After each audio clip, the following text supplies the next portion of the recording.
Rowe, Bagley, Harding, Johnson, Melton, Palermo. Mr. President.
An affidavit of publication is on file for the pre-council and city council meeting, and a current copy of the Open Meeting Act is posted in a white binder on the east wall of legislative chambers.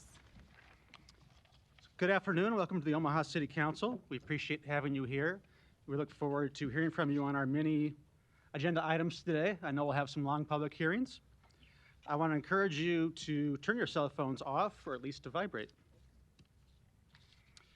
First today, as council members know, we're going to, without objection, bring up items number 73 and 74 for their first public hearing. This is the streetcar bond issue ordinances. We're doing so to accommodate the mayor who's with us today for her testimony. So we'll start public hearing by recognizing the mayor and also acknowledge that there'll be 2 or 3 presenters today on this issue that we're going to give some extra time given the complexity of the issue, but also with some recent documents, including the MuniCap document received on Friday that we'll want to have given some review. So everyone starts with the same baseline and we have that information well known to the public. So with that, we'll start with you, Mayor. Thanks for being here.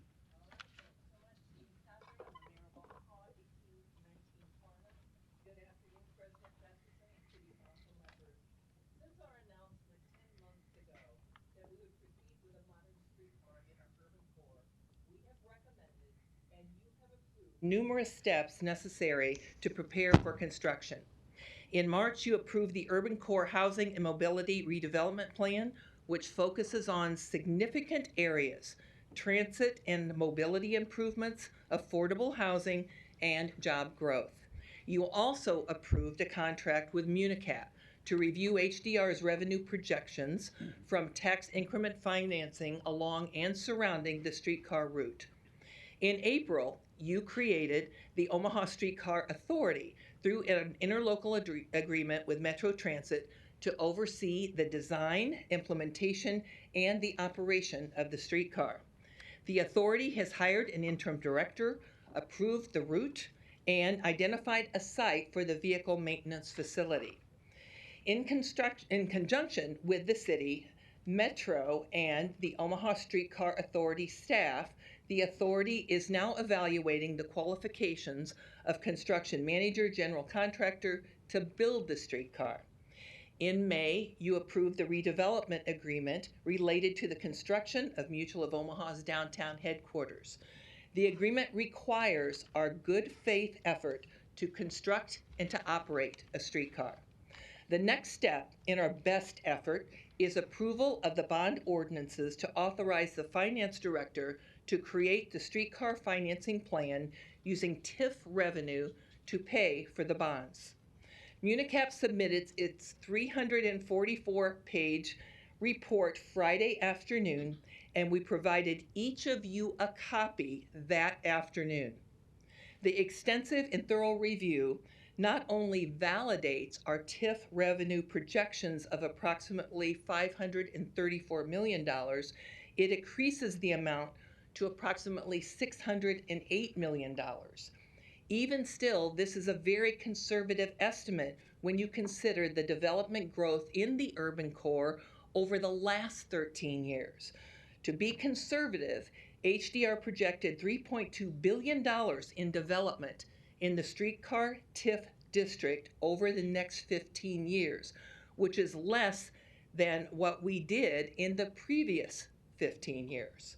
Then, in an even more conservative approach, MuniCap based its projections on only 60% of what HDR's estimate was. So, it is reasonable to expect that development in the district will actually generate $1 billion of TIF revenue. Just last month, Moody's Investor Services and S&P Global, Standard & Poor's, both reaffirmed our city's high bond rating. S&P described Omaha's strong business growth and robust development pipeline, specifically highlighting Mutual's downtown headquarters and the University of Nebraska Medical Center's Project Next. These two projects bookend the streetcar route, and the combined value of these two developments alone is $3.2 billion. Now we are asking for authority to issue two types of bonds, redevelopment bonds and lease purchase bonds, both fully paid for with TIF revenues. And let me clarify, lease purchase bonds will not raise taxes and would actually save the project money, which is our responsibility to be fiscally conservative. We now have 4 national firms that have reviewed both our current and future economic strengths and the projected TIF revenues from the development of our streetcar. Moody's and Standard & Poor's cite our robust economic development, which leads to confidence in future growth and a high bond rating. HDR and MuniCap confirmed tremendous TIF revenue that will be generated by the streetcar. The data has been analyzed and verified by our excellent city staff and reliable independent firms, and you have the opportunity to review every document that we have received. Thank you for your previous votes to support the streetcar, and I ask for your support for the bond ordinances. And finally, I want to thank Mutual of Omaha for choosing downtown Omaha and for being such a good community sponsor and partner. Thank you all. Thank you. I believe we'll have 2 more presentations, Mr. Noddle on behalf of the Streetcar Authority, then I believe Jennifer Taylor on behalf of the city and the MuniCap report. And then we'll move to proponents and opponents. Good afternoon, everyone. Mr. President, members of the council, city staff, I'm Jay Noddle, 2285 South 67th Street in Exarban Village. Today, I'm here as the president of Omaha's Streetcar Authority and the immediate past chairman of the Chamber's Urban Core Committee. We're going to see how I do technically here. I think if you push it all the way up, there it goes. Okay. Let's see. It's your first time at the podium. Now you know how I do with technology. So this is an important hearing for a very, very important project, one that we all believe will be absolutely transformational, not only for the core of the city, but for our region as well. And as you know, in March of this year, you approved the Urban Core Housing and Mobility Redevelopment Plan. And that's a plan that came together through the efforts of a very large group of people, sponsored by the Chamber of Commerce. And just to go back a little bit to refresh everybody's memory, and for those that maybe haven't heard all of this, to provide information that might be somewhat new and certainly relevant. The Urban Core Committee Strategic Planning Initiative began in 2018, and there have been 5 chairmen or chairs of the chamber that have been involved in this effort since we started in 2018. Dana Bradford, Lance Fritz, Tim Burke, James Blackledge, and Mickey Anderson. And then the two chairs that will follow, Carmen Tapio and Derek Leathers, have been involved a great deal as well. The initial Urban Core Committee is shown here on the screen, and that's the group that came together in the spring of 2018 at the request of Dana Bradford to start really thinking about what could be done to strengthen our region. And, you know, this is really about talent for the whole region. It's about growing a workforce that'll be attractive not only to today's employers that are present in our region, but to also attract employers to the region. And what we've learned through this process, first and foremost, is that housing, jobs, and transportation all go together. And what's changed in the landscape of economic development and community growth over the last decade is a transformation from people and talent going to where the jobs are to what is more common today, and that is that the jobs go to where the people are. And granted, there has been a shift, primarily since the pandemic, to a work-at-home type structure for many employers, but not for all employers. In fact, there are many that have determined over the course of the last 2.5 years, studying their respective workforces, that they are actually more productive bringing people together, that socialization and productivity do go together. So we have to be careful not to just be singularly focused on what we read and what we hear, and from some of our neighbors, what we see about work from home, because that does not apply to everyone. So the committee established some goals to bring 30,000 new jobs to the core of our region, and along with that, 30,000 new residents to the core of the region in the next 20 to 30 years. Following that, there were a series of focus groups, committee meetings that involved, and stakeholder meetings that involved a really good cross-section of citizens, business leaders, civic leaders, and elected officials. This is a pretty good sampling of the folks that were involved in those interviews. And from that, the project, the strategic plan project generated as many as 12 big moves that we felt as a group could make a big difference. And keep in mind, this is all intended to create an environment where our city is a magnet for talent, because the jobs follow the talent. And we've got to create an active and attractive environment to achieve this vision. And there's a lot of very high caliber cities that we're competing with. Cities like Nashville, Denver, Oklahoma City, Kansas City, just to name a few. And so the next step was to establish the area that makes up the core. So this is a general map that you've all seen. Can you see that okay? Mhm. That you've all seen in the past. And the boundaries on the west end is 48th Street. On the east end is 35th Street in Council Bluffs. Remember, this is a plan for the region. Today's action is an Omaha action for the bonds that would fund phase 1 of the streetcar on the Nebraska, on the Omaha side of the river. We've already received, the Streetcar Authority has already received a request from leadership in Council Bluffs, both elected and civic leadership, to start to talk to them about what they can do in terms of investigating funding to bring the streetcar over the river and into their community, which is a really, really positive sign. One of our big challenges has been this map.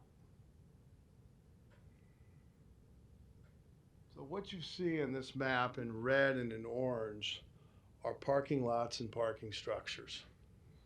So as you can see, we have devoted, not so much by choice, but by necessity over the years, an extremely high percentage of our urban core land, and particularly the downtown land, to parking. How did that happen? Well, we didn't know.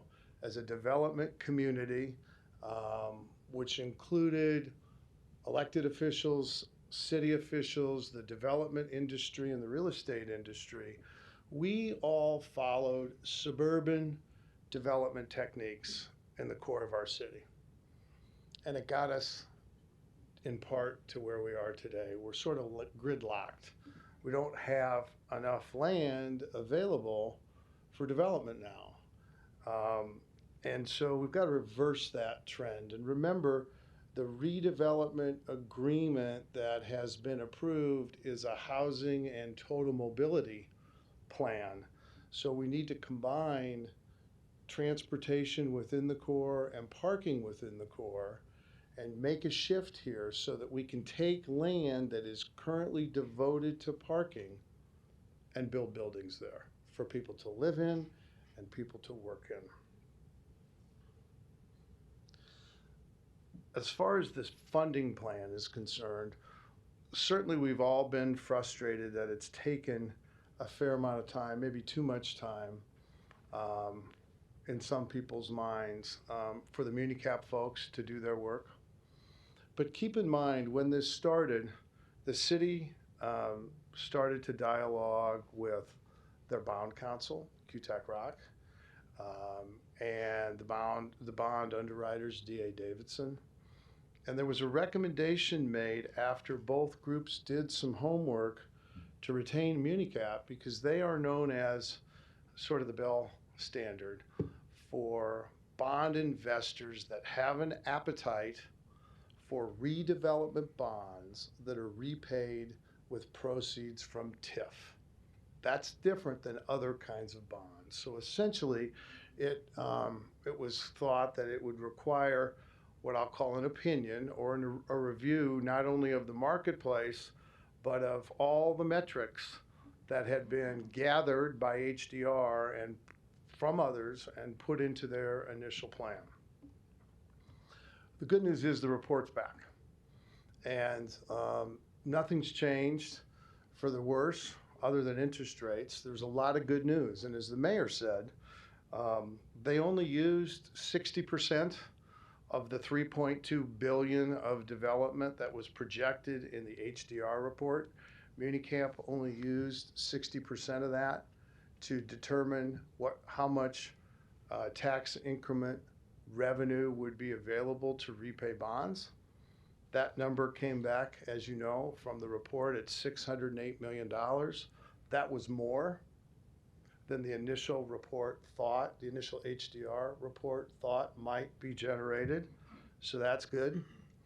Along the way, S&P and Moody's have taken a hard look at the city's financial condition, which is extremely healthy, and our marketplace.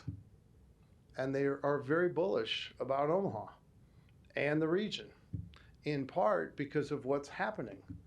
Our new parks, the announcement from Mutual, the announcements that the Med Center has made.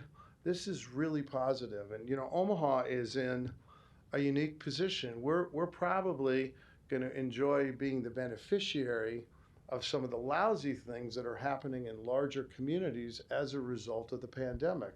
We're in exactly the right place at the right time.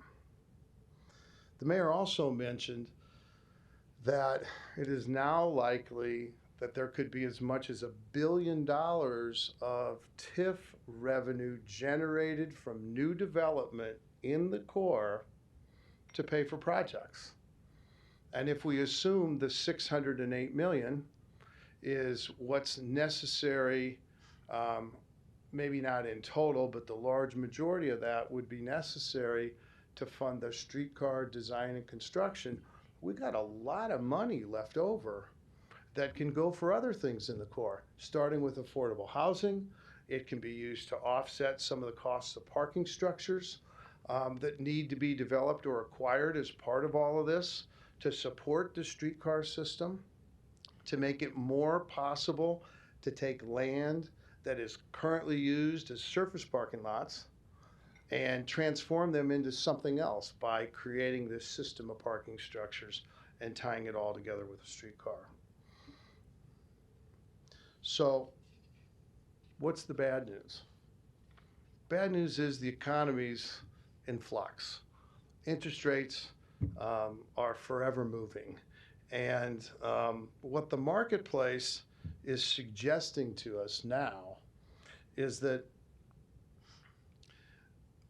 the cost of, I'll back up.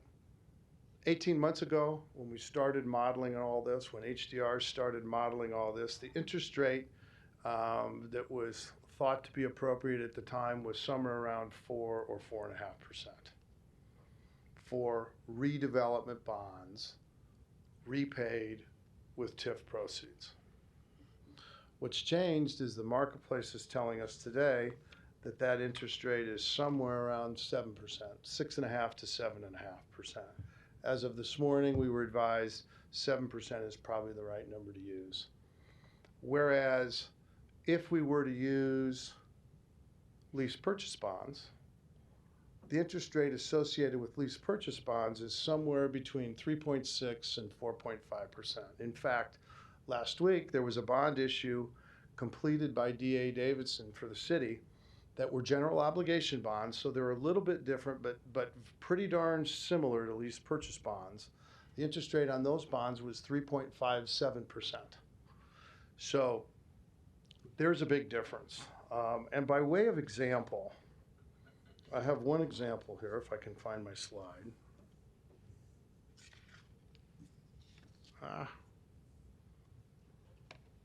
I will find it.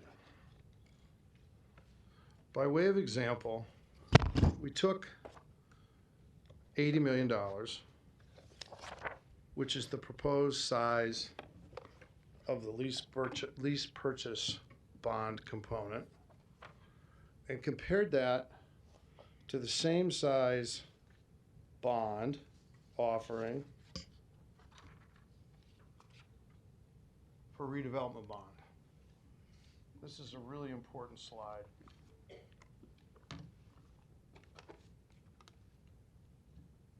Same bond issuance size, $80 million.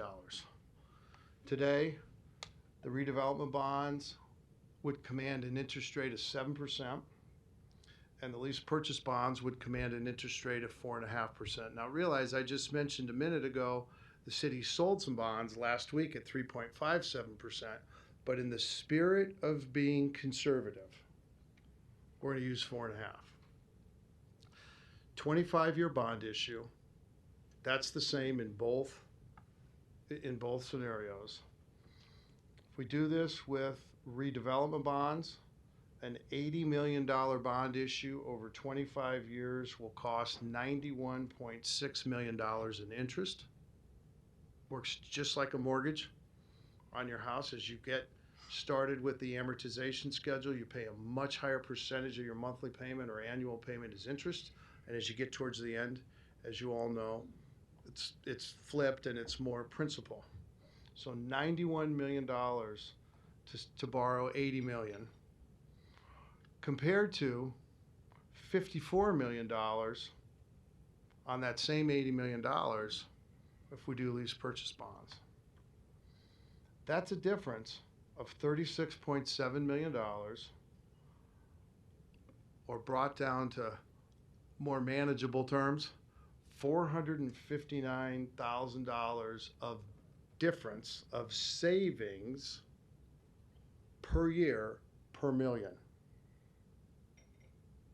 So when you think about a project that's really expensive, that's very important, that's got to get pinned down, that needs to be in a position where our finance director and the entire city team, needs to be in a position where they can be flexible and sort of poised to pounce when the markets are right. and find that balance between the two styles of bonds is really important. And as you can see, pretty significant financially. So it's a huge benefit cost-wise to the project. Keep in mind, all of this combined still leaves $1.3 billion of development that's not using any TIF revenue to fund any of these bonds. That's a big deal. Puts the city in a terrific position.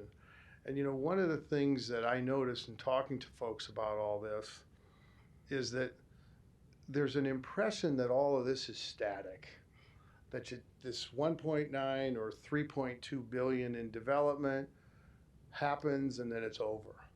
That isn't the case. Development is perpetual. So as time goes on, the available revenue from TIF proceeds in the core is a constant. It continues to be generated. There's new projects, there's more revenue, and it just builds. So any money that we can, any structure that we can employ to reduce project cost at the beginning is going to be accretive all the way through and additive as we go and create surpluses that'll be really, really beneficial, not just to individual projects, not just in the core, but quite frankly can have an impact throughout the entire city. We can't spend TIF dollars generated in the core outside of the core, but it can sure take the heat off other kinds of other budget items that the city might have in the core. Last thing for now. Cities are in the infrastructure business. They're not in the development business. Cities are in the infrastructure business. Their role in development is to provide tools for the private sector to do their thing. And a streetcar project like this has been undertaken in more than 20 communities around the country, a modern streetcar project. That's different than light rail and other kinds of urban transportation systems. Modern streetcar projects have been undertaken in more than 20 communities across America, and they work. There's bumps in the road. I wasn't going to say bumps in the track, but there's bumps in the road. But they do work, and there's dozens of examples of how they work and how well they work. We have no reason to think that we aren't going to experience the same kind of success, if not greater success, than many other communities. And all we really need to do is look a couple hundred miles to the south. There's a bright, shining example right there of how well it can work. Every community's different. Kansas City's working on future phases now. We're starting to think at the Streetcar Authority already about future phases. We know we need to connect to the north and to the south, and our friends to the east would like us to connect over the river and into their community. All those things are vitally important. So know that we've already started to think about that. I know there's been questions about project cost. We're still working from our estimate of $306 million. We don't have any reason to think that that's wrong right now. Embedded in that estimate is what some people refer to as a contingency. You might think of it as unallocated dollars as opposed to a contingency of 35%. That's a huge percentage. The reason we're using that percentage is because that's a federal guideline.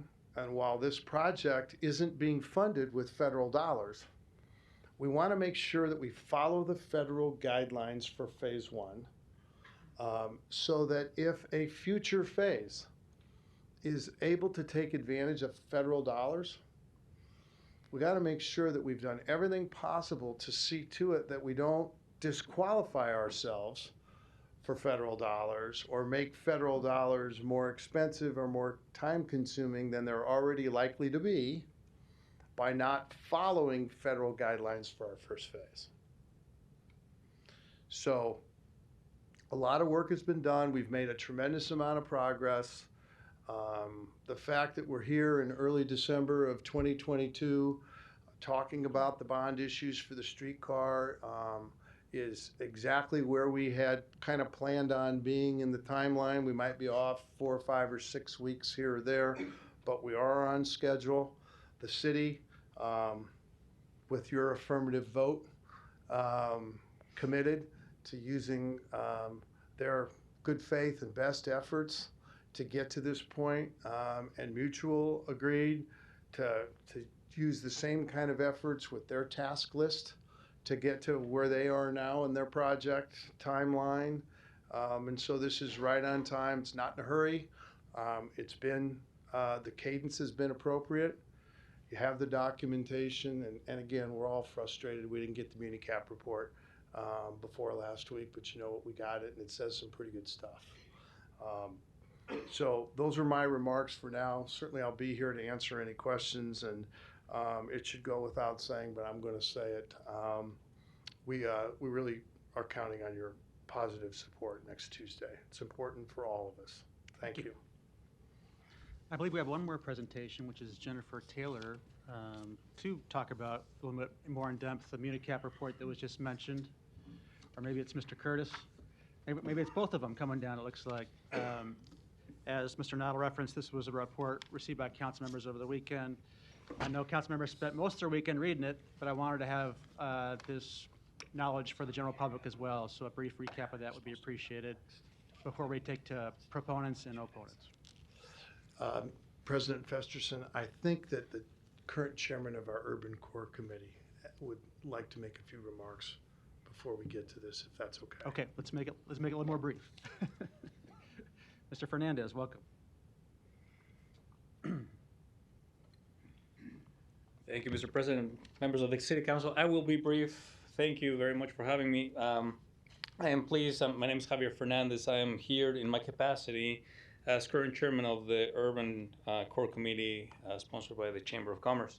As Jay mentioned, the initial Urban Core Committee devoted over 4 years to studying aspirational peer communities and competitive regions. They identified lessons learned within those communities relative to creating an environment that would be highly attractive to the current workforce, as well as new talent, so that businesses would stay and move to those communities. We learned that each of those communities made strategic moves to strengthen their urban cores as well, in order to create and maintain the type of environment that holds and attracts talent. The Urban Core Strategic Plan, which was adopted by the Chamber Board and embraced by this City Council, identified a dozen or more major moves that are all intended to strengthen our core and make our region a top choice for talent and therefore employers. Early on, several goals were established, and Jay talked about these, which include 30,000 new jobs, 30,000 new residents, and all the infrastructure to support this redevelopment over the next 20 to 30 years. That's a big goal. To date, we received a commitment to locate approximately 4,000 jobs adjacent to the Jean Leahy Mall. While they are not new jobs to the core, retaining these jobs serves as the beginning of the critical mass anticipated in the strategic plan. As a consequence, we now have strong anchors on the east end, as well as the ever-growing medical center on the west end of the urban core. Developers, bankers, and even the city's rating agencies, which were mentioned earlier, are all anticipating robust economic development in our urban core over the next decade and beyond. The Omaha Streetcar Project provides vital infrastructure that will connect these new developments with existing developments. This creates opportunities for greater density and economic growth within the urban core. It is important for our community and region to act now and follow the recommendations identified in the Urban Core Strategic Plan in an efficient and effective manner. The Omaha Streetcar Project will do just that. And I urge you to approve the proposed bond issue so that the city can stay on schedule, meet its commitments in the various development agreements that have been already approved by this council, and set the stage for the prosperous and vibrant urban core our city and the state of Nebraska deserve. Thank you very much. Thank you. You'll be here for questions too if needed? Yes. Great, thank you. Mr. Curtis. Hello, much to many people's chagrin, I am not Jennifer Taylor, but rest assured, she's close by and she could kick me if I say something wrong. I am Steve Curtis, the Finance Director, and I'm just going to give you a quick overview of the MuniCap report. We can certainly go into more detail later with questions, but just to keep everything moving, I'll remind everybody that the city retained MuniCap excuse me, to prepare an analysis of potential tax increment financing revenue, also known as TIF, resulting from the proposed Omaha Modern Streetcar project. So they categorized this TIF revenue into 4 basic buckets, but obviously if you've looked at the report, you know you can go to many other levels of granularity if you care to. But they looked at new projects in blocks 1 through 6, new projects in blocks 4 through, I'm sorry, new project in blocks 1 through 3, new projects in blocks 4 through 6, additional revenue from existing projects within the whole 1 through 6 block area, and then a total appreciation for the entire 1 to 6 block area that weren't necessarily in TIFs directly. So to create this, they looked at 46 zones in the 1 through 3 blocks, as you may have seen in the analysis, and then 26 more blocks in what we call the influence area, which is blocks 4 through 6. Their analysis used a total development, as we've heard various people say, approximately $1.9 billion over 15 years, and that produced the $600 million of TIF revenue that we've talked about. As you may have seen, this amount is more than ample. It's more than ample and more than enough to finance the entire streetcar, and depending on how we monetize that stream, meaning how we decide to actually finance it, with interest rates being a big consideration, there could be quite a bit more revenue just from the first $1.9 billion for other projects, as we've noted, like affordable housing, and seed money for federal projects going north and south on the line so that we can get those projects started. I would also note that their analysis validated our earlier assumptions based on HDR's work, and I guess you can look at it now that you have 2 national firms that have both validated these flows of revenue. It's also interesting to note that if the development in this corridor, and I think Jay touched on this a little bit, if the development of this corridor will continue as it really has in the last 15 years, and it continues the next 15, even without inflation bump, it is, as he said, 3.2 to 3.5 billion just in the next 15 years. Another way to look at it is just in the 1 to 3 block area, if it continues to develop like it has, there's as much as 5 billion in that over the next 30 years. So there is a lot of development that's projected to occur in this area, and I think it's been validated now by 2 different studies. So that 1.9 billion used for MuniCap, which should produce quite a bit more revenue to be used on this and other projects in the urban core, I think that's kind of what we're all here to talk about today, is moving that project the next step forward. So I will be here. I know Jen will be here. Steve Jensen is here. Bob Stubbe's been involved quite a bit on the construction side, so there'll be quite a few of us here to answer questions later. Thank you. We appreciate that background and those presentations, and I'm sure we will have questions for the team there here in a little bit. But first, we want to move to other proponents that are here today. We'll take proponents on numbers 73 and 74 that want to speak.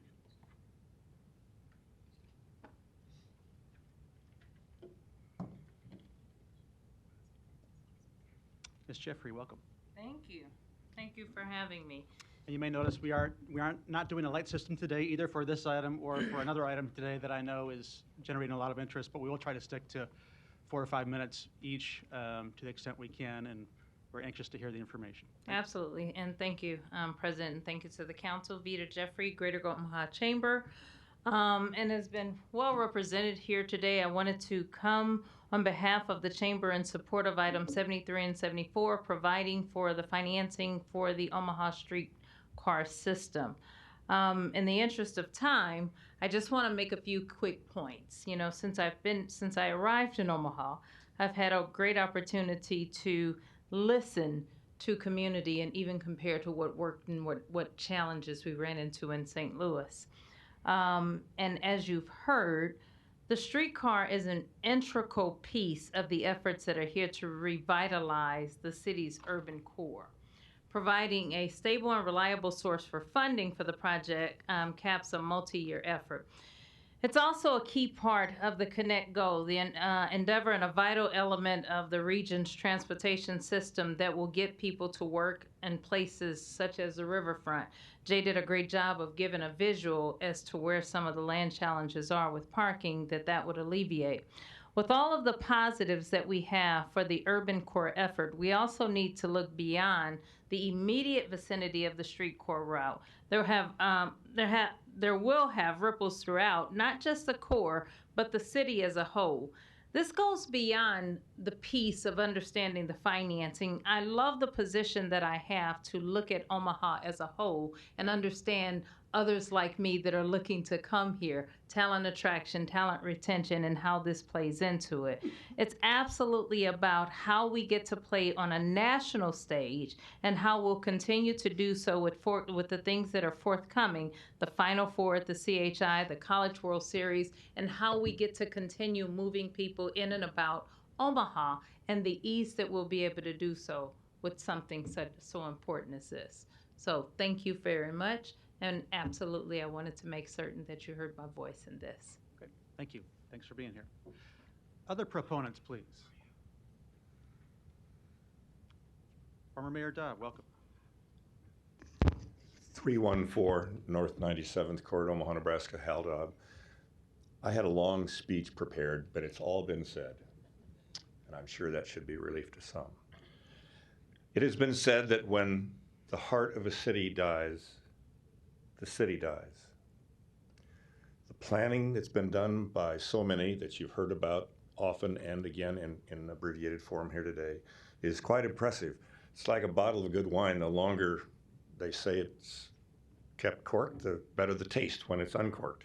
So over time, this idea has been kicked around and it's matured and it's ready now. So my brief comment is simply say, just as a famous Nebraskan has said, get her done.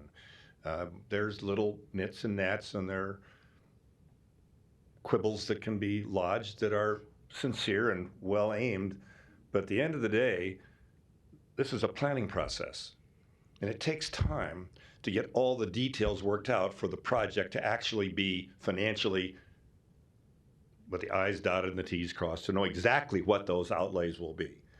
With good project oversight and very professional, talented people that have worked on this so far, both volunteers in the community and those that are employed by the city, this project, I am confident, will be well managed. It is a vision project. It is a project that gives viability. It puts further spring in our step to be an attractive, competitive place to live and work and grow. But it needs to stay on schedule. And that's the one thing that can cause cost problems and financial strains and contract and supplier problems. There's lots of moving parts in this project going forward as it gets implemented. So I just urge you to not only thank you for the public hearing and taking input from the community today, but next week to pass this and let's get started and build this project. It's a critical project. It means connecting Council Bluffs and the airport and the north and south of our river corridor into this network. And with the financial information that's been developed, looks like there's a possibility that even the financing of those additional expansions might take place at a quicker pace than once thought. So I'm excited about it, and I hope you are too. Thank you. Thank you. Other proponents, please.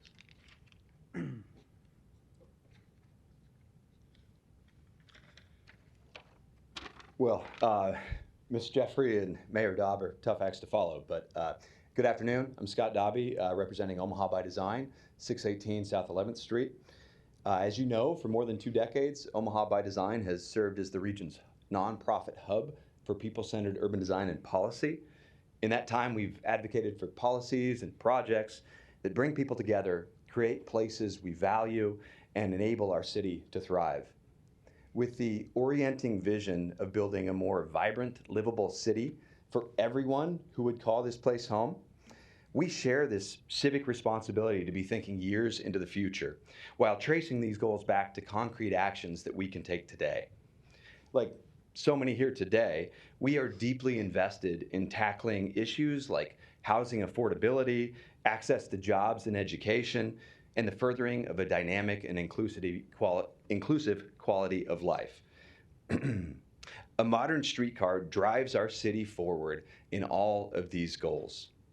Our confidence is centered in the streetcar's unique capacity to not only increase mobility, but also to catalyze sustainable, people-centered investment in the heart of the city. You know, this is a big step. It's a big investment. And I can acknowledge that some may be more comfortable with the city as we are today. But I would suggest that leadership requires we build not just for the city we are today, but for the city that we're on a path to becoming.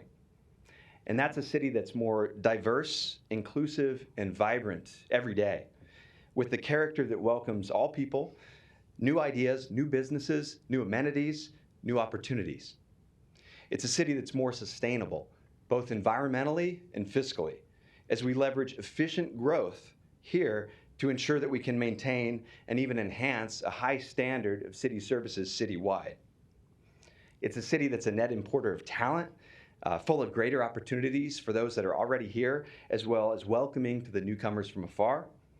And it's a city that's accessible, safe, and easy to navigate, with strengthened connections north and south, east and west, because fundamentally we're all tied together in the health of this community. So to sum it up, Omaha by Design supports the streetcar because it is both a bold move and a wise, measured investment in the future of our city. A modern streetcar will keep us moving toward the more vibrant, livable, and equitably prosperous city we are on the path to becoming. Thank you for your time, and I thank you for your consideration. Thank you. Next proponent, please. And to give me a sense, can I see a show of hands, who else intends to testify as a proponent? All right, a few more after that. Go ahead, Mr. Anderson. My name is Clyde Anderson, and I reside at 7020 Burt Street in Omaha. Over 10 years ago, I retired from Union Pacific. I was in the manager of transportation research, and then worked 11 years as a school bus driver aide for OPS. In November 2020, I volunteered as an Orbit ambassador when Omaha Metro implemented its new bus rapid transit service between Westroads and downtown. In fact, I rode Orbit downtown this afternoon. I support the Omaha Streetcar Project and this ordinance, or these ordinances that would help fund the project. I am very familiar with streetcar and light rail projects in Kansas City, Seattle, Portland, and other cities. These projects not only provide valuable, clean, electric-powered transportation for residents and visitors, but also encourage development as well. Streetcars often offer a much smoother ride than buses. Our articulated Orbit buses, unfortunately, provide a very rough ride if you've had an opportunity to ride Orbit. Another benefit of adding a streetcar line was stressed by Mayor Dobb in 1998 when he proposed an Omaha streetcar, and that's renewal of old underground utility lines below the streets where the streetcar route will be constructed. In Kansas City, I watched construction crews renew utility lines under the streets before the tracks were laid for the initial streetcar line extending north from Union Station. And the Kansas City streetcar, as already has been mentioned, has been very successful. And right now, they're extending it 3.5 miles south to the Kansas City campus of University of Missouri. And also another half-mile extension on the north end to the Riverfront District. So I encourage you to vote for this funding, or these funding ordinances. Thank you. Thank you. Next proponent, please.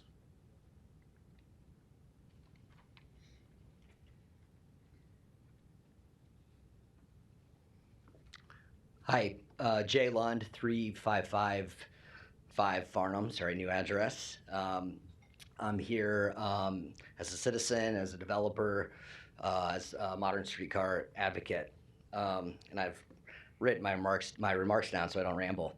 Mr. President and council members, thank you for your time today. Thank you to all the people that never gave up and have put so much time and hard work into this idea for so many years. A special thanks to the mayor and Mutual of Omaha for their leadership. It has certainly been a very long, windy road to get to where we are today, but I'm happy to be standing here where we sit. To me, this idea has always been very simple. Much like many of the other visionary and courageous investments made downtown over the last 20 years, the list is almost too long. FNBO Tower, CHI Center, UP, Schwab Field, the Holland Center, most recently the Steel House and Jean Leahy Mall and the Riverfront, Kiewit Luminarium, and of course Mutual of Omaha's new tower, which we hope to see soon. None of these projects had to happen, but they did because of vision and leadership and the belief that Omaha can be more. The streetcar would be yet another addition to this list, further solidifying Omaha as a world-class city. Not only does the streetcar connect, I think that's a really important word, connect all of those amazing projects I just mentioned, but it also connects Midtown to downtown and the largest economic generator in the state, UNMC and Nebraska Medicine. Project Next and the Med Center's continued growth will only get stronger once this connection is made. Quality public transit exists in every great city we aspire to be like and love to visit. Conversely, something not typically cited as being an attribute in a world-class city are parking lots. When is the last time you visited a city and said, wow, that place was really cool. I liked how many parking lots they had. Personally, when I travel to other cities, I am most interested in the variety of architecture and the urban fabric. I love to see all the different and creative solutions to development in the urban setting. I love to see all the locally owned coffee shops and bars, shops and restaurants. And when I see something really inspiring, I always think to myself or say to the people that I'm with, why doesn't Omaha have something like that? Or this would work in Omaha. That is how the Blackstone District started. Once thriving streetcar node, by the way. Blackstone District began less than 10 years ago, just to give you an idea of how quickly things can change. Blackstone was only possible because of one simple change made to the public right away. Farnham Street was converted from a mini freeway back into a two-way street designed for more than just cars. Without that simple change, there would be no Blackstone, and it might still be boarded up buildings and empty parking lots, and worse yet, the loss of historic buildings torn down and gone forever. Private investment follows public investment. It's time for Omaha to grow up. That was a line that we used at Modern Streetcar Advocates. It was a play on words, but also a little literal reference to the need for more vertical construction and density. You've heard many times about the loss of population and jobs from the core, but there is a reason many of the people and the jobs left, because half the buildings were torn down. You have seen the aerial picture that Jay showed earlier, comparing, there's another one that showed what it was, and that one shows what it is, and it's shocking. We tore down hundreds of buildings and replaced them with parking lots, the majority of which still sit empty almost all the time. Historic neighborhoods, density, local businesses, that is what makes the city special and unique. Without them, we would just be Anytown, USA with the same old strip malls and office parks. It's time to fill the core of Omaha back in. Deciding to move forward with this plan is a simple choice, I believe. If we continue business as usual, we'll continue to see the same results. Low density and sparsely connected developments with parking and cars as a foremost consideration. Or we can try something different. Try something that we know that has worked successfully in other Midwestern cities and take Omaha to the next level. So again, I want to thank you again, and thanks to all the Modern Streetcar Advocates, and on their behalf, I ask for your support. Thank you. Thank you. I think we have maybe two more proponents.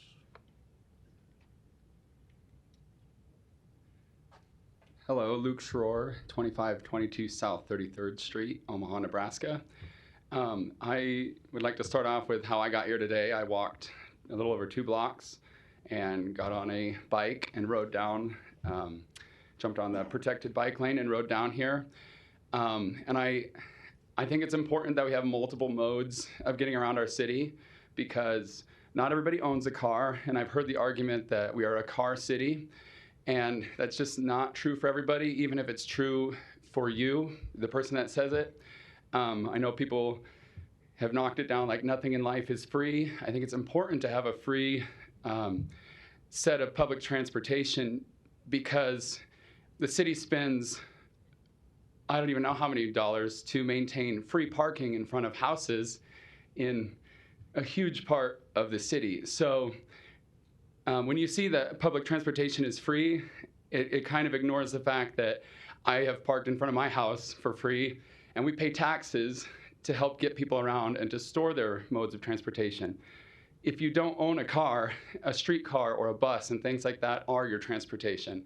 So I would like to encourage the opponents that might be leaning that direction for their arguments to think, what are the free things in your life that helps you get around, whether that's even just parking your car.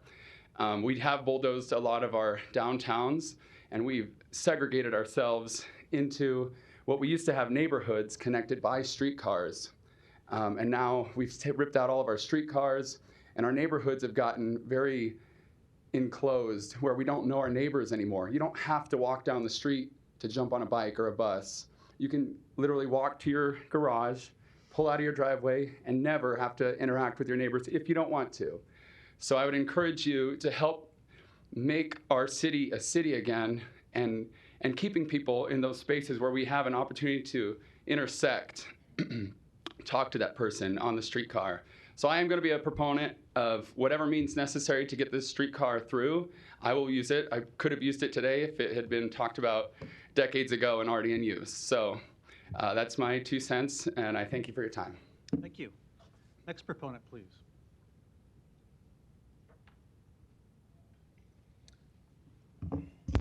Jason Fisher, 17534 Baywood Circle. Hadn't thought of that free parking in front of houses before, so thank you for that. I'll be brief as well. A lot of this is redundant, but I've had the privilege of being a part of the Urban Core Committee and also working with the real estate development community to collaborate on the financing strategy of this urban circulator. I'm here as a passionate proponent. I have a bit of a unique perspective as I run a real estate company.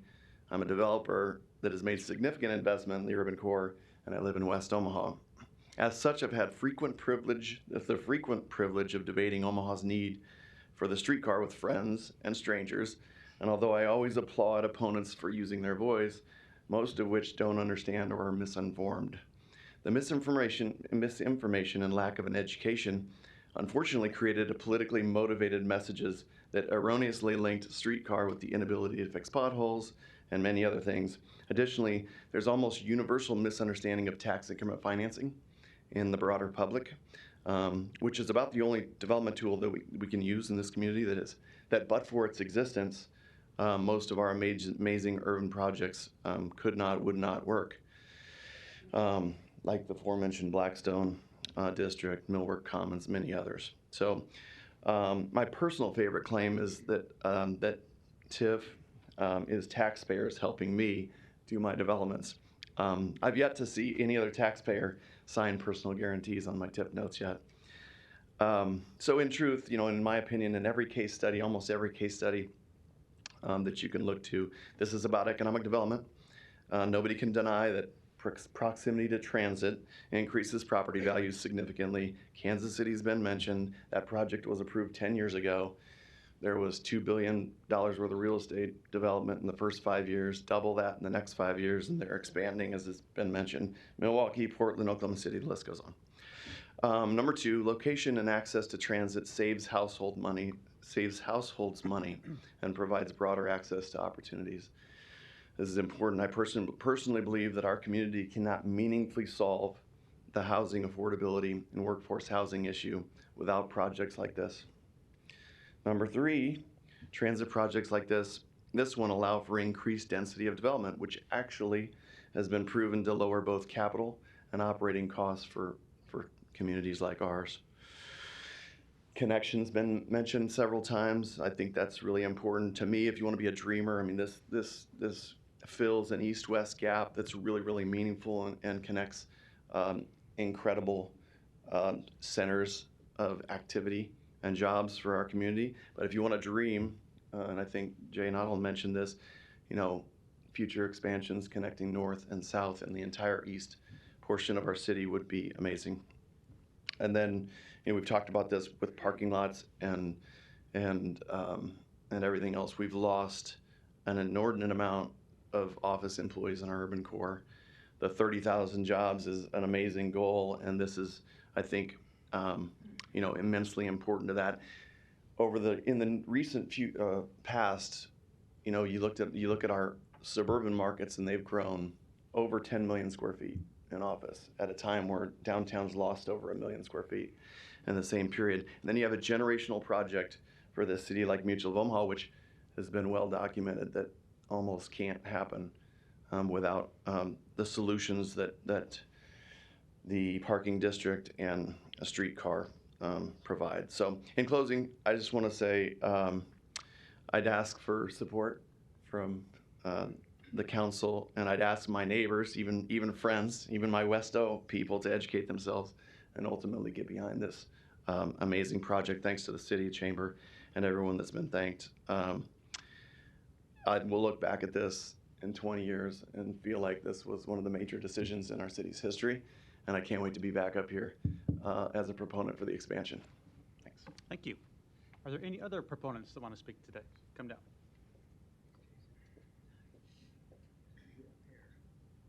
Good afternoon, John Lund, 450 Regency Parkway, and I'll also be brief.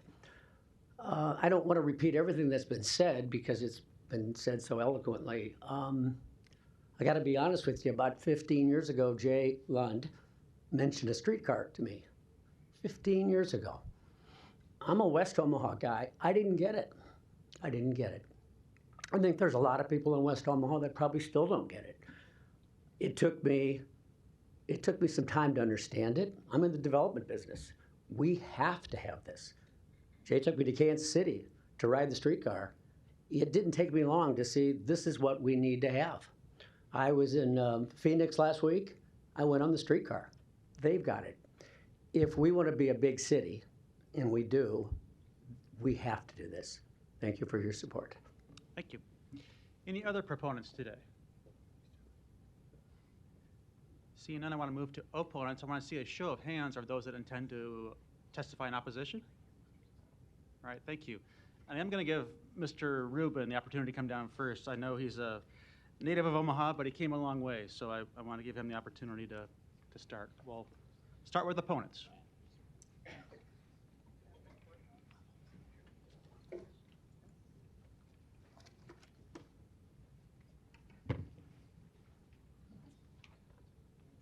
I'm not going to read all of it.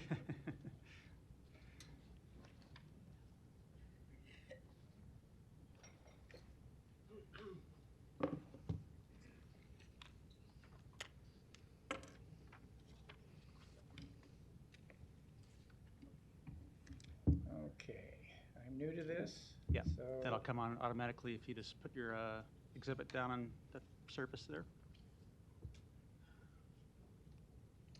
Okay, what I need to do? I think it's happening. There you There go. we go. And on the top, you can focus in and out. Yeah.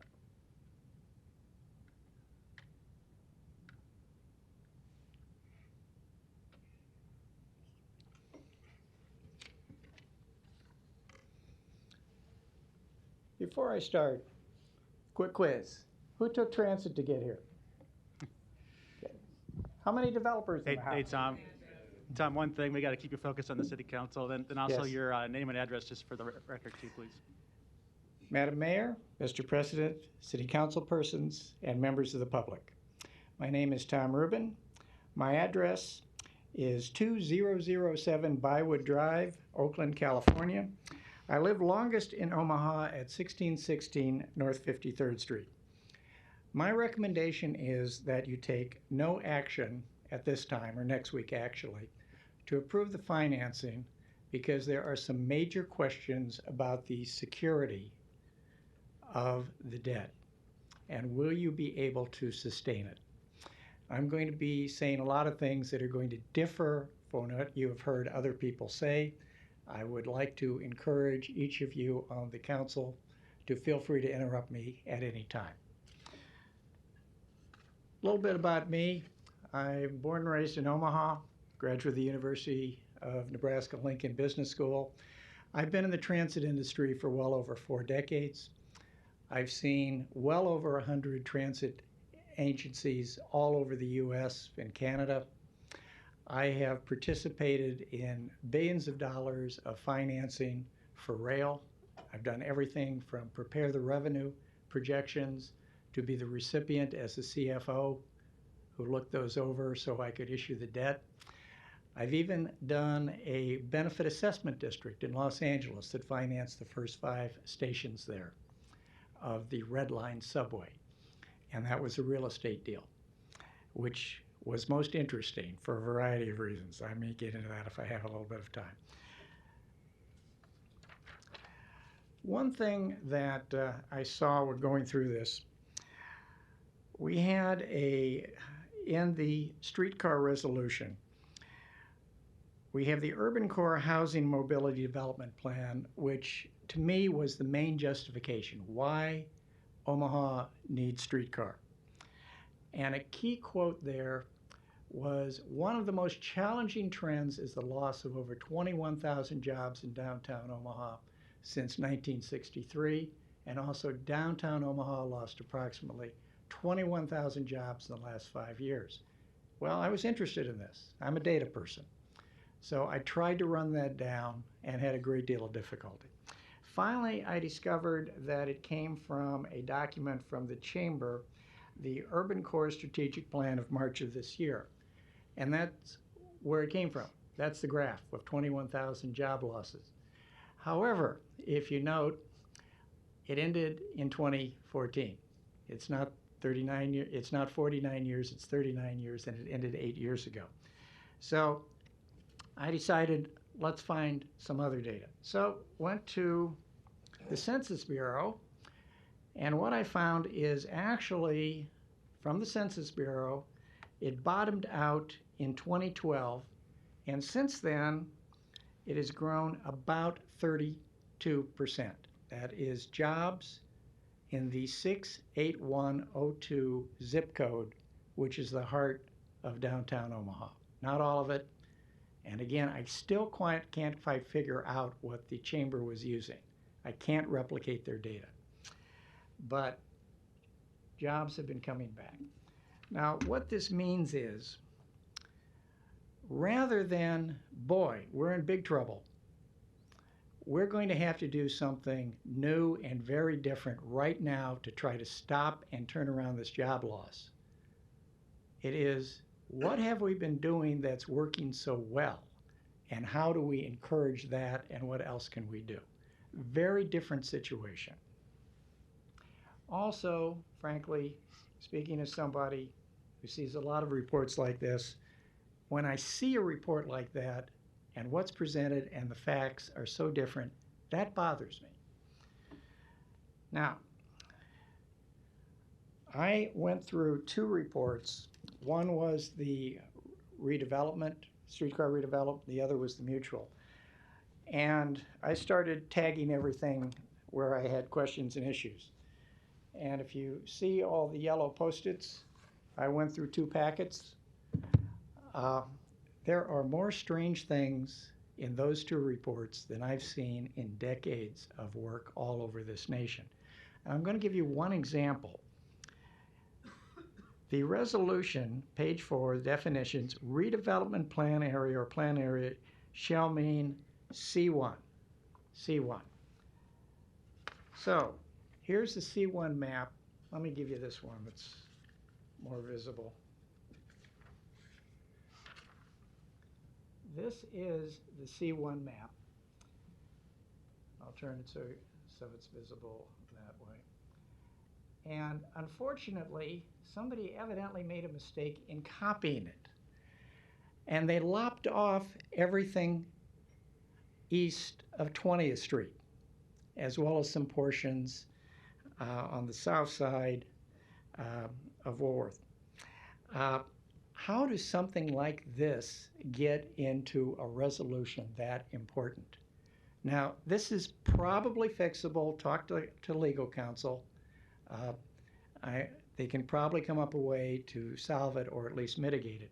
But why should it be necessary? Why should the city be setting up this type of disputes that even if they are settled easily can cost a hell of a lot of money and have the potential, theoretically, somebody could come in and say, wait a minute, my plot is clearly not on the map. Therefore, I don't know anything on the streetcar TIFs. Okay.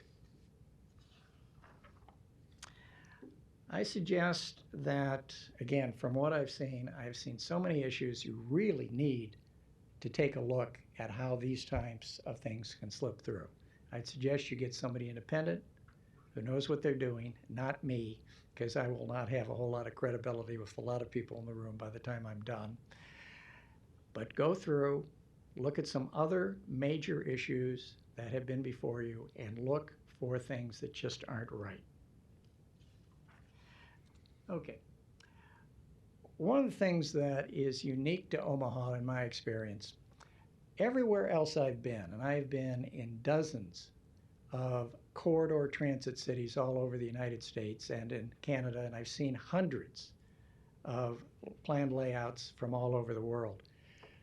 In every single case, the second guideway transit corridor is either at a high angle to the first corridor or is an extension of the first corridor. I have never seen the second guideway corridor right on top of the first corridor. And particularly, speaking as a transportation person, Orbit is superior to the streetcar in virtually every way. It has about 2.5 times as long, goes all the way out to Westwood rather than 42nd. It's faster, there's more service and more frequent service. What does the streetcar have? Well, the main advantage is it's going to be free. But that's not an advantage of streetcar. That's an advantage of it would be more expensive to collect the fares than to not collect the fares. In Orange County, a streetcar is a little bit smaller than what you're planning here. They recently spent over $2 million just to buy the ticket vending machines and related equipment, and that doesn't even count the cost of keeping those operating. Okay. I'm an accountant, so I did a cost projection. I have never seen anything like this in my life. I went through and I used the federal methodology and I used the best data I could find, which was a combination of what was in the various reports from your consultants and the national standards.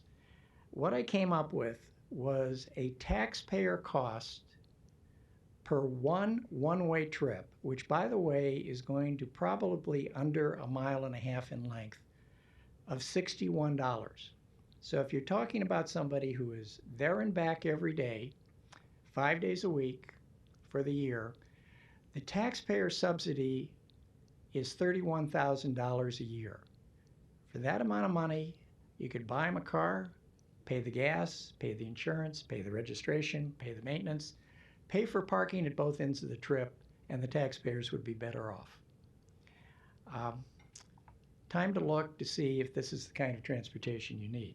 Now, Omaha, unfortunately, right now has some of the worst transit utilization in the nation. You have the absolute lowest utilization of buses that I've seen. It is unbelievable how few people are on your buses. It is not because the people at Metro aren't trying. They are running good service. They're good people. I've been writing it. They know what they're doing. It's just that they aren't interested here. This is the Constitution of the United States. I've read it several times. Nowhere in there does it say that everybody gets free parking. But 85% of the people of the United States think it is in the Constitution, and I think in Omaha it's 95%. Okay, I made up those numbers, but nobody's arguing with me. Okay, what is the development potential of streetcar? Interestingly enough, I went back to the Tiger Grant application for Orbit. And HDR, the same people who have been doing the projections for the streetcar now, did a projection of both Orbit and streetcar back then. And if you look at these numbers here, there's 2 projections of development for Orbit and 1 for the streetcar. Do the calculation, it basically says that Orbit has 2/3 of the development potential of the streetcar. And Orbit's been there for quite a while. It's been known at least since 2004 when the grant was approved, and it's been operating for 2 years, and everybody knew it was coming. So, since that development, the transportation development has largely been captured because Orbit is running. How much more is left for streetcar to capture? In bridge, that's called taking the same trip twice.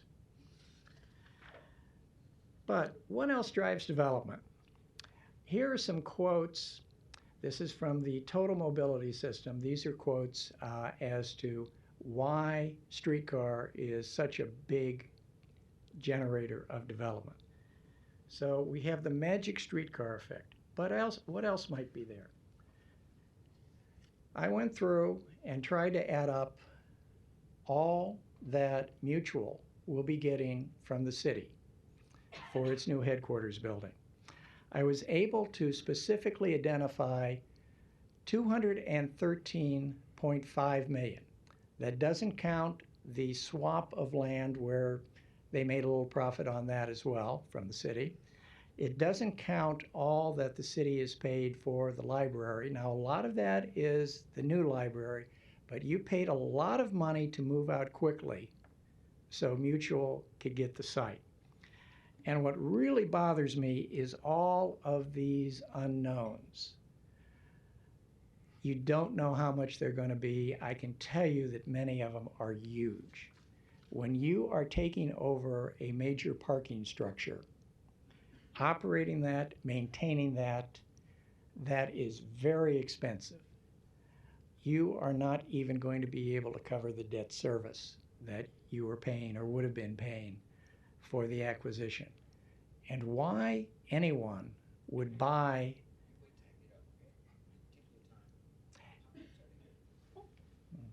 Let's have it quiet in the audience, please. Okay. Continue.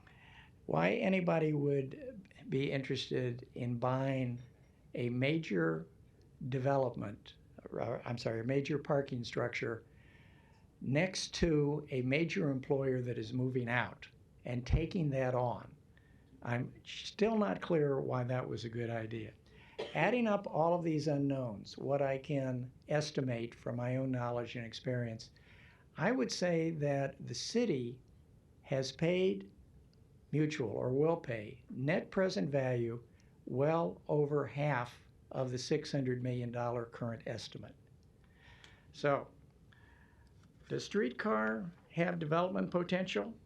Yes, but when you're talking that kind of money versus a streetcar, and this streetcar is unique in my experience in that there is no current ridership projection. The only one I could find was from 2018. There is a range, and the midpoint of the range was 940 passengers a day. So if that's a round trip, that's 470 round trip passengers a day. So will this reduce the need for parking? Well, it could, but apparently not very much because the usage is that low. Also, I'll mention, because the usage is so low, this is not a green way to go. The energy use is incredible per passenger and per passenger mile. And I'll remind you that Nebraska gets about half of its power from coal. So this is not a green alternative. This may be green, but it's not bright green. Okay. You've seen a lot of estimates that, boy, we do this and there will be this much development. Well, there's a difference between correlation and causation. I have in my library at home a very large number of reports about all the development that's associated with rail transit and other forms of transit. But what's the cause? We've heard about Kansas City, which has an outstanding streetcar system, and they've been doing wonders in that development corridor. Well, I've spent some time in Kansas City. Oddly, I was working with the Chamber of Commerce to oppose a particularly stupid light rail system some years ago. They have an outstanding development office. They have a huge number of programs, and they are extremely well coordinated, one-stop shopping. And I give a lot of credit to the development that's gone on in Kansas City, and particularly in that corridor, of their ability to bring to focus quickly and efficiently a lot of different programs. Some of them are money, some of them are just helping get through the city process. You might want to go to the other end of the state, to St. Louis, which also has a streetcar, which has been a total disaster. And you should go there and see what they're doing. For the same reason I'm going to tell you should go to my home state now and home area of San Francisco Bay Area. Learn what's going on there and then do something else. Learn from other people's mistakes. The one in St. Louis is so bad, they almost had to shut it down before it started.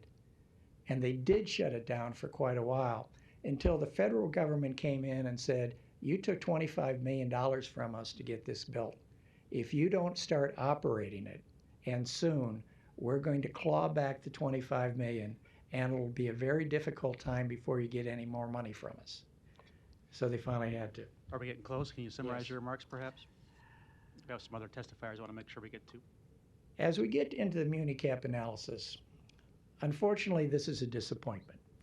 And I am not saying that this is MuniCap's problem. They did what they were hired to do. But take a look at statements in their analysis. And particularly, MuniCap has not undertaken an independent evaluation of the general market viability of the development summarized herein or the reasonableness of the estimated pace of absorption. In other words, they were given the amount of development that was going to occur and said and told, work with it. They did not do an independent analysis. My problem is not with what they did. It's what should have been done, not necessarily by them, but should have been done and was never asked for because the streetcar proponents, in my opinion, don't want to raise those questions. There's a minor item about the dates. The date on the cover and the date on the cover letter don't match. This may sound picky-uni, but in my business, that kind of date can be important. I'd like to see you get an answer of why there's a difference. Maybe just something silly and stupid, but find out what it is. So the key risk factor is that the TIF revenue that is there may not be there when you need it.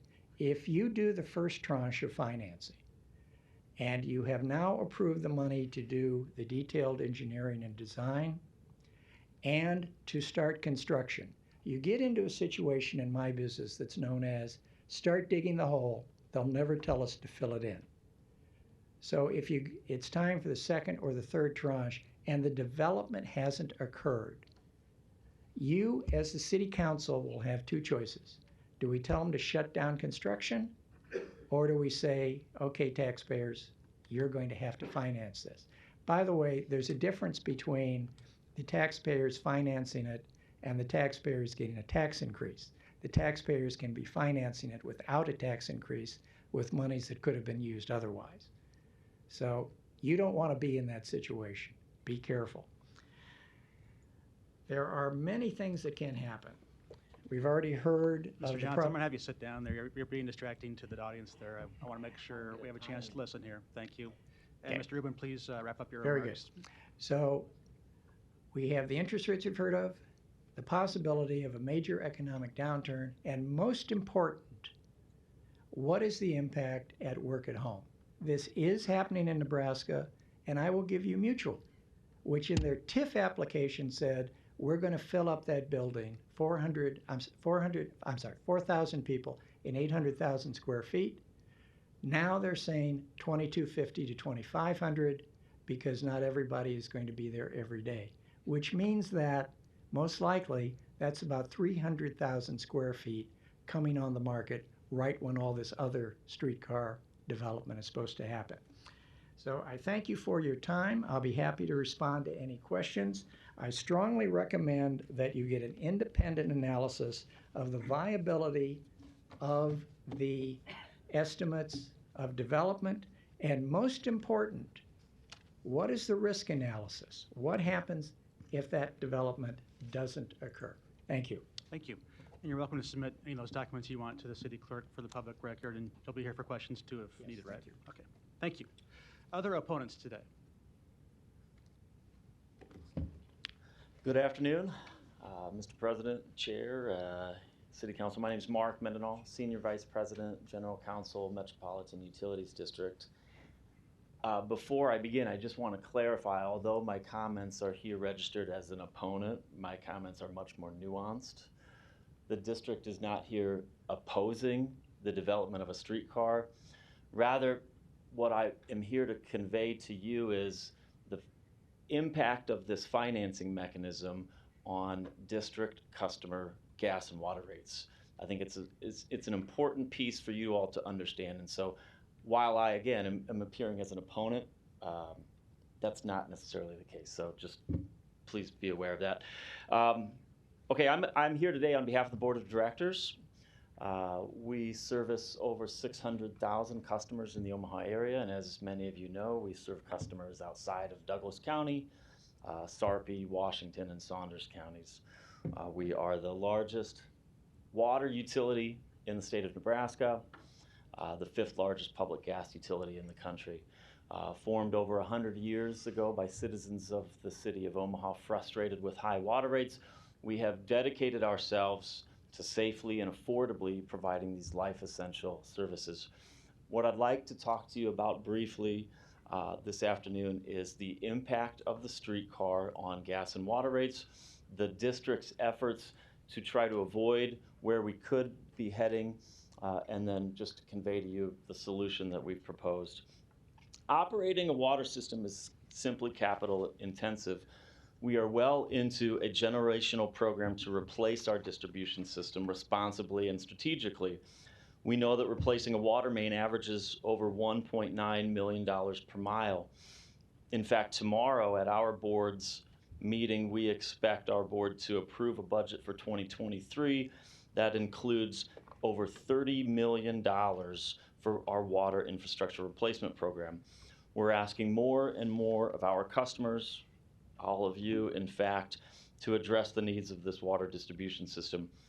Over the last decade alone, and it's not lost on us, that collective water bills, including our sewers, have gone up 300%, largely driven by the city's sewer separation mandate. In 2016, we began, and we were an early partner in this effort, we began engaging with the city of Omaha and its consultant as a streetcar was discussed. We indicated to them that gas and water mains would need to be moved, would need to be protected, that our ability to distribute these life essential services to our customers could not be interrupted, and that this would come at a cost. We informed them in 2017 an expectation of the cost could be upwards of $15 million. And as all developer-driven projects, our expectation, the board's expectation, would be the project would fund it. The response at that time was that the bond funding contained a healthy allowance for urban, dense utility relocations. Unfortunately, again, I'm here today because this expectation is in doubt, and we certainly appreciate the mayor, her staff. They have been engaged with our team for really the better part of 4 months, and so I don't want it to be lost on you all that we are receiving opposition from her, from Mr. Kuzy, Mr. Jensen, Ms. Taylor. Really appreciate all of the effort that they've given to us. But I'm still here today because I think it's important for you all to know. According to the city's concept, in order to do the things that we believe is appropriate, and I think that they appreciate is appropriate to the gas and the water distribution system, our opinion of probable cost is that this will cost over $20 million in work over a short period of time within a very small corridor of our distribution system, which will require a significant reallocation of resources. I mean, we're moving crews from the rest of the city of Omaha, western Douglas County, Bellevue, North Omaha, to address this issue in this small area. It is possible, but again, not without a cost. If our customers, again, all of us, if our customers are forced to pick this cost up, our estimates would be a 1-year water rate increase, and this is on top of what would be approved tomorrow by our board of directors, a 1-year water rate increase of up to 18 to 19%, and a gas rate increase of 6%.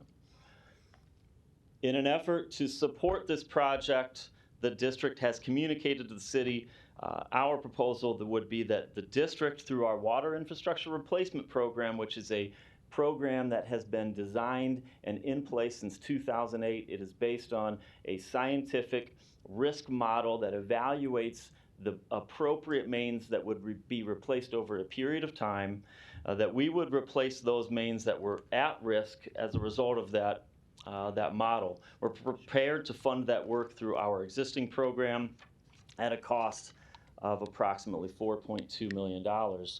Again, that would be funded through the WER fee that appears on all of our bills. This is not as a result of a water rate increase. The balance, whatever that number is, that's where we need help. That's why I am here speaking to you all, because I think it is important for you to know it's fair, it's reasonable, it's just, and it is policy that the developer would pay that balance. We're fully supportive of economic development. We're an early participant in this project. We contributed cash, we contributed engineering services, and we continue to work with the city and its design consultants on this engineering plan in a way to minimize impacts. I believe there is a solution, and that solution would be, I ask all of you to consider demanding this funding mechanism under your consideration. Pay the costs of the district's utility relocations that are not within the district's replacement program, or consider a delay and continue to encourage the city staff, city leaders to reconsider this proposal. And again, the proposal would be we pay what falls within our water infrastructure replacement program based on our modeling, and the city, as the developer, pays the balance through this TIF financing. I heard numerous proponents speak to the clear benefits, the clear financial benefits. If those are not in doubt, then why would the risk, why would the liability for the utility fall to our customers? So thank you for your time this afternoon. Happy to answer any questions you may have. And certainly, again, want to appreciate the mayor and her staff for the conversations we've had over the last few weeks. So thank you. Thank you. And you'll be here for questions after the public hearing? Yes, sir. Great, thank you. Next opponent, please. Donnie Johnson, the Johnson Equestrian Foundation, and North Omaha Concerned Citizen Foundation. I might be in the wrong class because I was in Mr. Harding district. Is this the price of oil going up class? Mr. Johnson, your address, please, for the record. 4928 North 52nd. I was supposed to, they told me to come down to District 6 to see if the price of oil was going up for cars, or we're going to electrical. Is this the wrong class? We're talking about bonds for the potential streetcar project. Oh man, I'm in the wrong class again. I thought we was talking about the price of oil. Thank you. Next opponent, please.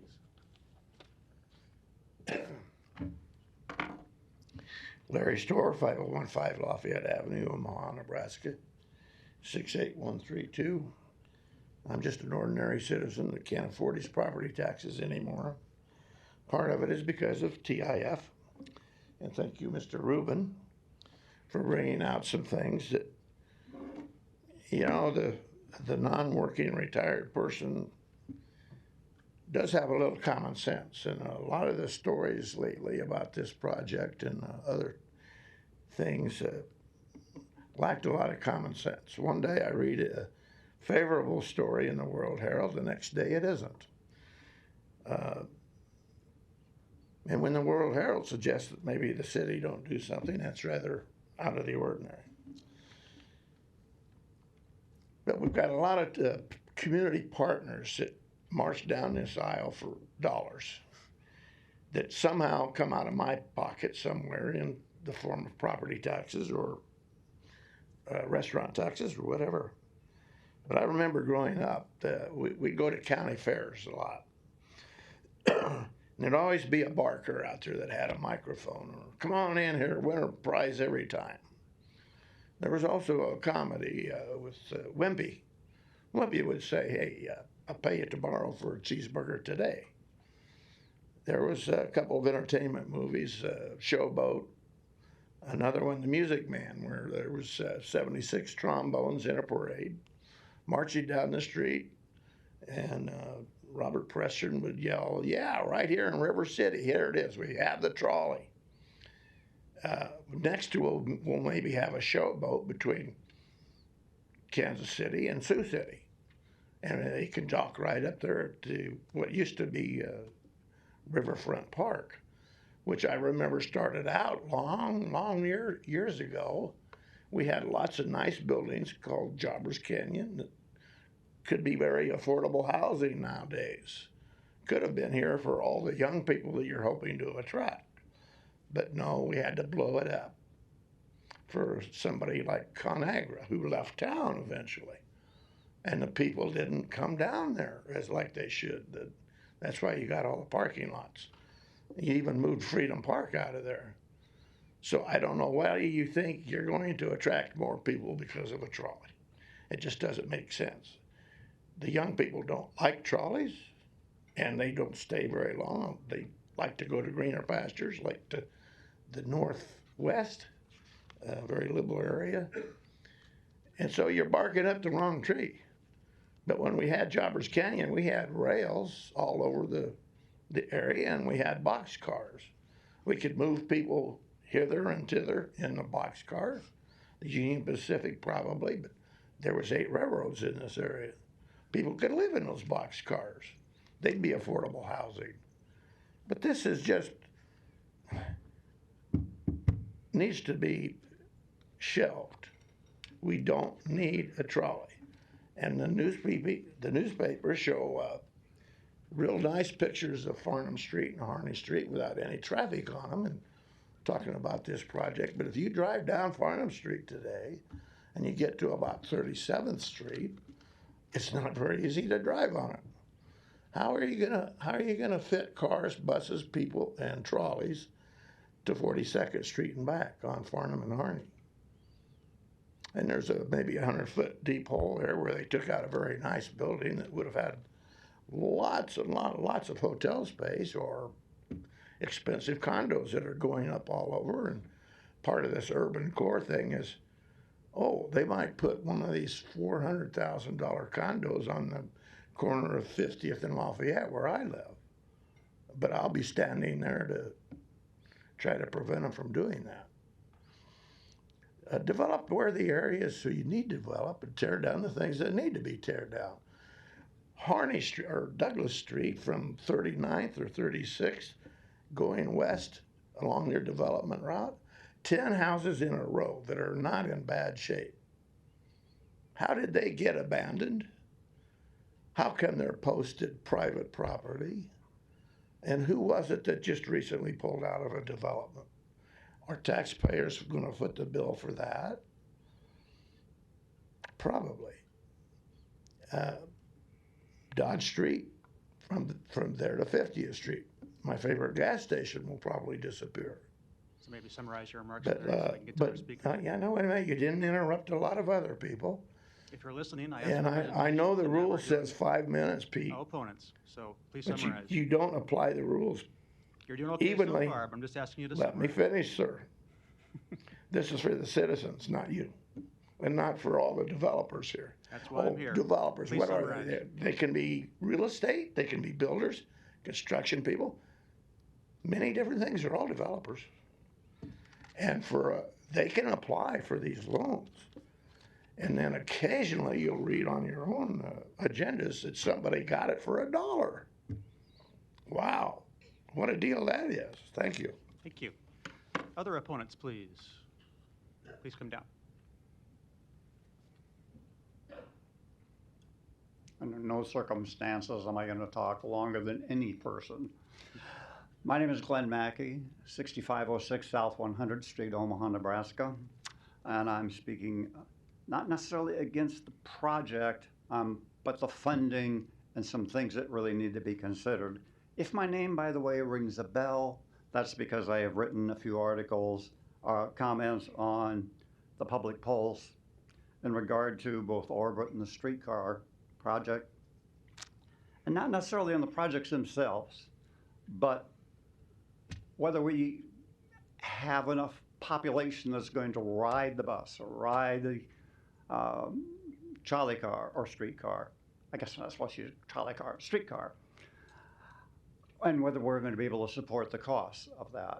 Not the building of it, just the plain running of it, because most of us know, although Orbit is a great system, not too many people are actually riding it. I rarely have seen more than 5, 6 people maybe on one of those 60-footers. The opposition that I have with the streetcar is primarily tearing up 6 miles of roadway to put in tracks. Followed by, and if I'm not mistaken, we have to run these on electrical. I don't know if we're doing overhead electrical or we're doing underground electrical, but that's just another thing that is like, and that's why the costs are so high. I see nothing wrong with a tire-driven streetcar, rubber tires, nice, soft, and quiet. And you don't have this problem of not having to put tracks down. They're quiet, they're smooth. You can get them with natural gas. That will keep all the Green Deal people very, very happy with that. You can make it to work. It has to be handicap accessible. Yeah, I'm not sure that the design has compensation for that. And we sort of live in the 21st century. We do not live in the 19th or the 20th century. So it may be nice, and for those of us who are old and can remember what a streetcar is, but we need to get modern. It can be a sleek looking machine, and that would be probably very, very nice for everyone. Economic development, I don't know about you in business and that, but if you're going to start a business, it's the land, it's the location, and it's the parking. A 60-foot bus going by every once in a while and a streetcar going by every once in a while is probably maybe 15th or 20th on the list of what you would like to have on the streets that you're going to be building on. Kansas City is also always brought up as an example. And as I stated, it's a really good program. It sits smack dab in the middle of Kansas City, and the metropolitan area in Kansas City is 2.1 million people. So they have a lot of roadway to get into the city. We are talking about a lot of money, and no offense, but this is going to be on the far eastern side of Omaha, in the downtown area, and a metro area that supports, depending on which number you like to use, according to the census, the general area that we have is less than 1 million. That's like 985,000, so we'll say 1 million. And I don't know if anyone has taken this path that we're talking about putting the railing on, but it's narrow. I don't know how many thousands of cars are parked on the right-hand side going down Harney.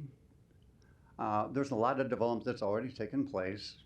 Yes, we do have a lot of parking lots that are not being used anymore. And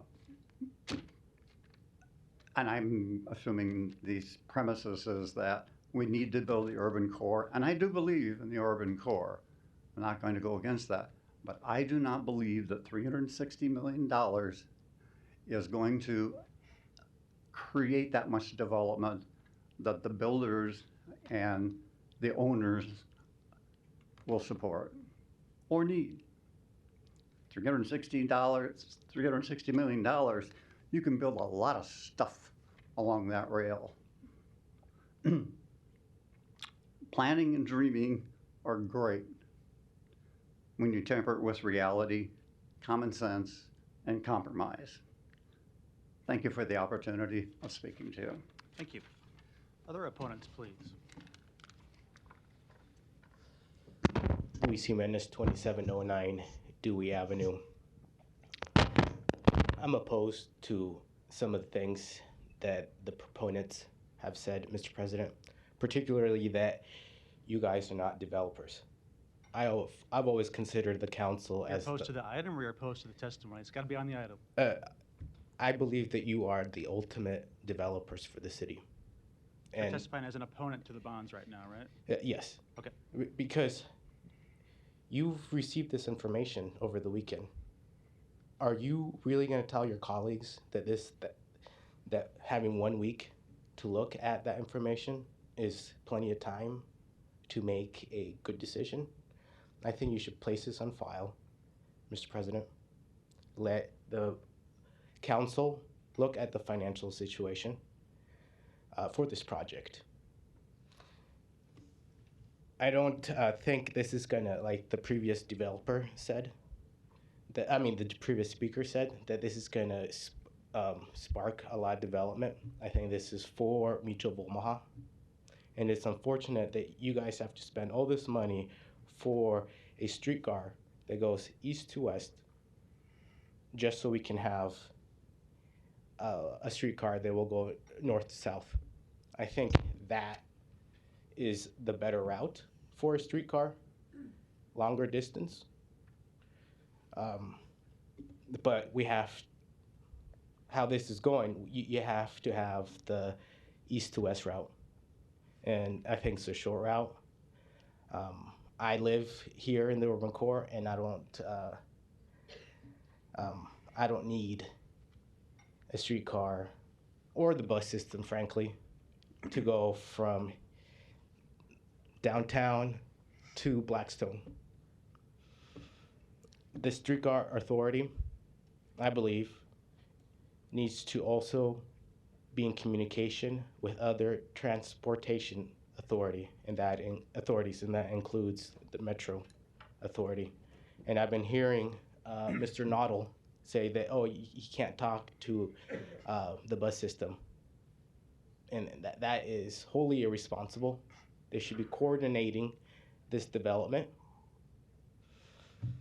But yeah, that's my big opposition, that this is not, it's not proceeding well with information. And also that I don't believe that the financial situation for this project is being presented. Thanks. Thank you. Other opponents today?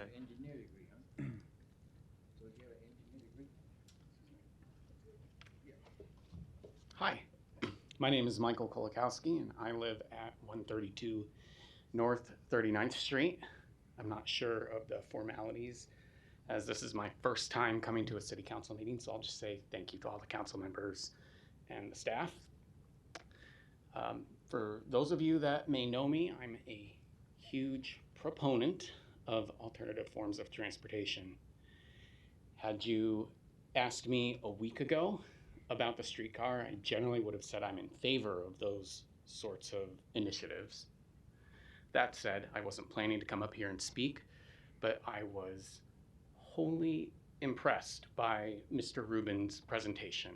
And so my main motivation for coming up here is just to take a couple moments to sort of second what he said and reflect on that. What I mean is I was impressed by the fact that we have an individual that traveled halfway across the country to talk about this and has put a lot of thought into his presentation for this. And it made me think about the money being spent. He talked about the idea of the parallel transportation tracks, and it makes more sense to have a more spread out, more options for transportation instead of two parallel lines. So having lived in the Massachusetts area, there's a spider web of railroad tracks, the T they call it, going all leading into Boston. So the cost that's being spent or allegedly going to be spent on the streetcar, could that be spent elsewhere to improve existing transportation options that we have to help other parts of the city? The idea about jobs in the urban core, thinking about that, the first thing that came to my mind is we don't even really have a grocery store downtown. That to me would be a higher priority than a streetcar servicing something that's already serviced by, well, Orbit, which I do ride, right? It makes me think a little bit of, so the one gentleman mentioned The Music Man. For those folks that are 70s and 80s kids here, there was a show, The Simpsons, that had an episode about the monorail in Springfield, and that was a play on The Music Man. And the idea was that the whole city got enamored with the idea that they needed this monorail. So I question, the utility of this. Is it truly needed? And I just wanted to come up and second the idea that Mr. Rubin put forth, that we should all do our due diligence and really get an independent assessment of, is this viable or not? And to use a metaphor that's almost appropriate or apt for this situation is, we need to ask ourselves, are we putting the proverbial cart ahead of the horse? Thank you for your time. Other opponents today?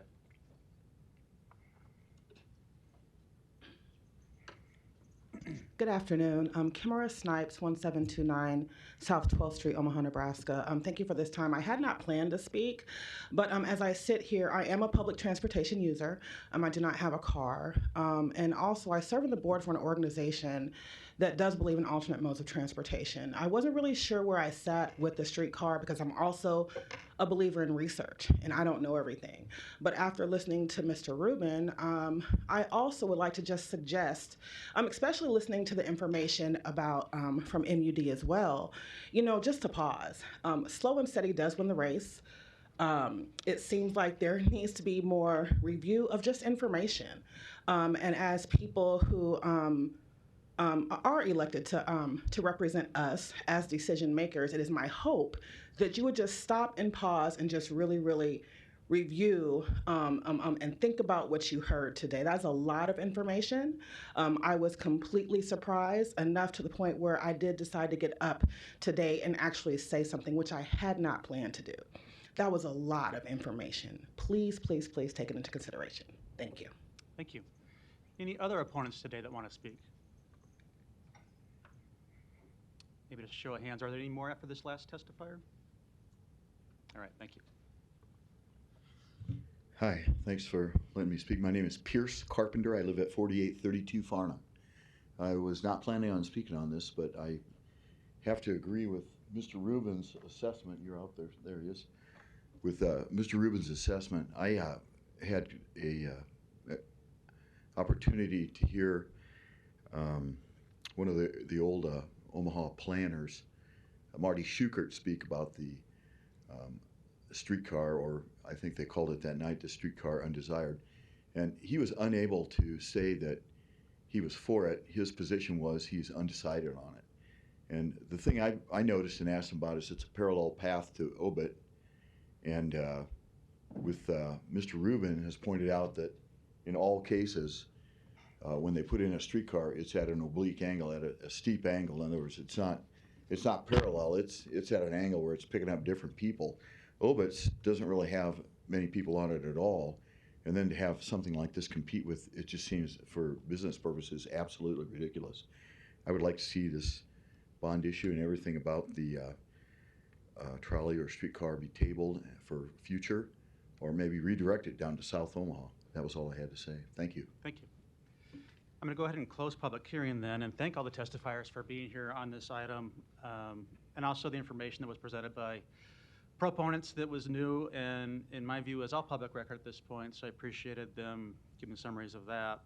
I do want those in the audience to know that the City Council has been pushing for operational and capital financing details for quite some time, and we do think it's important to ask the tough questions about operations and capital financing on this project to, should it be approved, to maximize its chances of success, but also to minimize any risk to taxpayers. We take that all very seriously. So I had a few follow-up questions, and I think others may too for today's purposes. I did recently submit about 2 pages worth of questions and public document requests in the last few weeks that were returned and were answered by Mr. Warren, which I appreciate. And one of the things I know that came up in the last few weeks is what is a fairly new approach, which was not in the original announcement regarding the bond items we have on our agenda today, one being redevelopment bonds, but then one being lease purchase bonds. And it was lease purchase bonds that was new. I thought Mr. Noddle did a good job of addressing that issue and why that's the case, and I understand why that's a practical desire, and it is a convincing desire when you talk about a 7% rate versus a 4% interest rate and potentially saving $36 million should these move forward. But still, having said that, there is a different implication of lease purchase bonds than redevelopment bonds or private placement bonds, and that is ultimately the city does back those bonds, and then ultimately the risk is ours. So it's really important to talk about mitigating that risk. And so, Mr. Curtis, this might be for you or this might be for Ms. Taylor. For me, that's why this MuniCap report was that much more important to receive as soon as possible, and definitely before today, to ensure or give some confidence to council members that taxpayers are not at risk with this complex undertaking that is major and has lots of moving parts. And so, as was summarized by others, the report that the council commissioned found, they think, about another $100 million or so in revenues from TIF proceeds that can be used for this project than originally thought, so about $608 million. That's good news for the project, I think. A lot of those numbers were increased in the tranches that are under new development, so it shows, to me, it means they have confidence in what development this can drive, and I think we have seen that in other communities that have done this well. But Mr. Curtis, maybe for you, if you'd come up. Also, in these conversations we've been having over the last 6 months, I asked that we do some pretty detailed, in fact, very detailed spreadsheets on cash flow, revenues versus cost projections at this point in the project over the next 30 years. And I think what the MuniCap report would suggest is that the anticipated cash flow and liabilities you would have per year would largely be covered by the revenues they're identifying. There are a few years in there that get pretty tight and pretty close, so I want to hear from you your confidence level in that respect, that it can be covered from a cash flow perspective, and should there ever be a close call on how the cash flow is working, how would that be handled? Well, let's think of this. Steve Curtis, City Finance Director. Let's think about this in terms of other projects like this that the city actually does already engage in, and that is when you have a project, and lease purchases are a fairly common way to do this. Every parking garage we've done, for the most part, has been done from lease purchase without really taxpayer involvement because it's paid by the fees of the garage. There can be times at the beginning of a garage, and again, we haven't done a garage in probably 8 or 10 years now, but there could be times at the beginning of a garage where it's not quite sufficient, but it is paid back. So there isn't, even if we float that for 12 months or 18 months, 2 years, they are paid back by the garage revenue, so the taxpayers ultimately haven't paid anything. There's a large park on the northwestern part of our town. We're talking about doing something very similar. We'll float that more than likely with lease purchase bonds, and the proceeds from the development around that park and some things that occur there will pay for those bonds. In this case, when you come back to the streetcar, knowing that it's something similar to what we've entertained in a number of other development projects, primarily parking garages, although it has been used, as we all know, in a few other things like CHI Health Center. It's important to note that now you have 2 national studies that say there is plenty of money to fund these. So we don't have just one, now we have 2. And we know that the second study used 1.9 billion of development, when we know that just the amount that occurred naturally every year, and no reason to believe it won't continue, was more like 3.5 billion in that same area. So could there be a period of a year or 2 up front where those revenues are a little shallow? Potentially, but these reports show there's plenty to pay ourselves back with really no taxpayer interference, because we do pay, or no taxpayer money involved, because we do this same type of development already. So you're confident as a city finance director this would have no undue burden on the city's general fund, nor would it be any liability or potential tax increase to taxpayers? Yeah, I don't see any tax increase for this and no liability to taxpayers. Mr. Noddle, a couple of questions for you related to cost, which I think is probably more your area at this point with the streetcar authority. Name and address? J. Noddle, 2285 South 67th Street. We haven't talked a lot about cost yet in today's forum. You did mention that the streetcar authority still thinks the entire project is $306 million from a capital perspective, and that includes a 35% contingency. The one thing, though, that causes me some discomfort is that number was a number originally identified in the HDR study a couple of years ago now. And I know from the time this project was originally announced, the route has been extended a little bit. And I know things aren't getting cheaper and inflation rates are up.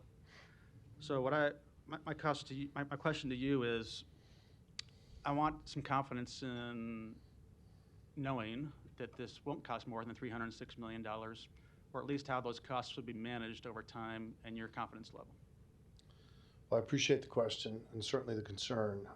What I can say is we are, as you know, we have, HDR has been engaged along with their sub-consultants to begin the 30% design. That started with a pretty significant due diligence effort, which begins with understanding what's in the right-of-way, where all the different utility lines are, whose lines they are, what's relatively new and in great shape, and what's either at the end or beyond what's projected to be its useful life. So there is, from the very beginning, a collaborative effort to work together and understand how we can minimize expense all the way through the project. And certainly, just to stay on that for a second, we'll be working, the Streetcar Authority, whoever the ultimate CMGC firm is, and so forth, will be working together to try to combine efforts wherever possible and minimize cost. That's going to happen all the way through this project. The Streetcar Authority asked its interim director, Mr. Gustafson, to take a look at a joint procurement of cars, as an example, with another community that's about to issue an RFP for 11 cars. We need 6. There are very few manufacturers and suppliers of cars in the world, actually. And so an order of 11 is a big order. An order of 6 is a really nice order. And if there's a way to kind of combine our orders and have it be 17 cars, we've been told we could expect anywhere from a 10 to 15% savings per car if we can do that. Those are the kinds of things that are part of our daily practice. And quite frankly, they ought to be part of everyone's daily practice in their own businesses, whatever discipline and industry they're a part of. So I think you can expect a very high level of attention. No one wants to spend a nickel more on this project than we possibly have to, but we don't want to compromise quality and save money on the front end only to buy greater operational expenses and headaches along the way, I should say. So we don't have any reason to believe right now that the numbers are going to be materially different than what we're working with. We've got to allow the design to keep going so that we can get real current market numbers. You know, if you think about and you consider the consultants that are working on this, you know, we started with a gentleman by the name of Charlie Hales. Charlie is the former mayor of Portland. He was there when the streetcar project was approved and developed and operating. He is largely known as one of the country's foremost authorities on streetcar projects, modern streetcar projects. There's been a lot of references to different kinds of transportation and urban transportation projects. We're talking about only a modern streetcar project. So this started with Charlie. We've got Rick Gustafson as the interim director of the Streetcar Authority. Many of you, if not all of you, have met Rick.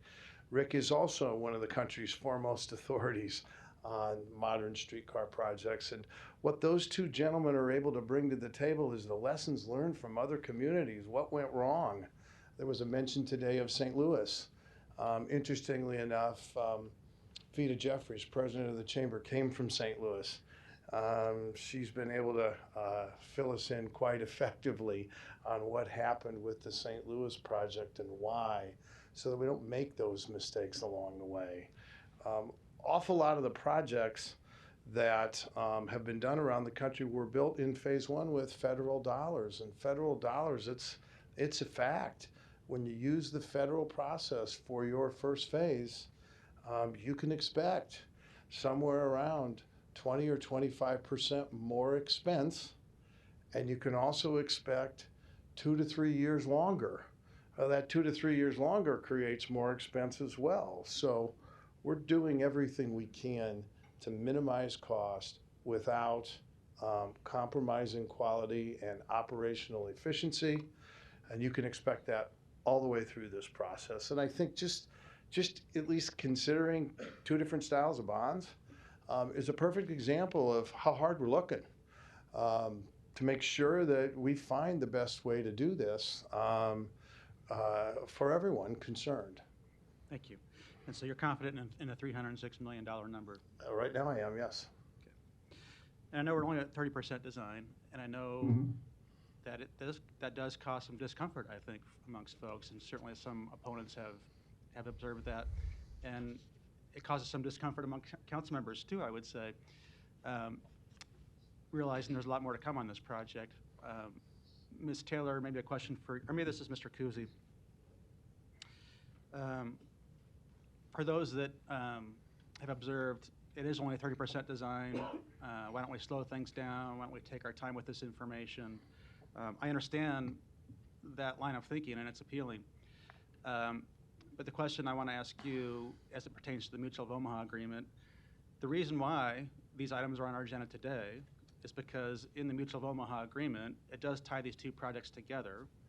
And that development project is looking for a good faith effort, which has been determined to be the financing of this project, to be done and approved by the end of the year for that project to continue. Is that an accurate representation of the timeline and why we're here today? Matt Kuzy, Law Department.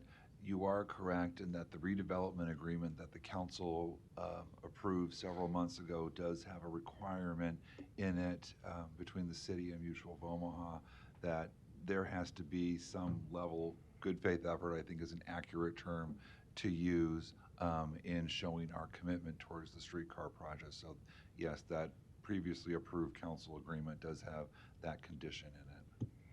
So that other project can continue as soon as January, right? It's Matt Kuzy, Law Department.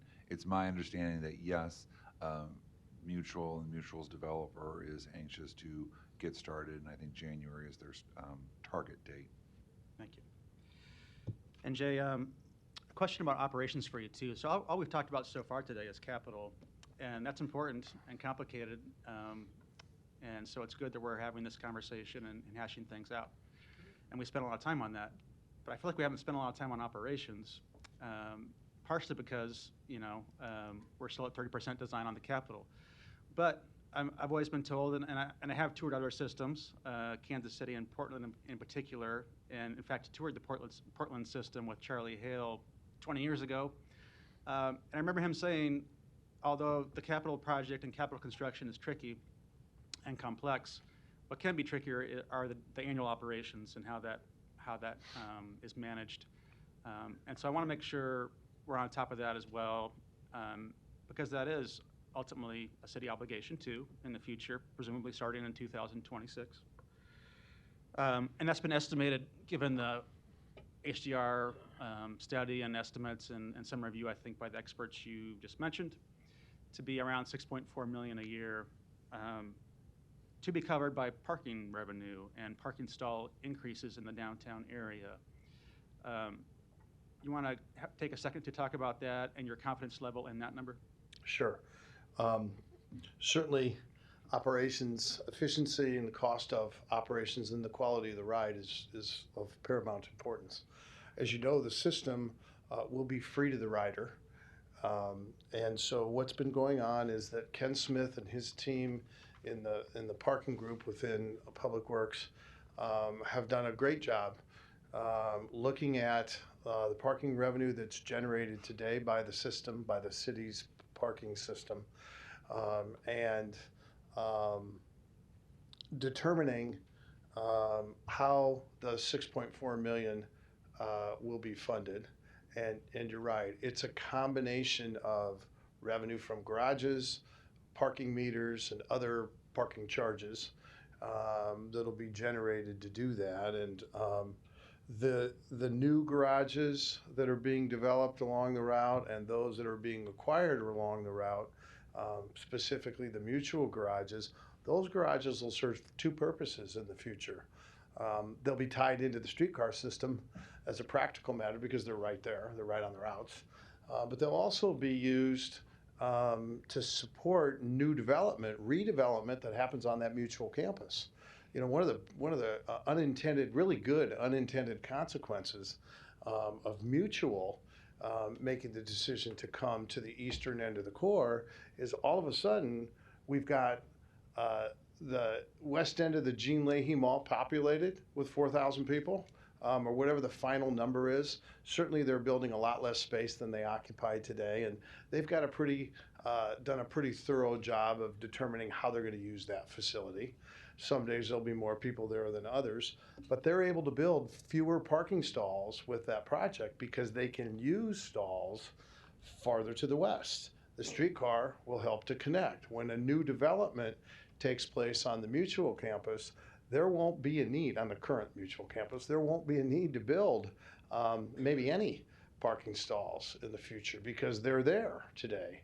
And the city can enjoy dual purpose and dual sources, maybe more than dual sources of revenue from those garages.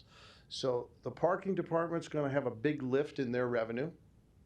And some of these new garages, I would imagine, will be supported and funded by a bonding mechanism, lease purchase bonds or something like that, I think, that are very attractive. And so when you add all this up, I think that the parking department is comfortable, I'm sure they are, that the revenue necessary to operate the system can be generated from parking funds, which are user fees, by the way, and not taxpayer dollars.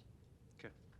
So you're comfortable in the $6.4 million operational number and also comfortable if it be covered by parking revenues with no impact to the city? The operational number can move a little bit. As we get farther in the design, there will be some nuances in the system, or there will be some options, the way the system is designed and put together, that'll impact high and low, up and down operating costs. So that'll all get factored in. It could come back it's 6.1 or 5.8, and it could come back at 6.7, and we won't know that till we get a little farther down the line.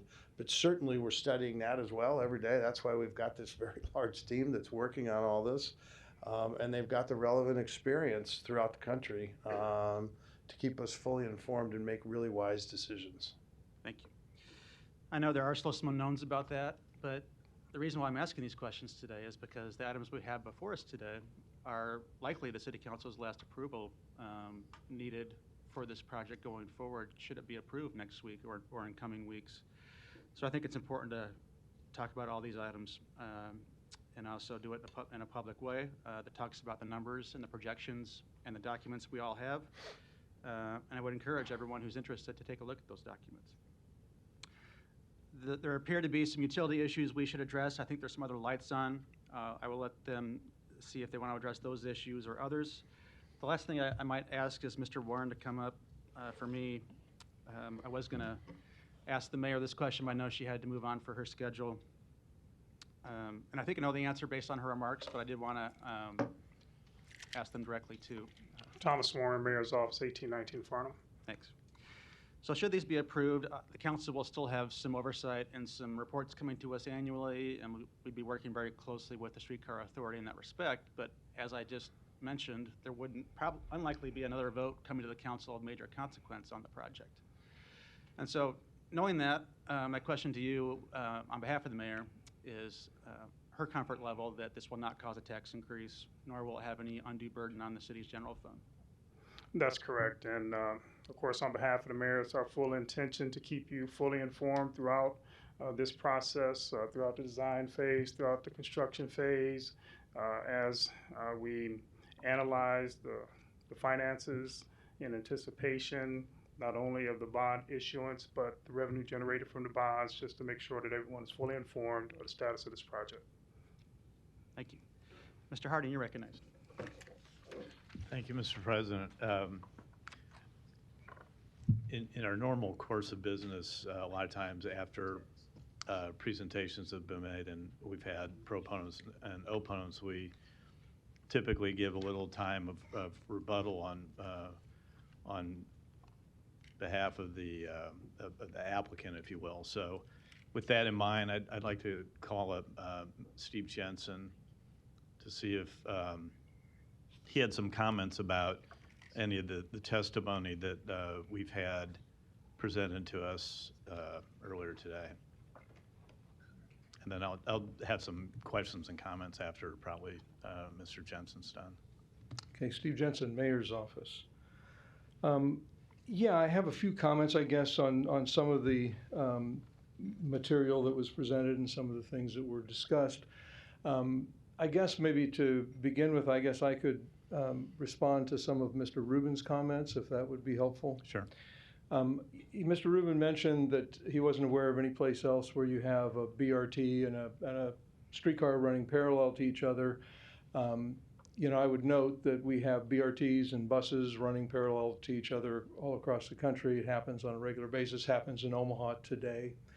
So to some extent, the streetcar running parallel to the BRT wouldn't be all that different than the bus running parallel to the BRT today. But it does happen elsewhere. I'm familiar, certainly in Kansas City, there's BRT Light that runs about 2 or 3 blocks to the, I believe it's to the west of the current streetcar line.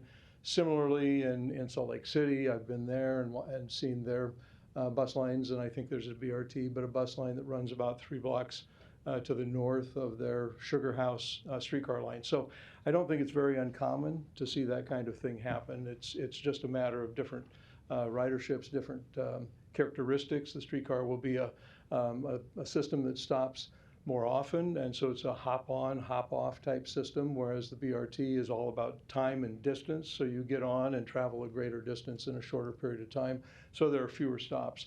So they kind of serve 2 different functions, and so I think that's a pretty common thing, I guess, around the country. I would note that the map that he mentioned only was cut off. I think that was a printing problem on his part. If you pull it up on the PDF, the map is all there, it's all correct. So I don't know where that problem came from, but if you pull it up online, you'll see it's all there. When it comes to the job loss numbers that he was referring to, I think the graph he showed probably started a little bit, if there was a big drop that was shown there, I couldn't see the time frame, but I'm guessing that was about the time of the ConAgra departure, and so there was a big job loss. And yes, there has been growth over time. I mean, the graph that he was referring to came from the Urban Core Strategic Plan for the Chamber. And in that Urban Core Strategic Plan, yes, it clearly said that that was a job loss over that period of time from 1963 to about 2014, I think it was. And part of the reason was that that was the information we had when we first started to prepare that kind of information. It was also roughly a 50-year time frame, so it sort of was a good time frame to look at. I would say that yes, there has been job growth. We've acknowledged that there has been job growth. At the rate we're going, it would probably take about 50 years for that job growth to hit the 30,000. In the same report that Mr. Rubin was looking at in that strategic plan, it notes the 4 or 5 market studies that have been done since 2009.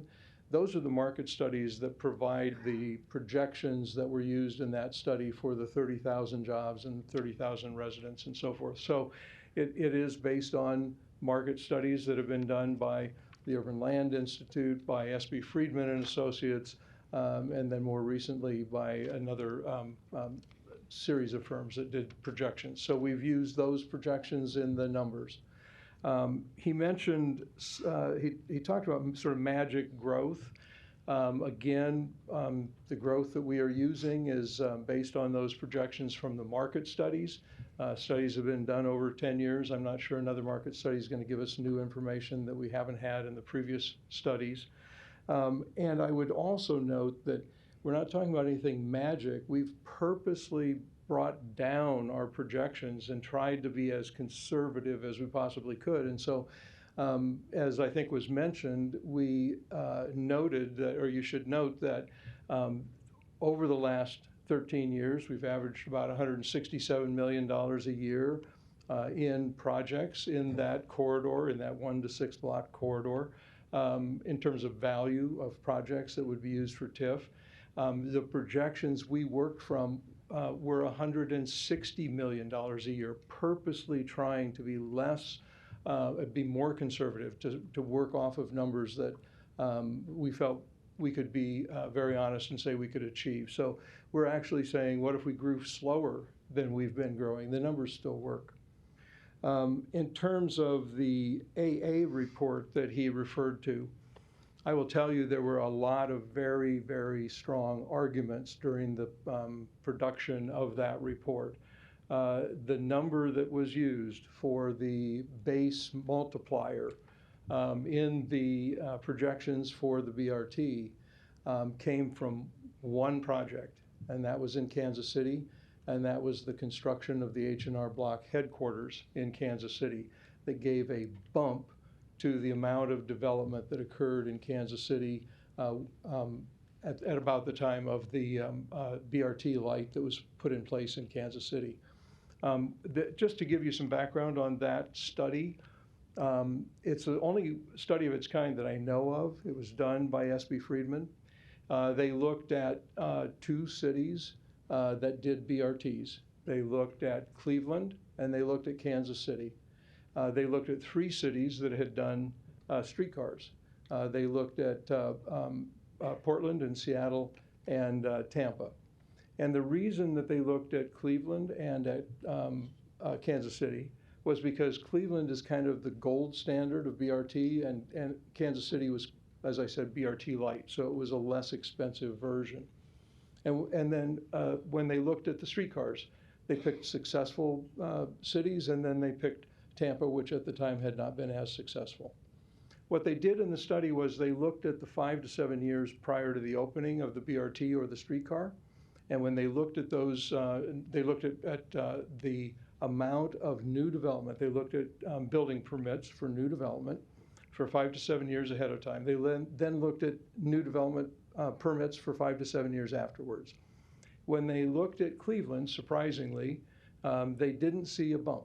And that's because Cleveland had a lot of redevelopment of existing buildings that didn't show up in those building permits, but did show up in other studies. When they looked at Kansas City, there was one bump. That was the H&R Block headquarters. The H&R Block headquarters was announced long before Kansas City announced their BRT line.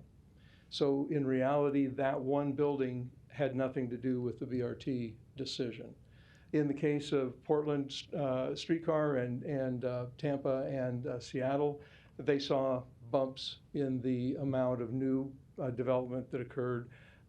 after the streetcars went into place. And there are other studies, federal studies, that we could give you that show similar things that happened. But what happened then is when you take that one case in Kansas City, it more or less artificially increased the amount of development that appeared to occur because of the BRT. And so there was a lot of debate about whether that should be included in the report. The client insisted that it be included, and so all of the calculations for the BRT in terms of development projections were based on that one building. He also mentioned ridership from that report. Again, a great deal of debate.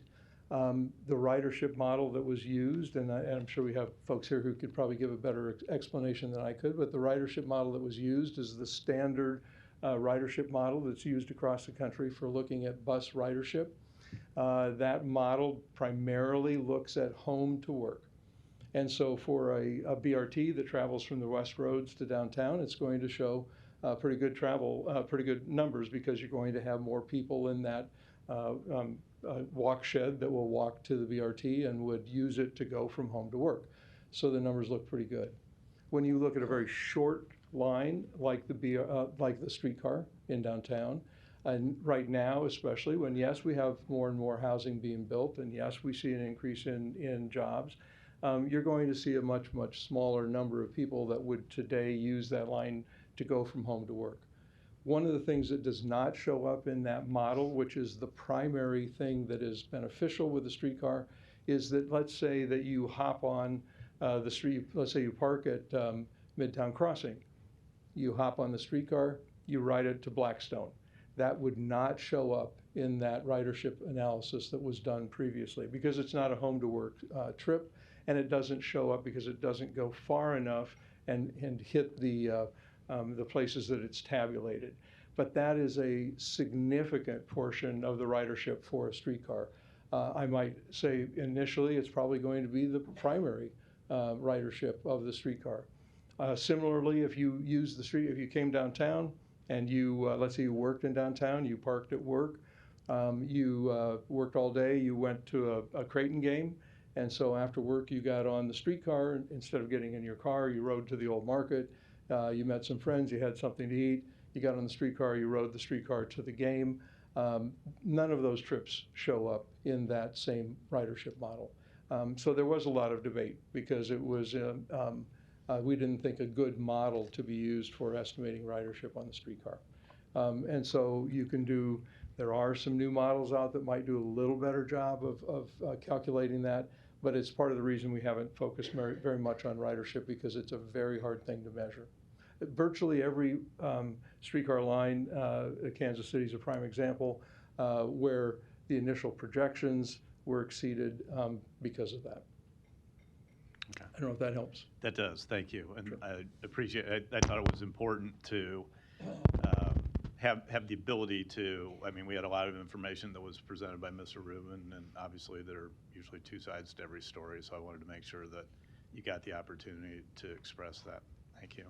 So I have a couple quick comments now, and I might have some for later, but you know, this has been an interesting process. And I know there have been a lot of comments of, you know, maybe tap the brakes or, you know, slow down. And I would tell you, I think we have done that.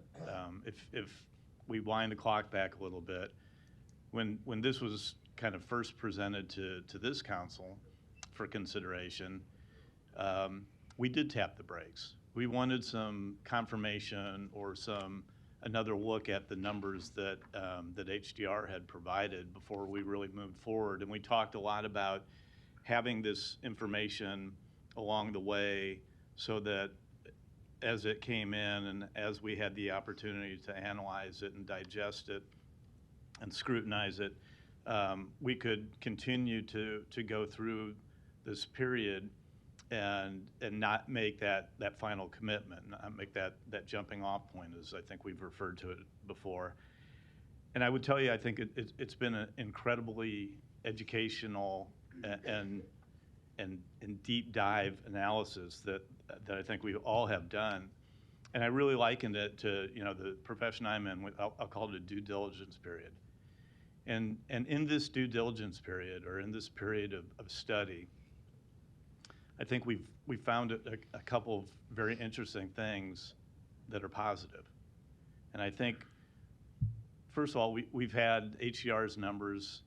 We've had Municap come in and take a look at their analysis of it, completely independent of HCR, and even use different models to get to their numbers.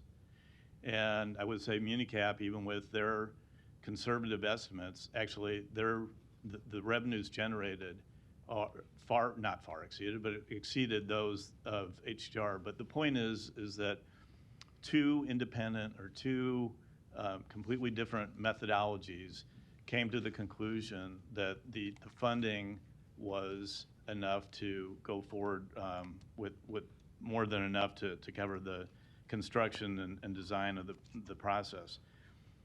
The other thing that I found interesting too is that as we've gone through this, and originally it was contemplated that redevelopment bonds were probably the route that we would go to fund this. So again, we've now found through kind of this analysis as well as changes in the marketplace and the increase in interest rates as it relates to redevelopment bonds compared to the lease purchase bonds, is that again we've found a way to really lower the cost of the project. And if we didn't hit the brakes or tap the brakes, 6-8 months ago when we started going through the process and had made commitments to the redevelopment bonds and those forms of revenue and making those decisions at that point, I think we would be questioning ourselves as to what we did back then. But again, I think this due diligence period, at least for me, has been incredibly helpful and educational. And I think it's proven that we're getting a better product and that we're finding ways to save money on project costs. And the revenue stream to fund either the redevelopment bond or the lease purchase bond hasn't changed. But we found a way to maybe be even with the changes in our markets and interest rates to help minimize or reduce the project costs overall. One other thing, I wanted to go back to something Mr. Jensen touched on the job growth in the downtown market. And I would tell you that although the numbers aren't what we would like to see, we do see some positive growth today. And if we didn't see positive growth today, I would question the job that the administration and this council are doing for the city. So I think we're moving already in the right direction. I think what we do day in and day out for the city and paying attention to the urban core as well as the rest of the city helps in regard to get those job growth numbers up. I'll refer back to something my former boss kind of touched on earlier today too, and something that I remember back in the mid-90s when our downtown area was not in good shape. And the heart of the city, as was said, is your urban core. And if you don't have a strong urban core, I think you have the potential to lose the city. And when there was that much attention back in the mid-late 90s to the urban core and refocusing on the downtown, I think those are the building blocks that we are now building off of in order to make this city and our urban core that much stronger. I'm excited about the prospects of what we're doing. And again, I think that the time that we have spent on this and the validation of the numbers, I think has been time well spent over these last few months. And if we are getting to that last stop, I'm more confident today than I certainly was 8 months ago when I started analyzing this endeavor. Thank you. Thank you. Mr. Bagley, you're recognized. Thanks, Mr. President. I appreciated your diligence on the finance part, and I won't be redundant on what you had already discussed with Mr. Curtis. I did have a question if Mr. Dobb is still here, if you would, please.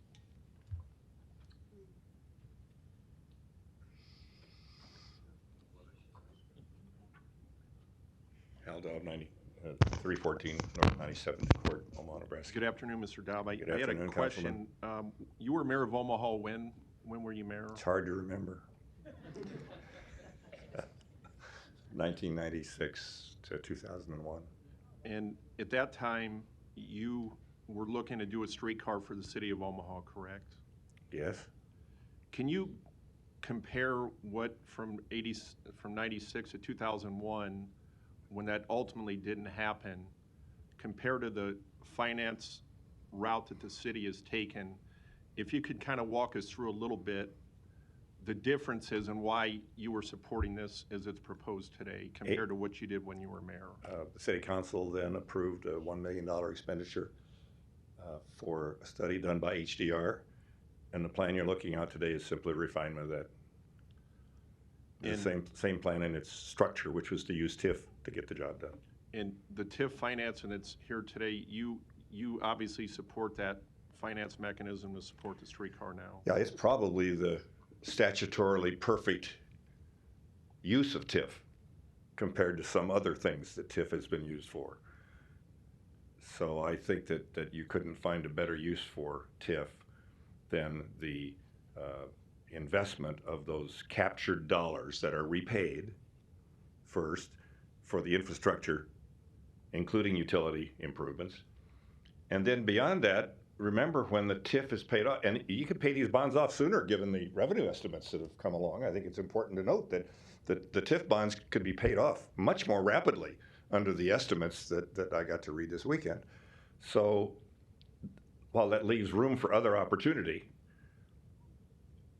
what it does is it gets revenue back to the many other local subdivisions of government that depend upon the revenues from property taxes. So our schools and community colleges are going to benefit even sooner than they might have been concerned about with a 15 or a 20-year TIF bond, whatever your decision gets to be made in that recommendation from D.A. Davidson. But I think that the structure of the idea, but it just, all good things come in time. So you just have to kind of expect that this has matured a great deal. It's much more sophisticated than we thought about then. But the routing and the structure and the rationale to quit building parking lots to give us that vertical capability for more dense use of the infrastructure we're already paying for. I mean, we're already paying for chuck hole repairs and everything else, street lights, and to the extent that we can have more people benefit from what's already there is a real big plus for our community. That's good for all the taxpayers of our city, not just the people on the route. Appreciate you coming down. Thank you. You're welcome. Thank you. I had also conversations with people I can't call down. The reason I called former Mayor Dobb down is to get the perspective of the streetcar from 25 years ago. And I also had, like all of us, you meet and you talk and you go through the data like I did this weekend and all of us did. And I also spoke to former Senator Mello that ran for mayor against Mayor Stothert, and he had proposed a streetcar. So I sat down with him and got his perspective on where it was when he tried to do it and then where we are at today. I got a couple questions for Mr. Noddle, please.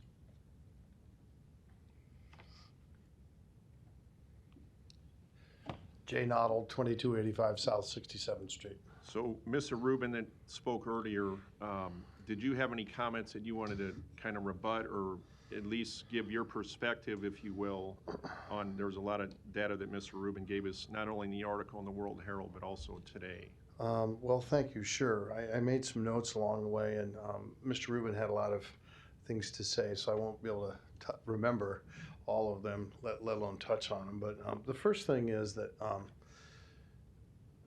this modern streetcar effort is truly an economic development effort. It is one of the tools that will attract the people that in the future will live in the core and work in the core and visit the core. It's a way to move people around in a localized area. And you know, over the years, there's been so many great development projects that have taken place in the core but they weren't very well connected. They haven't been very well connected. In my other part of my day, I've been involved in some of those projects, and as well as we think we weave them into the fabric of an immediate neighborhood, we're not so well connected to the other things. The streetcar will knit everything together, from the Med Center to the CHI Center to Schwab Field initially. And in the future, it's very important that this system be expanded to reach out to other parts of the community, starting with the northern part of the community and the southern part of the community, ultimately, as I said earlier, maybe over to Iowa, to make the core accessible to people that live and work in other parts of the eastern half of the city. So I think that's really important, and it's a given that development will happen because of this streetcar project. My goodness, look what Mutual of Omaha has said. And as you all know, there are, I don't know if there's been a dozen or a dozen and a half projects that have come before the planning board and many before the council since these announcements were made at the first of the year, end of last year and the first of this year. So those are a couple things. The other is that we've got great, highly knowledgeable, highly competent, very credible advisors and consultants in every aspect of this. We've mentioned the financial aspects. Certainly from an engineering and an operations standpoint, we've got great professionals that really know what they're doing, and they have the right kind of experience in the right kind of communities. And along the way here, we'll bring a CMGC on board. It's commonly known that the Streetcar Authority received 2 very qualified sets of qualifications. And some of you, I think, are on the selection committee. So ultimately, there'll be a highly experienced, very competent general contractor, construction manager on board. And the same thing will happen with 100% design. So I don't know that there's a situation where we could surround ourselves with more competent folks who have the relevant experience. And with all due respect, a train in Los Angeles or Orange County isn't necessarily relevant to a modern streetcar that initially has a 3.2 mile track or path in Omaha, Nebraska. Things that happened with a comparable project in Kansas City, or a new one that's 1/10 of a mile different in in Tempe that just opened, or Salt Lake City, or one that's 3 years, I think it's 3 years old in Detroit. Those are a little bit more relevant, we believe. If not for geography, some of them for climate. So I think it's really important that everybody understand the credibility and the experience of the vast group of professionals that have been asked to help with this. Those are really the big ones. So I thank you for an opportunity to respond to that. Appreciate that. Thanks, Jay. Also, I want to stress that the time we put in to researching this, to going over the data, to having the conversations, the briefings. For a public hearing today, there's a great crowd, and Mr. Rubin that came in from Oakland, I do appreciate you coming. And I read your article in the World Herald several months ago, as well as the one in Sunday's paper, although it didn't mention your credentials, it just had your name in that op-ed. I thought that was disappointing. They didn't put your full connection, which would have reflected your expertise. As I listened today, and I know it's a public hearing, but if you connect all the things that were mentioned by several of the speakers today, from Project Next and the Med Center, you have OPPD, you have Millworks, the Leahy Mall, Kiewitz, the Steel House, Holland Center, CHI. It goes on. And what I think always gets missed in this is not only those big anchors with Mutual, if they build down in the Clark site, are the small businesses that are going to be within that as well. Mutual has 4,000 employees, and you go through the big hitters, but in addition to that is the smaller companies and the smaller jobs. I know in Millworks, several hundred millions of dollars of investment there just north of Cumming Street. That's going to take off and explode. So as I think all these things, again, the big companies, but also the mid-sized companies down in Millworks or the small startups, that's all part of retaining and attracting talent in Omaha. And the streetcar is certainly part of that. And I've appreciated the contacts that I've got. There's some people sitting in this room that contact me on matters that I appreciate hearing from. And we got another week. So the public hearing today, the vote next week on what we've been talking about for weeks and months. And we got the Municap report that we referenced today that we went through. And I appreciate everybody that's came down here today to speak their piece on it and offer some good points. Thanks, Mr. President. Thank you. Ms. Melton, you're recognized. Thank you. Kind of keep it short because I got most of my questions answered with Steve Jensen and Jay Noddle in response to some of what Mr. Rubin said, which I think is somewhat unfortunate because I want everybody to get the right information. For the last 10 years, again, I have not been for a taxpayer-funded streetcar or one that would increase the taxpayer dollars. Mr. Dobb and I debated this 6 years ago, I think, in front of the Masons. Over 100 people there, and I debated Mr. Dobb. I think I won the argument, and I was against the streetcar, but the argument that we had was whether we were gonna bond this and the taxpayers were gonna pay for it. And so I have been having these discussions with Jay Lund for about 10 years as well. And I'm very impressed with a lot of the developers, especially when I look around the room, the young developers that have grown up here in Omaha and have now poured their heart and soul into some of the development. And then they also have a vision.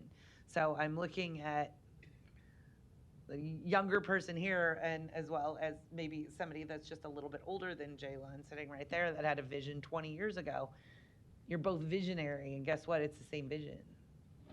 And so I have to take these things very seriously, but I am not going to compromise the principle of not having a taxpayer-funded streetcar.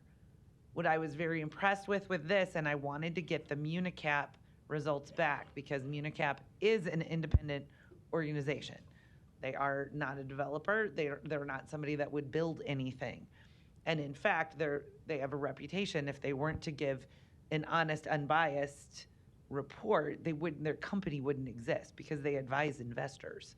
So let me tell you, those investors are looking to them for an honest, unbiased report. What came to be is we also had another report from HDR that understands Omaha and understands development and understands some of the costs.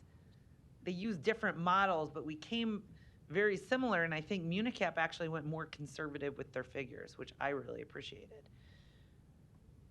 What I was a little concerned about was when I heard we're going to use lease purchase bonds, and that made me nervous. I don't know if I can support this using lease purchase bonds. But I was able to find out that the TIF revenues will still pay those lease purchase bonds. I am confident in the development, and I'm going to ask somebody to come up because some of the questions was, well, we need somebody independent to tell us what the development is going to be in downtown, because apparently we don't trust HDR, the city, other developers, our urban core committee, which I think Mr. Noddle listed. There were a good 20 people from this community that either have businesses downtown or involved in business, who all agree to that kind of growth. And in fact, the growth we've had has been around 160 billion. Jay, do you know these figures, Mr. Noddle? Yes. Could you come up? Jay Noddle, 2285 South 67th Street. and I know because you're involved, I'm just gonna throw it out there, it may be self-serving, but I don't think you do that. You don't want to, you're gonna be investing in this, you want this project to happen, and you want it to get paid for with the TIF dollars and the investors that are gonna be paying for those bonds as well. Because not all of them are gonna be lease purchase, just a portion, then we're gonna have the other bonds that are gonna pay for it, that are the private investment bonds.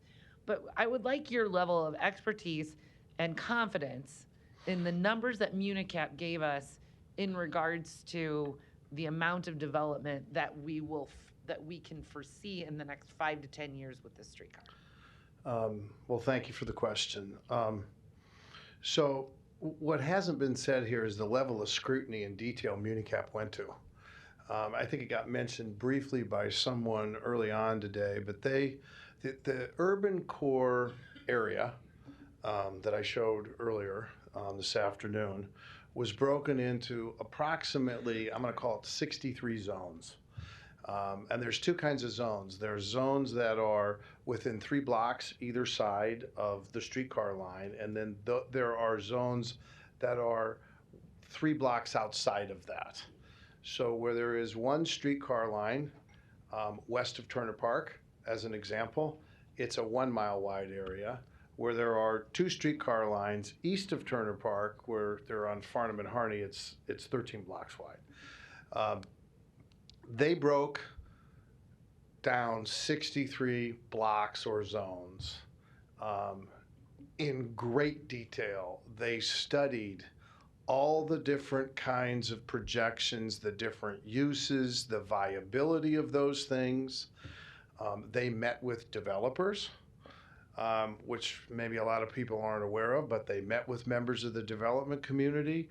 They certainly met with the city. They took a darn deep dive when they finally came to Omaha. And I will also say this, when they came to Omaha, they were, like so many others that we're all aware of, they went, wow, this is a heck of a starting point. And so I'm very comfortable in those numbers. Now, there could be, a God forbid out there in the world that none of us can do anything about. But as someone mentioned earlier, or I think it was Steve Jensen, our history has been 167 million of redevelopment projects in the core per year for the last 12 or 13 years. The numbers were peeled back a few million. I think they used 160 million. Instead of using 3.2 or 3.5 billion in development, they used 1.9 billion in development.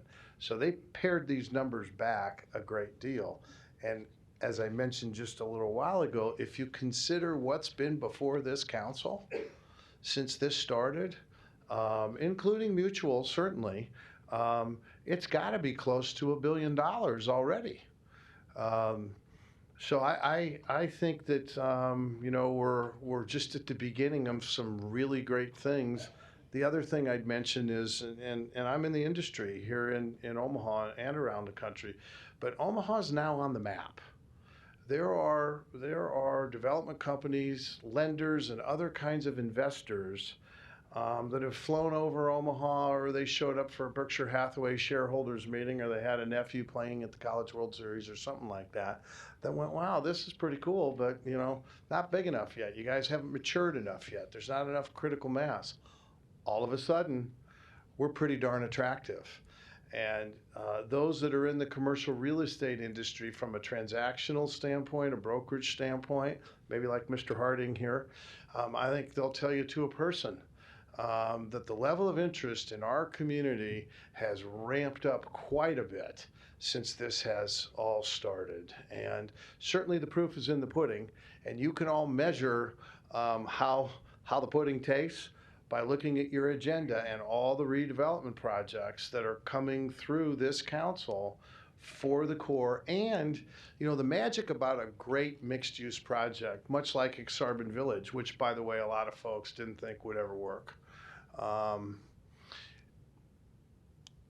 lot of the magic is what happens on the fringe. Technically, Millwork Commons and the other areas to the north aren't in the urban core. West of Saddle Creek or west of 48th Street isn't in the urban core. Leavenworth as you connect the Med Center to UNO and Exarban Village, west of Saddle Creek, that's not in the urban core. Going south, that isn't in the urban core. But guess what? Everything's active. And so the real success of a project is measured not just by how you do on site, or in this case, in the core itself, but rather how did you impact the fringe? So I'm very, very confident. I've been doing this a long time across the country in 19 states, 40 years plus, I hate to admit.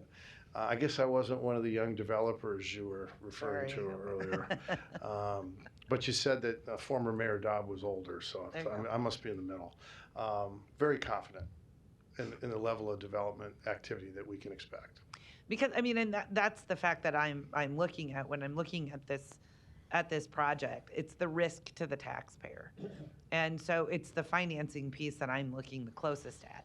And I guess my thoughts on Mr. Rubin analyzed was more of a transportation mechanism, to where I'm looking at the streetcar as a development tool.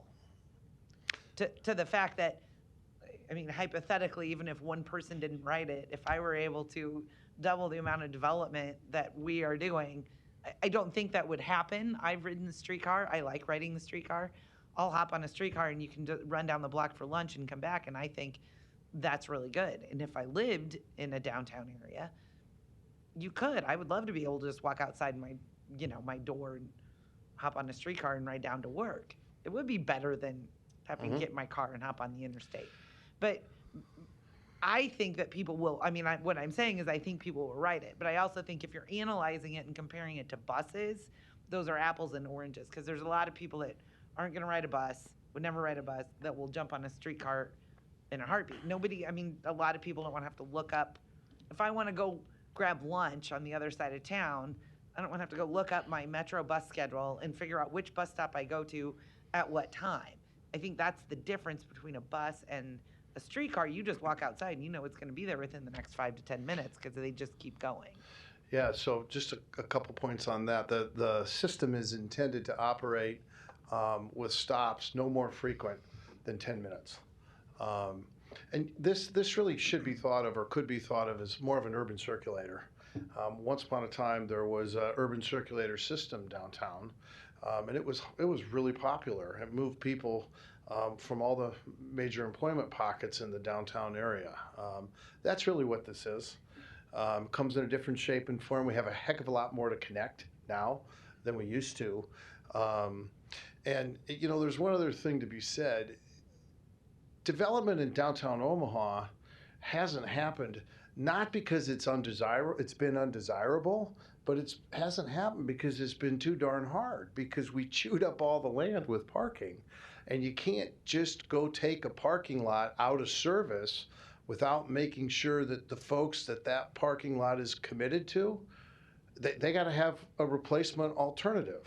Ken Smith's been doing a heck of a job working through a process of what you could kind of think of as overselling garages, so that multiple users that have a need can cycle through those garages, and it's a much more efficient way of doing things. So I don't want people to think, none of us want people to think that developing downtown wasn't and hasn't been desirable. It's just been too darn hard, because you get forced into having to build big parking structures. There's no other way to do it when we take surface parking lots out of service.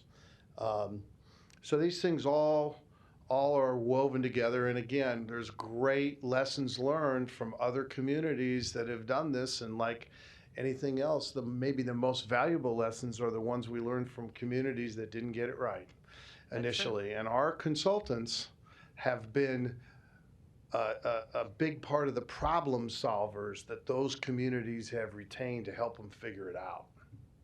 Okay, thank you. I've got one more, but it has more to do with working with the utility companies. And before you sit down, Jay, I'm going to ask Chief Warren this question. I just want to.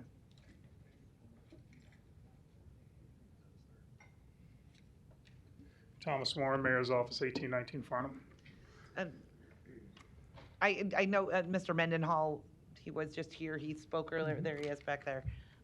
Spoke about some I don't want to get involved in any negotiations in regards to MUD in the city of Omaha here on the floor. What I would like is a commitment that communication still continues between the city and MUD over the next week. Yes, we've had communications with MUD as well as other utilities.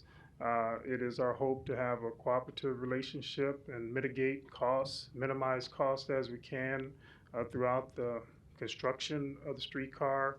You know, we've identified a number of opportunities to coordinate efforts.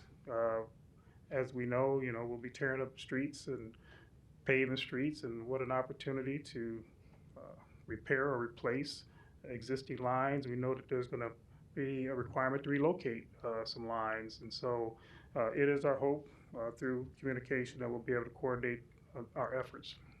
Okay, I would appreciate that.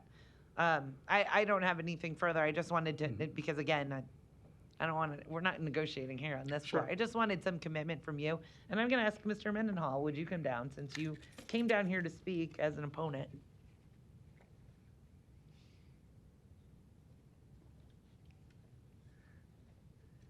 Mark Mendenhall, MUD 7350 World Communications Drive. So, Mr. Mendenhall, my goal will be that hopefully you'll become a proponent, and because the city will work together with MUD, because I think, as you said, you are here not as necessarily an opponent of the streetcar. You just want to make sure that we have the costs allocated and agreed to maybe before we move further, just to ensure that everybody's on the same page. Is that more what we're working to do?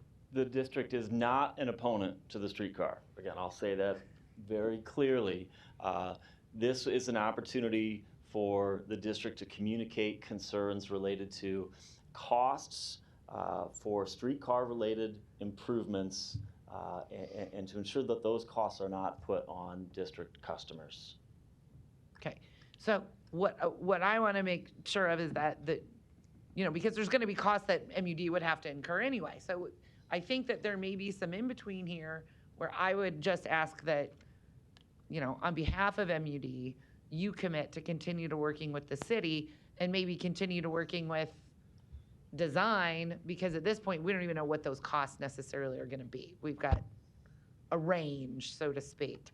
So I would just ask some commitment, because what I would like to see is some progress made, at least on, how we're going to figure out who's going to pay what and what it's going to be. Because I also don't want it to be that everybody just gives up and then all of a sudden we hear from MUD, we're increasing your costs because of the city, even though it didn't necessarily have anything to do with us. I think that there's probably some ground in between that I would like to see that I think is fair, because we got to remember, MUD's ratepayers are the city of Omaha's taxpayers. Like, we're all the same people. It's me. It's, okay, come on, I'm seeing her shake her head, right? I mean, we're all the same. So your constituents, so to speak, are also our constituents. So hopefully we can figure out a way that we can make this work that's fair to all of us. Very well said. The commitment is there, and it will continue to be there to work with Mr. Warren and the mayor and her staff, the engineering staff, the consultants, to ensure that costs are reduced as much as possible. The concern is that this is continued to be framed as an opportunity to replace it. What our position is, this is a development project. If we utilize our strategic approach at replacement of mains, we would not be touching any of these mains within the streetcar area but for the project. And so we will commit to working with them, absolutely, to find a fair resolution. But again, I just wanted to state that. Okay, well, and like I said, I didn't want to get into the details, but I do understand where you're coming from. I understand where the city's coming from. I do think that we're going to need to have some, we need to be closer to an agreement on this, I think, before next week. So I'm encouraging all the parties to continue to work on this. Well said. Yes. All right. Maybe not this evening. Take a break after tonight, but sure. Yep. First thing tomorrow, if you could get back together. Absolutely. I would appreciate it. Absolutely. Thank you. Thank you very much. Nothing further. Thank you. Mr. Palermo. Mr. Mendenhall, sorry, before you get too far away. I'll do my name again. Mark Mendenhall, 7350 World Communications Drive, on behalf of MED. Yeah, thanks for being here. I certainly didn't want to start with you. I would have got to you. Councilmember Melton certainly asked the questions, and we don't like to negotiate during the setting of this because it never works well. But hearing the testimony for the proponents and opponents, we at the city usually find some of the same bodies together on big projects. And that's exactly what this is, a big project for the city of Omaha. So you did come down as opponent. It's very clear to me that you were an opponent, even though you tried to stay neutral. But there's a question that you mentioned, and I wrote it down, and it said, you need help. Explain to me what you mean standing here as legal counsel for, I assume, the board of directors for MUD and saying you need help. If I didn't articulate it before, my apologies, Councilperson Palermo. The district is not an opponent to the project. We are an opponent to imposing these costs onto the customers of the district. And what I'm asking for help with is for this body to consider requiring the funding mechanism to pay those costs of utility relocations that are necessitated because of the streetcar, not within our existing water infrastructure replacement program.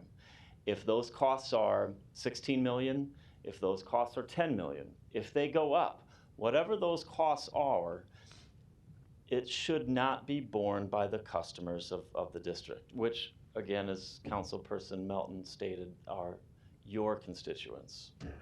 That's my request for help. Hopefully that answers it. It does. You also mentioned it would have an impact on your rates. And this is what you're describing now, where maybe if you didn't receive the help for infrastructure cost, that you normally wouldn't go in during this corridor of this light rail being built. But I have to believe, from knowing what I know about infrastructure, that this part of the city, certainly these gas mains and probably some of these water mains have lived their life out. They have to be aging out. Do you know this information along this corridor, the age of the mains? Yeah, that assumption's incorrect. The mains that are within the corridor, whether they be newer mains that were installed along the Midtown Crossing along Farnham, or older mains as we go west past, say, 36th, 37th Street, those mains have not reached the end of their useful life. So again, we use a strategic model to evaluate risk, and there's a variety of factors that go into that. The consultant that has been mentioned here numerous times, HDR, actually helped design the model for us. And utilizing that model says within 4 years, none of the mains within this project would be replaced, but for the streetcar. So the possibility of this being the proposed route, would it be fair to say that MUD would be willing to prorate, even though they're not within the next 4 years of being replaced? Maybe good example, maybe bad. You get plates at the DMV, you sell your car. 8 months later, you take your plates back. You don't get your full money, right? Things are prorated. So for me to sit here, knowing the grand scope of this project, and to be honest, I'm really surprised that MUD isn't more on board. I understand your position, but for you to say that you think the cost, or maybe the age doesn't factor in to the cost, is that what you're saying? Like the age of the mains aren't factoring in to the cost of them because you would not be digging them up? No, and if we can provide further information to you outside of this forum, certainly can. We'd be happy to work as we have with the city staff to educate them on that model. I'm not quite sure I'm following the question. The age of the mains is one cohort utilized in this model to evaluate whether or not it will be replaced. Okay. And again, our analysis is none of the mains within the streetcar pathway would be replaced but for the streetcar. And frankly, I'm sorry. And I get that. I totally get that. I'm not understanding the part of, sure, during this period you wouldn't replace them, but if you were to dig them up and replace them, you would almost be seeking full price because you wouldn't be replacing them when in all actuality the mains are probably, from what I know of the area, from what I know of infrastructure, that they probably need an overhaul. And if your map says something different, I'm sure the city of Omaha and everybody involved would love to see that because it would certainly factor in. We know that it is no small cost to replace some of these gas and water mains within this area. Let me ask you a more direct question. How long has MUD been involved or in the know of a possible streetcar along this corridor? To the best of my knowledge, conversations began in approximately 2016. Okay. So would it be fair to say that MUD, not knowing the exact line, but pretty close to the proposal, would have mapped out parking lots, buildings that are now there that are maybe 2-story, knowing they're going to be 8-story, and the addition of customers that MUD would generate, not only from the water side, but the gas side as well? And would you know a direct benefit from, even though you have to take up this main that you didn't have in your budget and didn't have in your plan, but there has to be a direct benefit that I would assume would offset what it would cost you to do it. Do you have an idea what that would be? And again, we have had these conversations with city staff. The math doesn't work. The increase, whether it is displaced citizens or new citizens, 30,000 over 30 years does not fund the replacement or the relocation casing of 5 miles of water, 2 miles of gas, some 600 services. The math doesn't work without a rate increase. So no, there would, if we are forced to pay with the spend up front within 2023 to 2026, it would come as a result of a rate increase if that's what our board would approve. Do you anticipate a rate increase tomorrow at the budget meeting? Not related to the streetcar. Do you anticipate a rate increase for the ratepayers that provide or provided gas and water service within the area you provide, an increase? Yes. Okay. Did you have an increase last year in gas and water service to the ratepayers within the area you provide service to? Water, yes. 2019, did you have an increase to the ratepayers within the area you provide gas and water service? Well, you're outside of my comfort zone. I'm sorry, I don't have that. Okay, Mr. I'm Palermo. trying to make a point. Your rates are going up, and don't take this the wrong way. With all due respect, I find it a little disingenuous to sit here and say that, well, if you do this as a city, even though our rates are going up, they're going to go up more because of you, and that's just not true. If you've been involved since 2016, there is a direct benefit to the amount of apartments that would each have a gas meter that would come with a service fee, whether they used any gas or not. Some of the water would probably move on to the large volume water, which in turn would be more than the parking garage that's next to that line that gets no water service. So like Councilmember Melton said, I would encourage you to keep the conversations going and have them be free with the city to be open, because I just know a rate increase is coming anyway, and we certainly don't want it to be painted as it's because of this streetcar. Let me assure you, Councilman Palermo, that disingenuity is not behind my testimony here today. I am here today to provide this information to you, to have this discussion.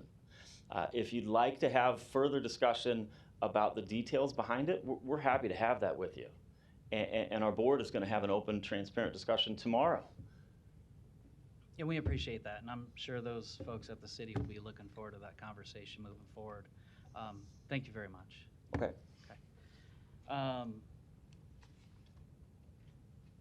So, Mr. Rubin, we haven't mentioned you in a while.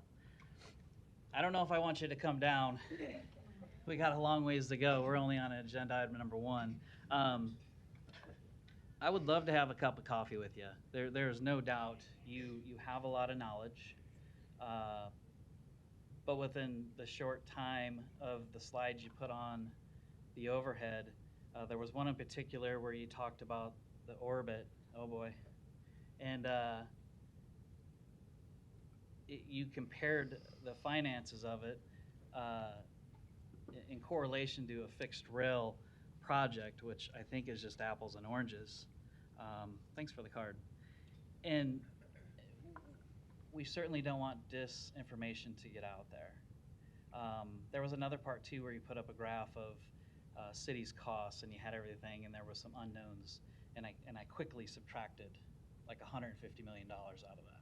So if I can do that here, looking at that, I'm sure our staff and those involved would really say that's just not accurate. So we'll continue with the discussions. But and it's great when you go this late in the period, because everybody's already asked the questions, and if they didn't, well, then I got to ask the questions that they probably should have. But the one thing that wasn't mentioned as much as it should have been was jobs. And jobs again, and jobs again, because when this development happens, when these projects come through, we've been there. I'm certainly not as scared to hold this up. I know some of you are wearing this today, and that's great. This isn't my original one. My original one probably went through the washer a few dozen times, and I had it long before the council, or maybe at the beginning. We went to other areas where they didn't have a streetcar. And we didn't just say, take us and show us something nice. We said, take us to your highest poverty areas and show us what you have, and let's see how it works. And it did work. In many of the cities it worked. And many of us who have that same thought process thought, why not Omaha? And why not now? We always talk about walk and bike and bus, and of course we got Orbit, but the streetcar's always been missing in that conversation. And make no mistake, ridership is one part of it, but it's a small part. It is the stimulus for development along this core that is truly going to make the difference for everybody involved. There is absolutely no doubt about that. Jobs are going to be created. And if you've ever heard me mention the urban core up here, if you heard me mention it once, I've probably mentioned it 100 times not up here. There's a reason why I scratch my head on annexation. People come to Omaha because of the urban core. Omaha goes the way the urban core goes. And we're missing things because Omaha could be a lot better. And we've had this discussion of streetcar for decades, long before I even knew what the city council was. And to be honest, it wouldn't have worked then. That's why it didn't happen. It just wouldn't have worked. But it works now. And if it doesn't work now, it never works. You've heard multiple people mention the bookends. Mutual of Omaha is the most important part of this.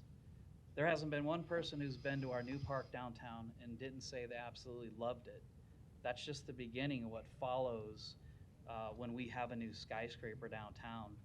And along this corridor, like I mentioned, those 2-story buildings, or them parking lots, will now be 8 stories, 6 stories, mixed use, lots of people, lots of activity.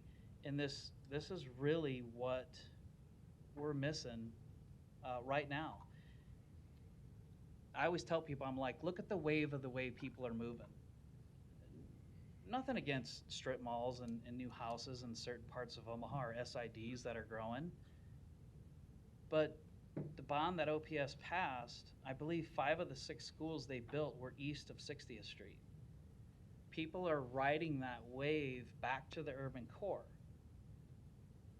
if the schools are smart enough to build schools to accommodate what we know is already too many kids in some of these schools, well, families and jobs are happening too. And when we would go travel to these cities, the first thing I would say is, I got to take this back. I can't wait to tell them the route I want it to go in South Omaha. You know, I have the #1 tourist attraction, the zoo, so it only makes sense that that would be on this route.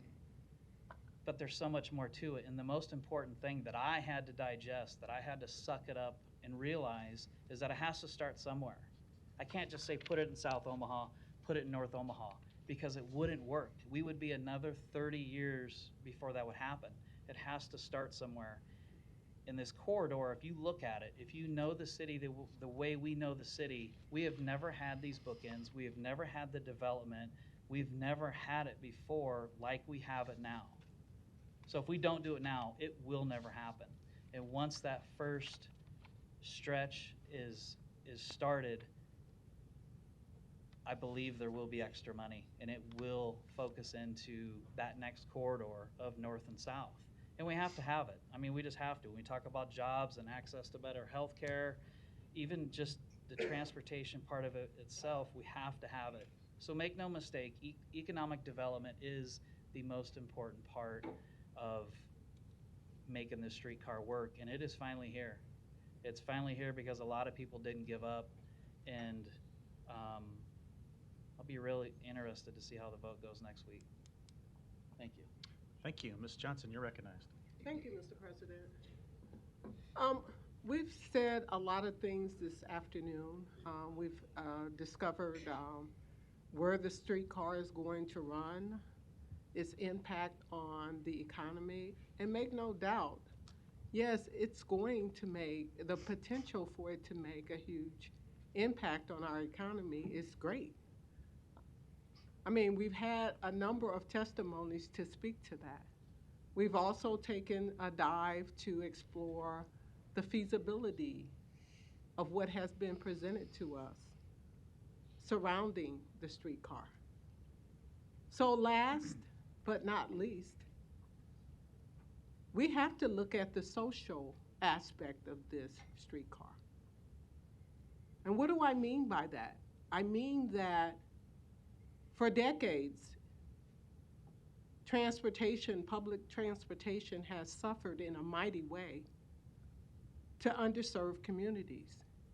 We've had a number of testimonies that came forth tonight questioning the streetcar in the relationship to duplication of it being the same as the orbit.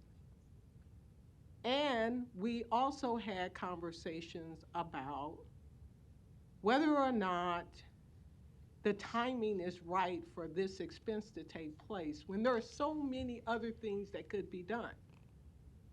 So again, I say the social aspect of people in underserved community and how they get around Omaha without a car is the question. It's a huge question. And so I'd like for someone to come up from the city and explain what the city's commitment is to address public transportation going north to south. I've heard lots of conversation about, yes, there's going to be another leg put to the streetcar, that this is going to be the main artery. I understand that. But I'm also concerned about when and how much committed the city is regarding that commitment to addressing the concerns of public transportation just as vibrant, just as urgent, just as quickly as we've addressed the streetcar.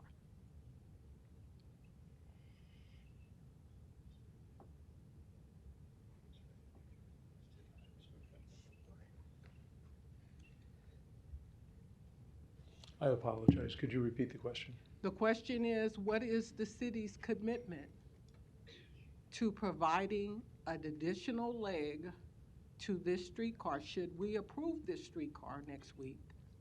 What is the city's commitment to use the same amount of energy, urgency, to address the public transportation needs of folks in North and South Omaha, because we are a North and South Omaha city. It is great that we're having this transportation going east and west. That's great. I understand the economic impact. But I'd like to know, as well as constituents that have come before us today, regarding duplication of services. Why is this money being spent now? Could it be spent in a better place, such as providing public transportation heading north to south? I'd like to know what is the city's commitment in making sure that should we go forward with the streetcar, how quickly, first your commitment, your level of commitment, and how quickly could we see something that addresses that public transportation that is so lacking going north to south to residents living in those areas? Well, from the standpoint of the streetcar, I think as you might have heard at the pre-council meeting, the Omaha Streetcar Authority has already asked their interim director, Rick Gustafson, to begin the process of discussions with federal agencies responsible for transit in this area to find out what the steps are, what steps we need to take, and to begin that process. So I think the most direct answer is that process has already begun, because the Omaha Streetcar Authority has already requested that process start to look at those north-south routes.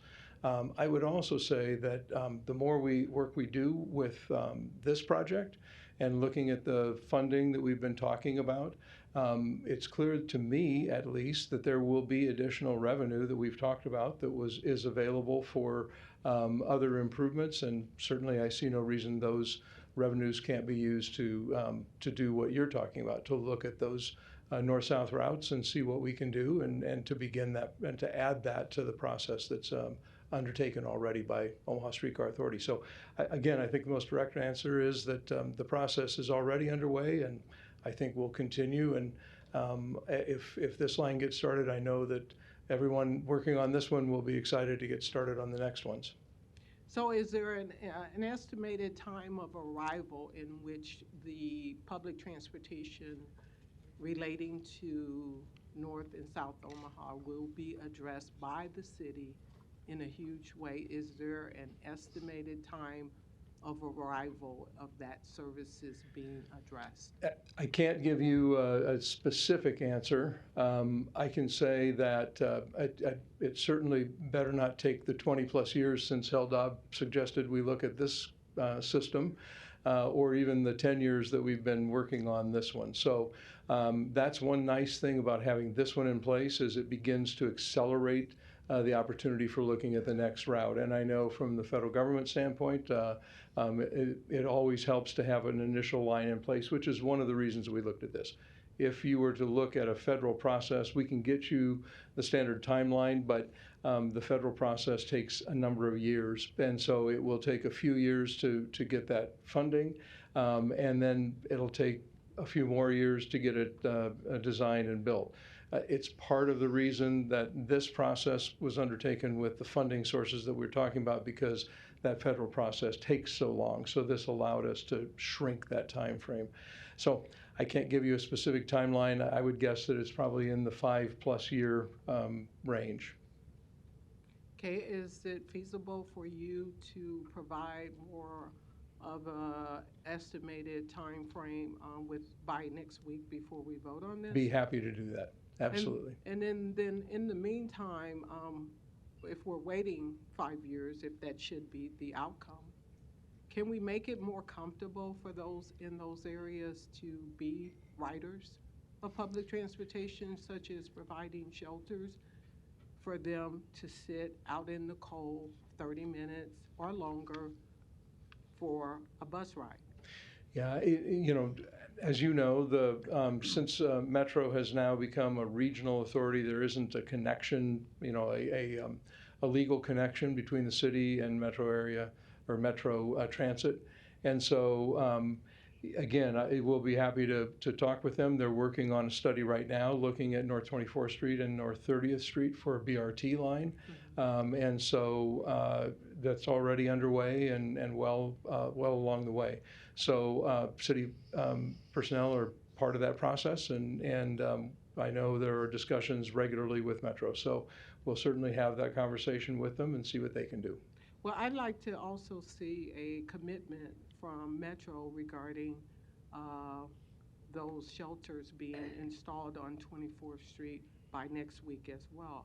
And the reason for that is because as city council person for a year, I've been talking with Metro regarding bus shelters. I'm not getting any headway. We got one shelter last week on 24th and Pratt. We need more. I would feel, and the customers as well as the residents and citizens of Omaha would feel a lot better knowing what that commitment is regarding bus shelters if you are suggesting that we buy into this streetcar model and yet still not have shelters for those that are still waiting. We can certainly pass along those concerns to Metro and tell them of your concerns and ask them to work with you to do more of that. I kind of would like for them to be visible to answer that question and be on the record as to what their level of commitment is in terms of providing shelters with timetables as to when those shelters can be expected to be available for those of us that have been, again, waiting for reliable public transportation for decades, but yet we can't even get shelters, which is a human, decent approach to dealing with people if you care about them. Be happy to pass that along. Thank you. Thank you, Mr. Rowe. Thank you, Mr. President. I don't need to rehash, as Vinnie said, everybody's spoken a lot. I did want to speak to one thing. I did have a chance to personally meet with the analyst that had boots on the ground here in Omaha and one of our people, staff people from the city of Omaha. And just to speak to the conservative nature of their approach, I spent several hours with them, and they didn't go block by block and analyzing the development potential. They went lot by lot. I mean, literally lot by lot, and identified what's in this report. So I'm fully confident in the results of the report, and I'm pleased with the report. That was my biggest concern going in, is how are we going to pay for this? So we didn't want the taxpayers to be funding it. It's going to be funded by economic development along that route. And I think we can get that done. And I just wanted to speak to the conservative nature. These are very conservative numbers, I can promise you, just in speaking to the analyst from Unicap. So that's all I wanted to say, Pete. Thank you. There are no further lights. I do want to thank everyone for coming down and testifying on that item. I also want to thank those that are still here to testify on items that are about to happen. I think number 12 is of interest to probably several folks here. So I want to keep moving. I think we'll get to item number 12 here shortly. And Madam Clerk, we'll start with number 6. All right, item 6, an ordinance to rezone property located at 2122 Poppleton Avenue from GI District to R5 District. Planning Board and Planning Department recommend approval. Public hearing and vote on number 6 is today. Proponents, please. Seeing none, any opponents? Public hearing is closed. Roll call. Rowe. Bagley. Harding. Johnson. Melton. Palermo. Mr. President. Yes. Motion passed 7-0. Item 7, there was that request to withdraw. Need a motion on that? Yes. Second. Roll call. Rowe. Bagley. Harding. Johnson. Melton. Palermo. Mr. President. Yes. Motion passed 7-0. Item 8, an ordinance to rescind the ACI overlay district for property located at 907 at South 25th Street. Planning Board and Planning Department recommend approval. Public hearing and vote on number 8 is today. Proponents, please. Seeing none, any opponents? Public hearing is closed. Roll call. Rowe, Bagley, Harding, Johnson, Melton, Palermo. Mr. President. Yes. Motion passed 7-0. Items 9 through 11 can be considered together for property located at 2718 North 118th Street. Planning Board and Planning Department recommend approval. Item 9, an ordinance to rezone this property from LA District to CC District. Item 10, an ordinance to amend the boundaries at the MCC Overlay District to incorporate this property into that district. Item 11, an ordinance to approve a PUR Overlay District in a CC District. Public hearing and vote on number 9, 10, and 11 are today. Proponents, please. Seeing none, any opponents? Oh, please come down. Proponent? Yes. All right, go ahead. Proponent, AJ Campbell with Hollenbash Architects, 119 South 49th Avenue. Here to answer questions? Yes. Okay, thank you. Any other proponents today? Seeing none, any opponents? Public hearing's closed. Motion and a second. Roll call. Rowe, Bagley, Harding, Johnson, Melton, Palermo. Mr. President. Yes. Motion passed 7-0. Thank you. Item 12, an ordinance to approve an amendment to the city's master plan regarding the Housing Affordability Action Plan. Planning Board and Planning Department recommend approval. B is communications and support. C is communication. Public hearing and vote on number 12 is today. We'll have a similar approach on this. We'll ask the planning department to give a brief overview of this document, which is pretty comprehensive in nature, and then we'll take proponents and opponents. So, Mr. Fanslau. Great, floor yeah, is yours. thank you. Dave Fanslau, City Planning. I'm going to basically introduce and take an opportunity to thank my staff. We had a lot of, maybe some overlapping testimony I was going to kick off, but most of my staff has all that information. So thank you for the time today. We're here to ask for your approval of the Housing Affordability Action Plan that will become part of our master plan. We've worked on this for probably almost a year. Like I said, staff has dates and all the meeting times and what's in the plan. We also engaged RDG as our consultant to help us through this plan. They're very knowledgeable in this area. I'd like to thank my staff personally, particularly Eric England, Kelly Johnson Dorsey, Derek Miller, and Greg Paskatch. They carried the load on this one. They did a very good job. So with that, I don't have anything else to say. I'll be here for a couple more minutes, but I think Amy from RDG is first up to talk. Oh, sure. Yeah, so absolutely, yes. We are here today because the state legislature passed LB 866, which is the Municipal Density and Missing Middle Act.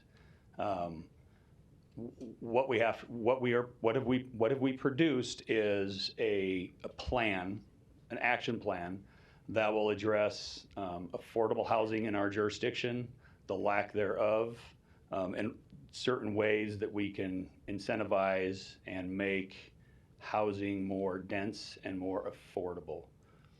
So yeah, sorry for that, but that's why we're here. So we were, the state passed that bill, if you will, in August of 2020. What that requires us to do is to report to the state every 2 years on our progress on meeting those goals and trying to bring more affordable housing to Omaha. So we have to do that biannual report, and we did that last year.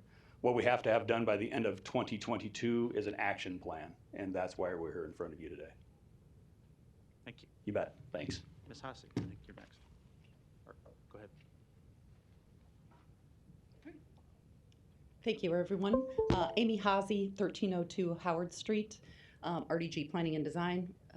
Pleasure to be here with all of you tonight. And as Dave said, pleasure to work with all of the staff over the last year to get to this point here tonight. I always kind of joke that with councils, brevity usually makes me popular, and I think that'll be true tonight too. So I will try to move through this as quickly as possible. We want to hit a little bit on what the action plan is, the market assessment, the public engagement that was conducted, and then the goals and strategies. And for that item D, I'll be handing it off to Greg from the city. So why the Affordable Housing Action Plan? Housing, over 55,000 Omaha households today spend more than 30% of their income on housing. We're seeing thousands of units leaving the market, affordable units leaving the market every year, and that is going to continue into the future. So what does the HAP do? Well, it begins with providing a snapshot of the state of housing as we are today, the supply and the demand at where we are today. It assesses residents' housing concerns and priorities. It also explored and evaluated and identified what do we want our housing goals to be and what could be potentially some of the strategies for addressing those goals. And then obviously it also addresses the requirements of LB 866. Few terms we want to hit on that are within the document that get used a lot and passed around just to make sure. So when we talk about affordable housing in this situation, we're talking about housing that's affordable to individuals who are making, that they aren't spending more than 30% of their gross income on housing, and that also includes utilities. When we talk about cost-burdened households, we're talking about households that are spending more than 30%, or if they're severely cost-burdened, spending more than 50% of their income on housing. We also hear a lot about missing middle housing. So missing middle housing is a range of house-scale buildings that are compatible and scale and form to our detached single-family homes. They're usually located in a little bit more walkable neighborhoods, but it's really about housing variety and kind of scale and form of those units.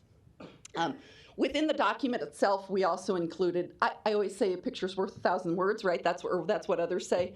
And so we try to give some graphic illustrations of what different housing types we're talking about here, from our large single-family homes down to modular and manufactured construction.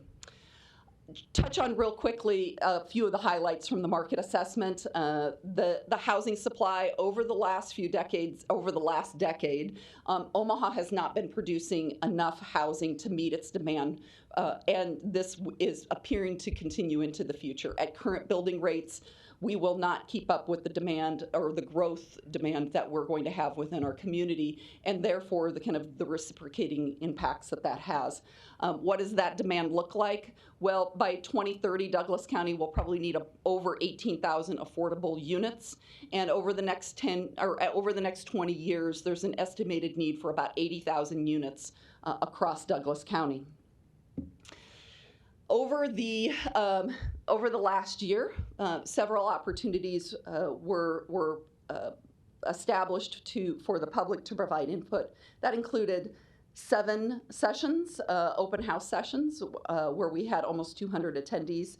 We also conducted 35 listening sessions with hundreds of participants at those events too. We conducted a community survey with nearly 2,000 responses. Staff also and ourselves also attended a number of community events and went out to different locations, including World Refugee Day and the Omaha Freedom Festival. We also had a website where we regularly posted some updates and had a virtual open house where people could go and attend. And a lot of kudos to staff too for making sure and encouraging as much accessibility as we could have on those sites. And in all the activities that we did to try as much as we could to reach the broadest population. Listening sessions and stakeholders that we mentioned, I think we ended up with 70-some groups. Yeah. Yes, and I'm sorry. 76 different organizations. This was a slide we added in today. 76 different organizations that were invited to our listening sessions over that time period. And as you can see, it's a very extensive list of who we were reaching out to and asking to participate. So what did we hear in these sessions? Well, it's really, there was a lot of really great input that we heard across the community, and we tried to kind of identify what were some of the common themes. So these are some of the frequently heard things. Obstacles to finding housing were a common recurring things. This included increasing costs, the quality of the units, just the desirability, and also a big part of this, I think, is also the stage of life. Is there the housing product that I need at the stage of life that I'm at? We often talk about how at different stages of life we have different housing needs, from when we're starting out to when we're ready to maybe downsize into our retirement and empty nest years. Location of the housing, is it accessible and affordable where we are looking for it, close to transit, in active neighborhoods? Desired housing types, and this gets a little bit back into that stage of life piece too. Do we have the options that we need by types of units, sizes, price points, all of those things? Accessibility being another thing that we heard a lot about when we talk about the type of housing that residents are looking for. Approaches to affordability. So affordability being kind of the overriding concern that many residents had. And then finally, housing overall. Finding ways to provide safe, affordable housing for all for our marginalized populations and really every resident across the community. So those are some of our key findings. Those set the groundwork for then establishing the goals and strategies, which Greg will share here. I will also share that we did have a public comment period, or the city did, opened it up starting September 23rd. That was open through October 14th. There was an open house that was also held and invited out for people to come and talk directly with all of us.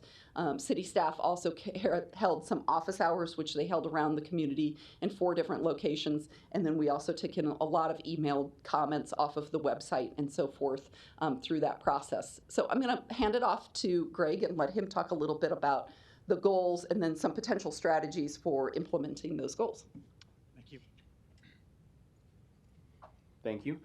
Greg Paskach, City of Omaha Planning Department.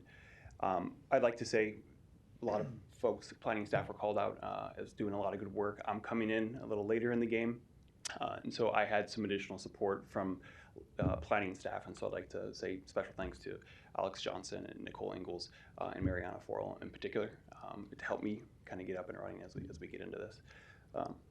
But 5 goals and multiple strategies associated with each come out of this. So the first goal, increase the types of housing to meet current and future needs.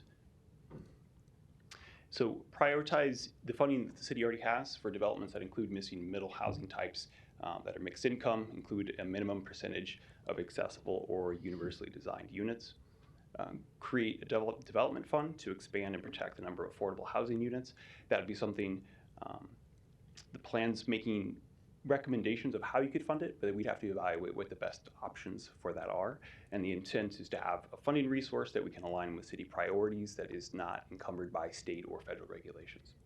Revise Omaha's zoning ordinance. There's multiple recommendations made in the plan.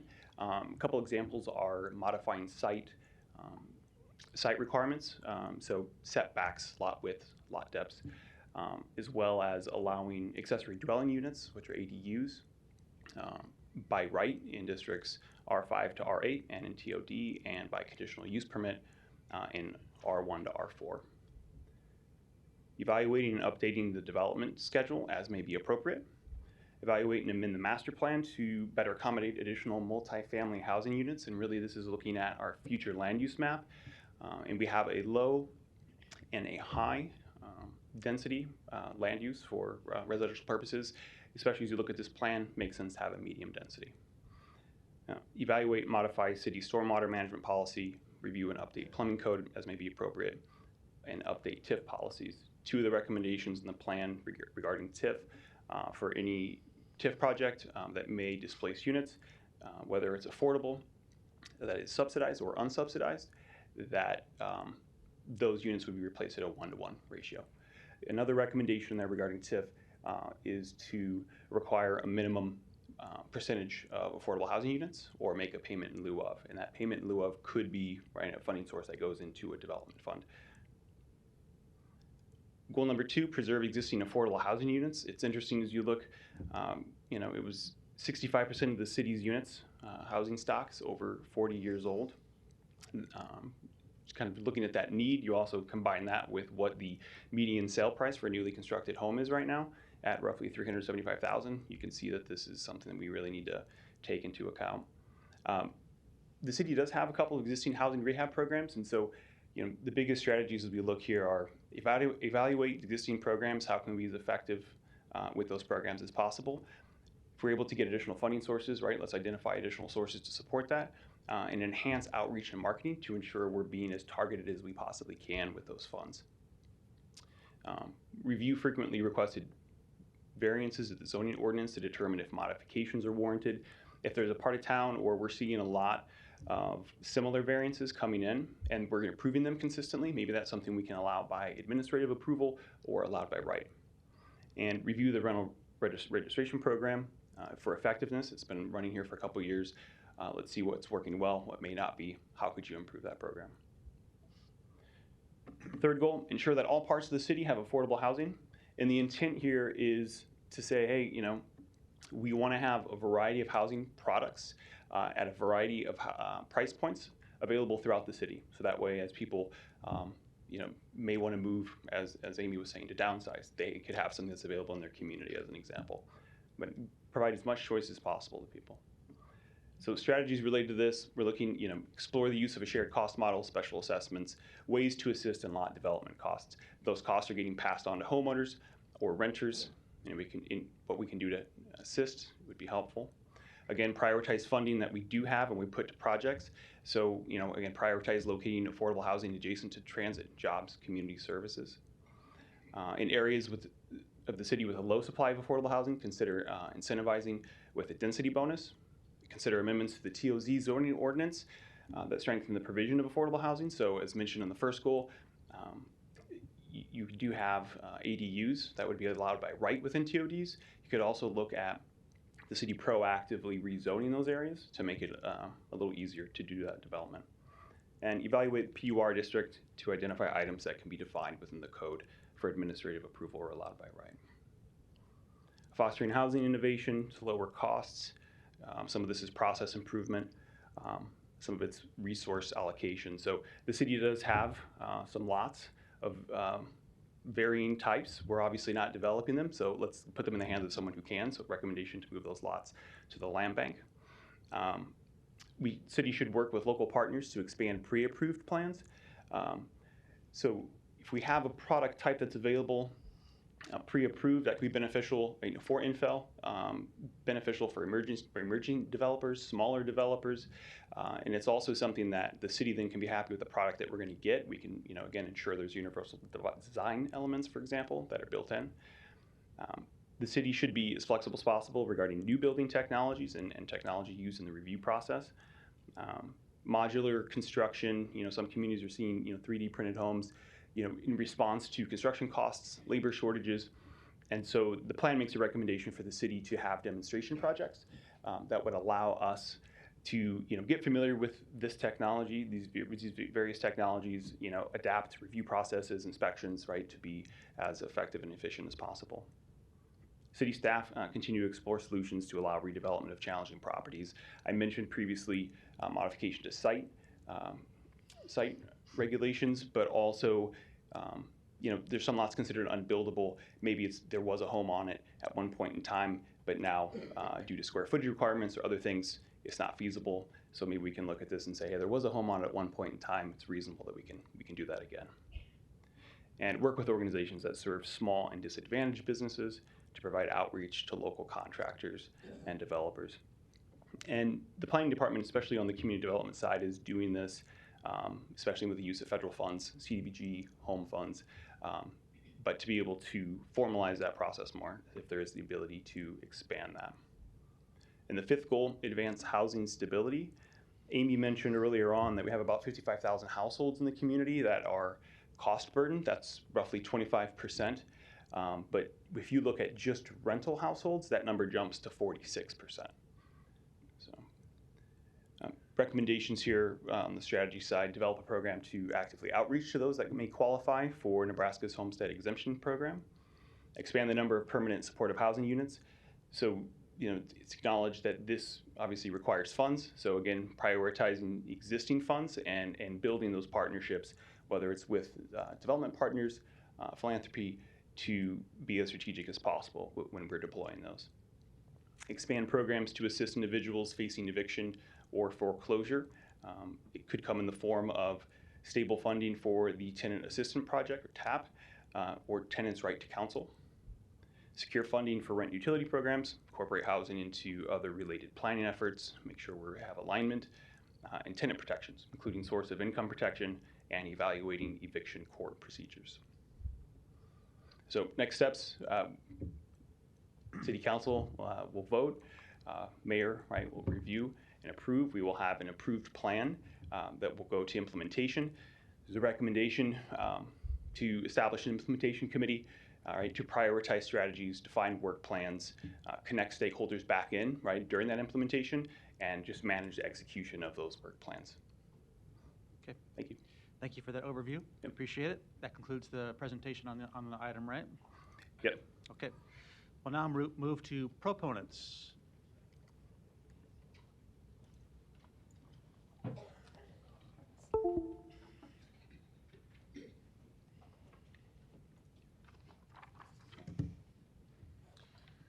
Council members, my name is Erin Feistinger. I'm the Policy Director at the Women's Fund of Omaha, 1111 North 13th Street, Suite 106, Omaha, Nebraska, 68102.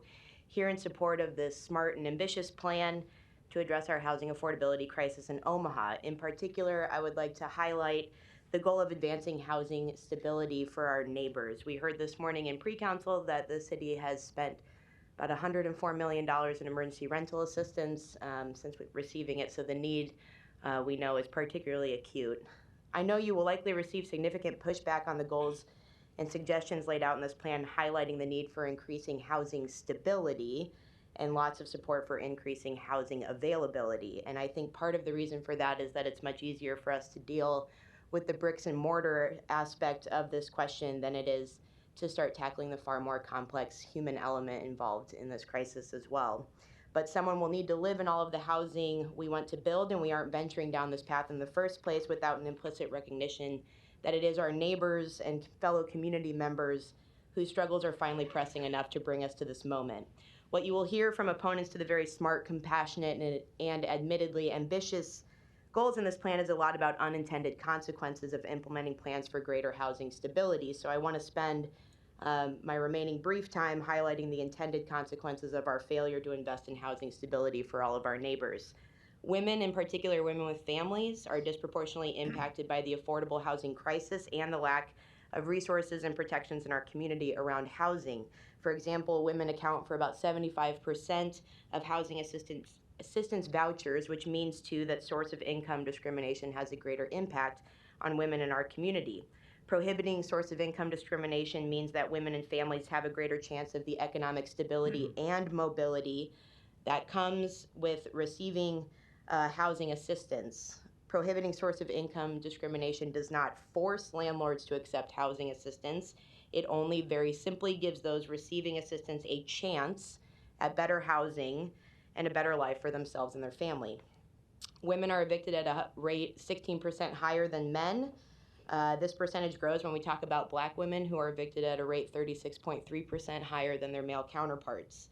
In courtroom 20, just downstairs, I have seen countless children sit quietly while their mothers get evicted right in front of them, and taking any opportunity that we have available to prevent that moment in that courtroom through investing in rental assistance and legal representation for tenants should be a priority for any person with a heart.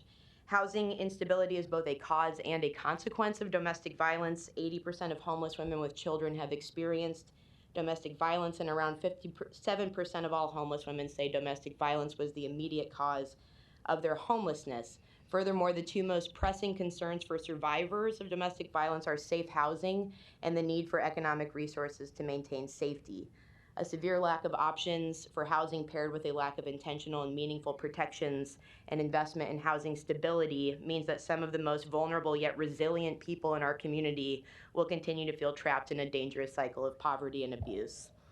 The inclusion of the goal to advance housing stability in this plan is critically important to the success of all the other goals. Without this goal, We're going to hope that we will increase the availability of affordable housing and then lack both the enforcement and pursuit of that noble goal as well as the will and resources to support those who are in need of that housing. We've worked together in the recent past to ensure that all of our neighbors have safe, affordable housing. For example, on Omaha's rental ordinance, which truly has had a positive, if largely unseen, impact for particularly low-income renters' safety and stability, the most important things about the places that we want to call home. I know we can do it again, and the city should be really proud of this plan. I'm going to send Dave Fanslau a plaque commemorating the first time I told him I'm proud of him. And I look forward to working with you all on its implementation. So I'm happy to answer any hopefully brief questions. Thank you. Other proponents today?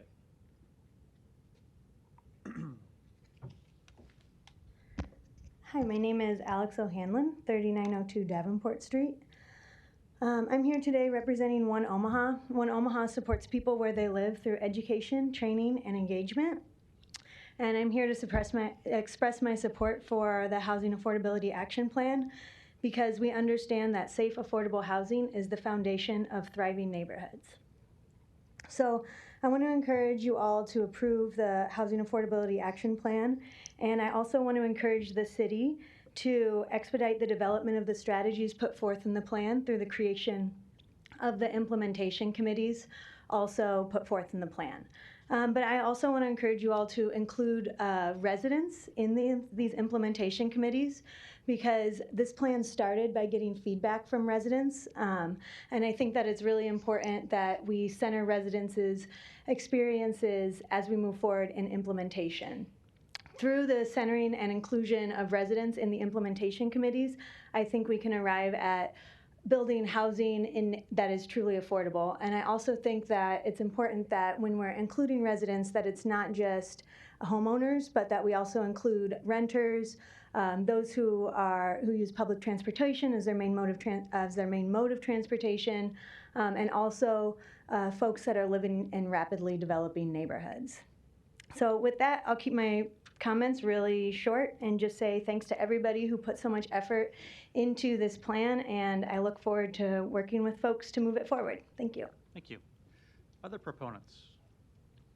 Good evening. Again, Kimara Snipes, 1729 South 12th Street, Omaha, Nebraska, 68108. I'm here wearing actually a couple of hats, one as the president of the South Omaha Neighborhood Alliance, and then also representing myself. First, I'd like to thank all of those responsible for the development of this, what I consider to be an absolutely amazing plan. Thank you to the neighborhood association family that I have and the alliances here in East Omaha. I would like to point out that I noticed that there were several people who left today who I know wanted to speak in support of these recommendations. I also noticed that there are many in support of TIF funding to support other developments, but are asking for TIF and other affordable housing actions to be removed. I wish that this were more of an interactive meeting because then I would be able to ask you, how much do you enjoy being an elected official? What pride do you take in being able to represent your constituents? It's my assumption that if you are anything like me, that being elected to provide a voice for the people is something that is very important to you. As a member of the Omaha Public Schools Board, it was without a doubt very important to me, but see, that was taken away. You see, a little over a year ago, I was living in a home in the only racially and ethnically concentrated area of poverty in South Omaha that was pretty much falling apart. I actually almost ended up as a statistic that Ms. Erin Feichtinger, who helped me through this process, just mentioned. There wasn't consistent electricity running throughout most of my house. Much of it was in need of major repair that the landlord apparently just could not afford to fix. And that's just what was happening inside the house. Outside, I had people literally shooting from my yard. You may have seen one of the bullet casings that they found on my front step outside my door on Channel 7 News. Consistent crime and police presence. By November of last year, I could not take it anymore. I searched within Subdistrict 8 that I represented, but found nothing affordable and quality that I could live in. So I was forced to move, simply because I couldn't find an affordable, quality place to live. A whole sub-district lost out on, and clearly I'm biased, pretty phenomenal representation. Today, we heard a lot about redevelopment, about streetcar development. We've redeveloped Blackstone. We're redeveloping Spencer Housing, Southside Terrace, my old neighborhood, and elsewhere. And that's great, but what about those that are displaced? You see, with any redevelopment, typically comes displacement. So, if the city's goal is to invest in redevelopment, that's fine. But please match that same energy and have the same investment of resources in affordable housing. And don't stop there. Please put intentional, strategic thought into the implementation committee. We need people who are not just familiar with housing justice, but also understand why it really matters to people just like me. We don't need anyone just sitting on the committee who's going to be, as my mother would have said, keeping a seat warm. I know it seems like I take a lot personal, but it is personal. Every day, I have a few dozen people making choices that directly affect me. Housing is a human right that we all deserve. So again, please today, vote yes. Thank you. Thank you. Other proponents, please. Hey everybody, Manny. I'm representing Spark today, so that address is 1111 13th Street. But I'm here in support of the... Hey Manny, just your last name for the record. Oh yeah, Cook. Yes. Cook is my last name. So this plan lays out our city's current housing predicament and provides some good recommendations on how to move forward, and I hope you will vote to approve it. As you all know, housing is a basic need. It impacts our physical and mental health, as well as our community's overall health. And as a city, we are not currently meeting that need. Passing this plan is a first step in doing better as a city and working towards providing a good life for all, especially since there's the opportunity at the legislature or at the state level right now with billions of dollars in surplus. So this really opens up an opportunity for us as a city to get ahead of that with a plan, and this is a good plan. So we look forward to your vote and working together with you all to build a healthier community which supports everyone's basic needs. And like a lot of people also mentioned before me, there's a lot of talk about the streetcar, and that's great, and that type of investment is really good. But before we even talk about doing something like that in North and South Omaha, this has to come first, or else, like Kimra was saying, we'll see a lot of displacement, and then who are we doing that for? So with that, I thank you for your time. Thank you. Other proponents? Just to give me a sense too, how many more proponents do we have today? All right, about 6 or 7 looks like, okay. Thank you for the opportunity to testify. My name is Jake Hoppy. I live at 301 South 57th Street, Omaha, Nebraska. I run a development firm that focuses on affordable housing throughout the state of Nebraska. We do both affordable and market rate housing. We have projects, we put in a couple hundred units basically annually. None of it so far has been in Omaha. We engage with communities that demonstrate a commitment to affordable housing. We work to translate plans like this into actual units in action. And we're really excited to see Omaha considering this plan and the boldness that's captured within it. There was a time when affordable housing strategy meant building high-income housing and waiting for that to trickle down and deteriorate in quality until it becomes affordable. The trickle-down experiment has consistently proven to be insufficient. It does not meet the rate of affordable housing that's needed, and it does not meet some of the other ancillary policy objectives and programmatic objectives that affordable housing can meet for the community. Instead, we're being called to put in place, for a whole variety of reasons, but policies that pursue purpose-built affordable housing. It's needed there's wonderful humanitarian reasons why it's needed. There's equity of opportunity, equity of where people get to live, quality reasons, which I think some others can articulate better than I. But it's also an economic development need. And it's about having people who can afford to live in communities and close to the job centers in those communities be available to access those economic opportunities and the growth throughout the community. But affordability is not an end objective in itself, and there are many additional laudable programmatic outcomes that are critical to ensuring the success of equitable, affordable housing in a community and making it feel like affordable housing is accessible to a broad range of folks. And I think this study characterizes many of these objectives well. We need to decentralize affordable housing, diversify the housing typologies, and ensure that the housing is meeting a range of housing needs. And I guess what I want to emphasize, really the crux of my testimony, because there's a lot of rich policy options and opportunities that are articulated in the plan. They're not mandated in the plan. They're articulated as options that the staff, and I think that what appears to be the policy implementation sort of portion of this, can choose between in order to make the correct interventions and catalyzing interventions that can be used throughout the community by developers like me. But what I want to emphasize is that we live in an incredibly lucky time where affordable housing has never had some of the broad and far-reaching support, both on the state and local level, but also on the federal level. And what that means is that we have a wide range of tools that we're pulling from as developers. And what we need is probably in the recent history of affordable development, the gap between executing a project and not executing a project has shrunk considerably. When we throw these numbers around, and I've done a lot of work in Lincoln when they adopted their plan a couple of years ago, we were talking about numbers of $10,000 to $20,000 a unit that could help catalyze really large-scale, very laudable, successful projects, where the city of Lincoln has gone from between 2012 and 2020, I think they delivered maybe 150 tax credit units in their entirety.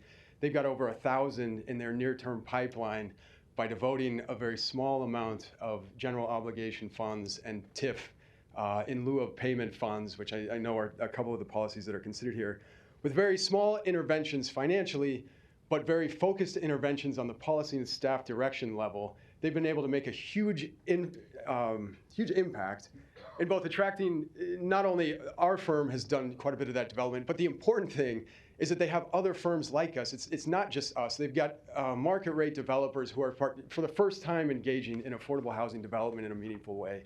They're attracting affordable housing developers from out of state and out of the region who are coming and saying this is a place that is communicated, it is open for affordable housing, and a place where we can be successful. The one piece that I would be remiss if I didn't really emphasize is the creation of the development fund. If you are going to take the affordable housing resources, by their nature, concentrate affordable housing in certain areas of the community. If you are going to break that and diversify the location of the opportunity for affordable housing, you will need some sort of a TIF-like instrument that can close some of that gap that we were talking about. It's a very modest gap in most cases, but it needs to exist in order to put affordable housing in West Omaha, in areas of high childhood opportunity, in anything that is not in the qualified census tracts. That sort of funding mechanism that can be locally controlled and administered in the pursuit of good affordable housing policy is necessary. The last comment I would make is I assume that they're, having looked and seen not a unanimous number of hands, that there are some opposition to this plan. And I just want to say there's nothing in this document that suggests that the sky is going to fall on market rate development. There's nothing in this document that will, I would posit, there's nothing in this document that is really going to slow down market rate development in the city of Omaha in any meaningful way. Other communities are making bold commitments to affordable housing, and the development community is responding. The development community is a bunch of folks who look a lot, they're small, they're nimble, they're resourceful, they get projects done. And if you change the parameters under which they operate, if you provide them different incentives, they will respond to those incentives and they will get projects done. And so, so they're a resilient bunch. I appreciate the time and happy to answer any questions. Thank you. Other proponents, please. Luis Jimenez, 2709 Dewey Avenue. This is a very needed, it's needed for the city. I've been one to question the computation or extrapolation of some of these numbers that get considered. So I'll just make this point. In between 2016 to 2020, the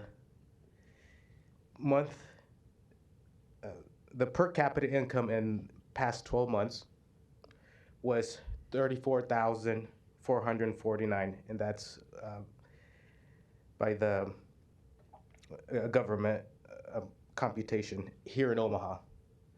So in 2020, the median income was $34,000, and the average mortgage was $1,400. So mortgages here cost about half of your income. That's why I'm not a homeowner. Maybe that might change with these new developments. It's very important that you guys take care of this. And it looks like it's going to go to an implementation committee where they're going to set the priorities of what's going to be implemented. So keep an eye on the committee. You might want to make it one of your committees, so it'll be open to the public. So, thank you. Thank you. Other proponents, please.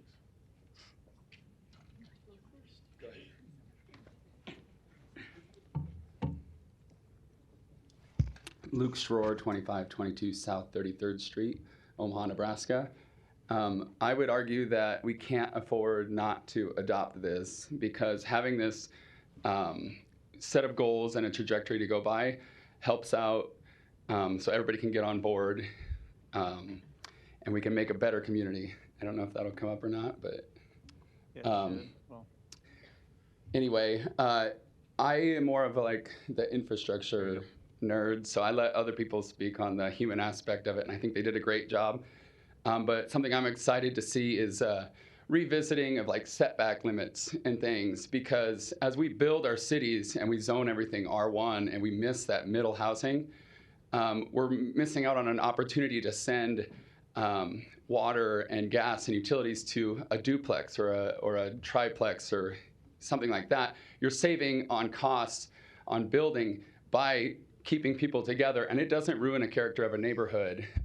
This is a European city, and if you see the density is really tight, and it isn't necessarily a downtown, but you have businesses at the bottom with residential above, and that is a huge factor in getting cars off the road, which helps you so you don't have to repave streets in endless suburbia. So there are so many benefits from revisiting our zoning and setback limits. That's the part that I would heavily be in support of, in addition to the rest of it and the great arguments that the human aspect proponents brought up before me. So thank you for your time. Thank you.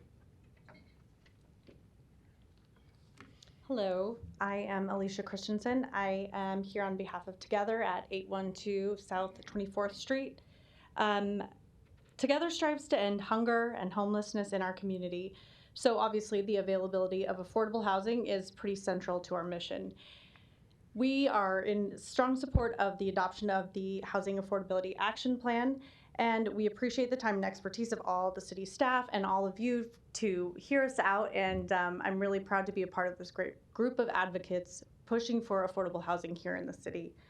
The scandal at the heart of my testimony is the particular thing that I want to highlight today is the permanent supportive housing. The plan calls for additional permanent supportive housing to be made available or built in Omaha. Permanent supportive housing combines affordable housing with voluntary support services for chronically homeless individuals. It's part of our programming that we provide as part of the metro area community continuum of care, and it's one of just several programming tools that we use. Our case managers will assess each participant's needs and eligibility to determine what kind of services are appropriate. And PSH, as permanent supportive housing is known, is one of the most effective ways to address homelessness. However, even if a caseworker determines that PSH is the most appropriate option, Participants often don't receive PSH simply because there is no PSH units available. There are no, sorry about that. In short, we're unable to provide the most effective solution, a proven method of solving chronic homelessness because we don't have any PSH units. This is a tragedy and I think a scandal. Together emphatically supports the plan's recommendations to make effective homelessness intervention available to more individuals who need it. At the heart of this issue, I wonder about the fundamental truth that shelter is a basic human need. That was the opening sentence of the prior draft of this plan. It's noticeably absent in this iteration. That concerns me because the families and people, not numbers of units, are the center of this. Humanity is the center, and it should be the foundation on which all planning and implementation is built. Affordable housing is about the people, particularly some of Omaha's most vulnerable, and these are just the kind of citizens whose needs are frequently overlooked among constituents that have better access and greater economic and political influence. So that's how I suspect we come to a situation where we can have a scarcity of PSH, which is the most effective solution for homelessness that we have available. So this long-term plan requires collaboration among a broad range of diverse stakeholders, and it's important that the city center that plan on the humans that have to live in a home that I think we can all agree is a basic human need. And I understand there's multiple interests involved, and I think they should all be represented, but I just wanted to make sure and be clear that I think some of our most vulnerable populations need to be at that table as well. Thank you so much for your time. I really appreciate you hearing us all out. Thank you. Next proponents. I think we had a couple more. Hi, my name is Tracy McPherson. I'm here on behalf of Habitat for Humanity of Omaha, 1701 North 24th Street. And our organization fully supports the Housing Affordability Action Plan for the City of Omaha. A couple of the things we absolutely love about it, the possibility of TIF projects that require some type of inclusion of affordable housing, all for that. Revising Omaha's zoning ordinance to make it easier to build a variety of housing. That would help us tremendously with some of the infill lots we have in North Omaha to have a different house plan that would actually fit on that lot. Those are just a couple of the things that, again, we love about the plan. Now, with that being said, there are a couple of things that I would like the city to remain mindful of. One of the things is, I don't know about any of you, but I work much better on deadlines. I would love to see some deadlines. When will the implementation committee be formed?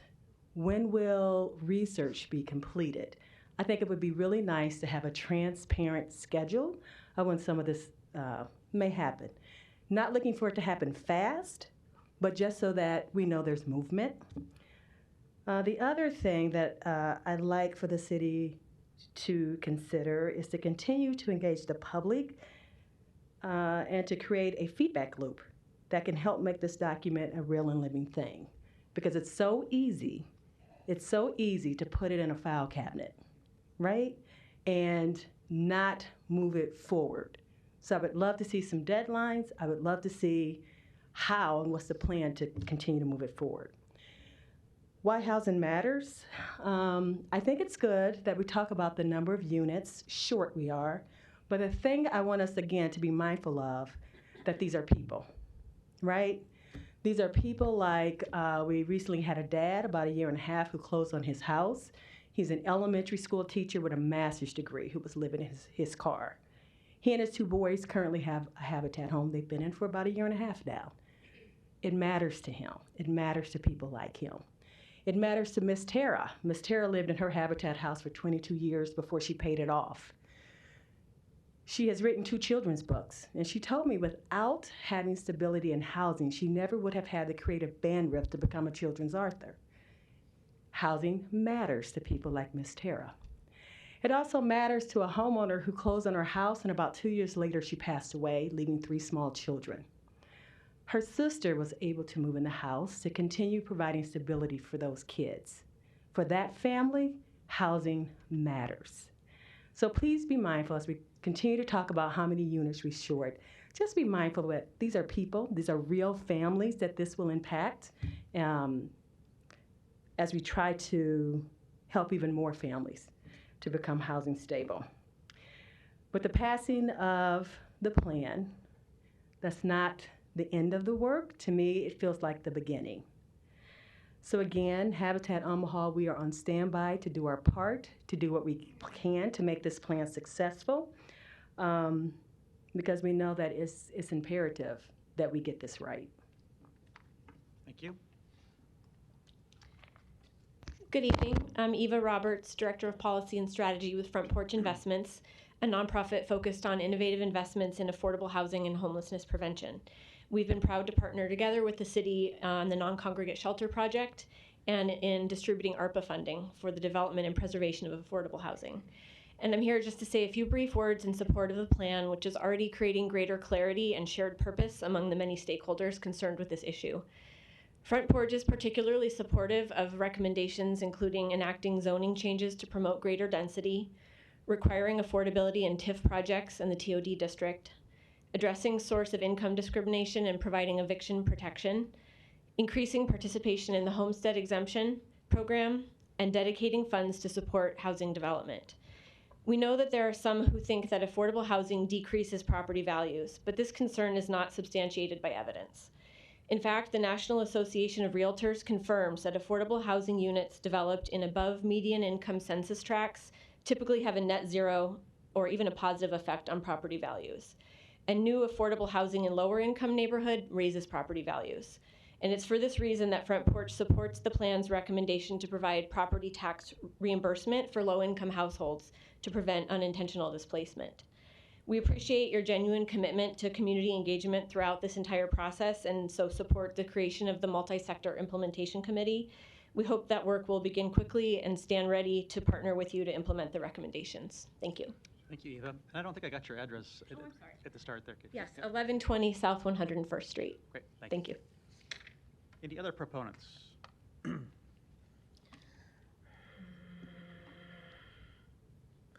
Hi, my name is Jewel Rogers. I am a resident of North Omaha. I live at 2011 Wirt Street, Omaha, Nebraska 68110. I am here both as a resident and also as a team member of Noddle Companies. With both hats on, we support housing within reach, as Jay would call it, mixed income housing, as I like to think about it, and at the end of the day, this housing affordability action plan. As a resident of North Omaha, I understand very much what a plan is, and I understand that it takes implementation and an implementation committee. I absolutely agree with the suggestion that there should be adequate representation of underserved populations or populations that are most likely to utilize housing generally underneath 80% AMI, but also workforce housing. I think there should be adequate representation. I also think there should be adequate representation of for-profit developers as well, because I think that that will encourage a deeper level of collaboration and understanding between groups that would otherwise seem very, very different. So I want to touch on that. And I also want to touch on how beneficial it is to have a plan like this, and to also have a document that really outlines what is needed, so that someone like me, who working at a company that is kind of approaching affordable housing or mixed income housing for the first time, can point to the need and can point to the likelihood of success of that development and reduce the fear of risk associated with that development. I think that's extremely impactful. And I also want to speak specifically to the modified zoning code, the things that we're talking about there. As a resident of North Omaha, and then also as a graduate of the Developer Academy at Spark CDI, they are educating young and emerging developers, and that is an incredible thing. When you talk about modifying the zoning code, you increase a young and emerging developer's ability and a capacity to develop in their neighborhood, for their neighborhood, and to then service people around them, including themselves. That's an incredible privilege. That's an incredible honor. That is absolutely something we should be supporting with our zoning code, with the ways that we're thinking about density, with the ways that we're thinking about our instruments in our community that can allow this this more inclusive additional residential use types, triplexes, duplexes, higher density, it's just important. Not only is the land in my area for residents and young emerging developers in my area, the land is more accessible. The land cost quite literally is less. But also what makes a viable development is the density of that development, how you're able to spread the cost, what income you're bringing in because of that density. That's also making it more accessible for small and emerging developers. And that's absolutely economic development in communities like North and South Omaha, because these are the people that are being educated and who will also be integral to achieving affordable housing. Now, there are some things that worry me, because I come from North Omaha and I have no background in real estate. I started at 14. I thought it meant architecture. At 21, I realized it was real estate development, and I've been going ever since. When I started to learn and move to the other side and have a different perspective from for-profit developers, I started to notice things that when I was simply advocating for my community, I didn't fully understand how development worked. And I didn't fully understand industry standards and practices amongst landlords or property owners in the community or developers in the community when we incur a cost and how we maybe pass that cost through to the end user. So there are certain things in this plan that do worry me, that I don't think is a reflection of Nato companies, but rather I think is a reflection of industry standard. That perhaps if we are getting a affordable housing fee, or if we're getting something related to tax increment financing or these additional costs, at the end of the day, if they're pushed over to our end user, that's having an impact on the affordable housing that we are trying to achieve. That's not a reflection of Nato companies. I want to be clear because I'm wearing a couple hats.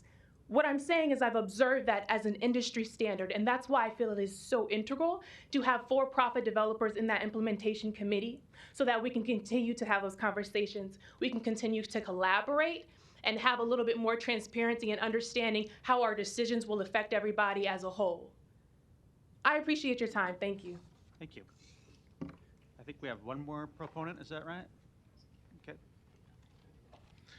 Hi there, I'm Alex Hayden at 2318 North 143rd Street, and I'm here to give a little human color to all of those facts and figures that we heard just a second ago. My friend Morgan moved here from Florida just a month ago, November 4th, and coming from a relatively high cost of living area, we expected that her housing here in Omaha would be cheaper than it is in Florida. It's not. HUD did the hard work to tell us that the average rental price here in Omaha is about $790, but that's not what's on the market. She was fortunate to find a unit at $900 after putting in a few applications. And the landlord where she was accepted said that she was one of about 30 applicants. So for her getting that one unit, there were 29 other people who are stuck somewhere that doesn't work for them or doesn't work for us as a city. We're fortunate to have her. She's an experienced healthcare worker, and we have a shortage of workers to power all of these jobs that this council has been working so hard to create. She was so experienced that she got an offer on site there in her very first interview. So if you care about jobs, you need to care about finding places for people like Morgan to live. But then separate from that, we need to talk about what that means for the people who already live here. With demand pushing the price floor to about $900-ish, a little bit less, that means that the units that are being advertised, that are out in the papers and the websites, don't qualify for Section 8 assistance. So if you lose your affordable unit now, you're out of luck. You don't get another one. And that's why some of those comments by David Levy and the Apartment Association of Nebraska are so concerning. When they say, oh, well, we would try these dangerous lenders, but we don't like that they kind of want extra legal assistance if we start the eviction process. If we don't offer eviction protection to those people, when they lose their house, they're done. They don't get another one because there are no more available. Our affordable units are tied up in wait lists or people who know people or through connections through nonprofits.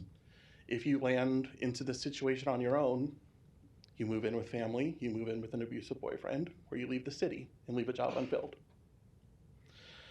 And so I would also like to just cap that off with a call for courage and creativity. I understand that this council's instinct is towards permissiveness. Any reasonable proposal that's brought here tends to pass 7-0. And I would challenge you to stop that. It's not just saying no, but plenty of times we've seen where concerned neighbors would come and say, this worries me, and then you send them back to talks with their neighbors to try to work issues out. If someone comes to you with a proposal for a strip mall, send them back, say do better. We have plenty of empty strip mall slots. What they should be doing is looking for ways to put housing above it or around it, so that when we are creating more jobs, which are important to the city, we're also finding places for the workers for those jobs, or else our economy is going to stall out. So thank you very much. Thank you. Hi, I'll make it brief. My name is Grace Thomas. I live at 3018 South 33rd Street. I'm here today to testify in support of the Housing Affordability Action Plan and ask you all to prioritize implementation of these important proposed actions. As a member of the Missing Middle Housing Campaign, I've spent the last year talking to neighborhood associations and residents across Omaha about housing types between single-family detached and large-scale apartment buildings. Allowing for these types of homes is one of many solutions needed to address the affordability crisis we're seeing in our city, and I was excited in reviewing the proposed plan to see strategies allowing for accessory dwelling units, townhomes, and duplexes, some examples of this missing middle housing. I first became interested in housing issues when a dear neighbor came to one of my neighborhood association meetings asking about cottage clusters, a type of housing that allows for residents to live in a walkable, close-knit community. He lamented that he was aging out of our neighborhood, full of large lawns, big houses, too big and expensive for one person, even in South Omaha. I'm passionate about expanding housing types offered in Omaha because different housing types make my neighborhood more diverse and vibrant. After giving presentations on missing middle housing types to dozens of associations, volunteer groups, and interested residents, I can tell you that the need to diversify our housing stock is long overdue. I ask that you pass the proposed plan and hold stakeholders accountable to implementing these changes through the proposed implementation committee. I also ask that members of groups like AARP and neighborhood associations are included in this committee, as these changes should be made hand in hand with those who they affect. There are lots of things to love about this plan other than missing middle housing. Our group was really excited to see TIF funds used to replace affordable housing units. We think that's low-hanging fruit.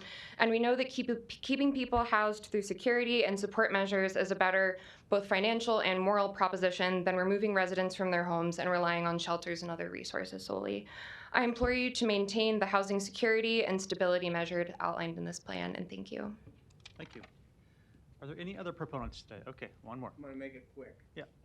I'm Joe Higgins, 1110 East Camden Avenue, and it's obvious that you have a lot of support for this. The devil is in the details. It'll be the implementation, as you all know.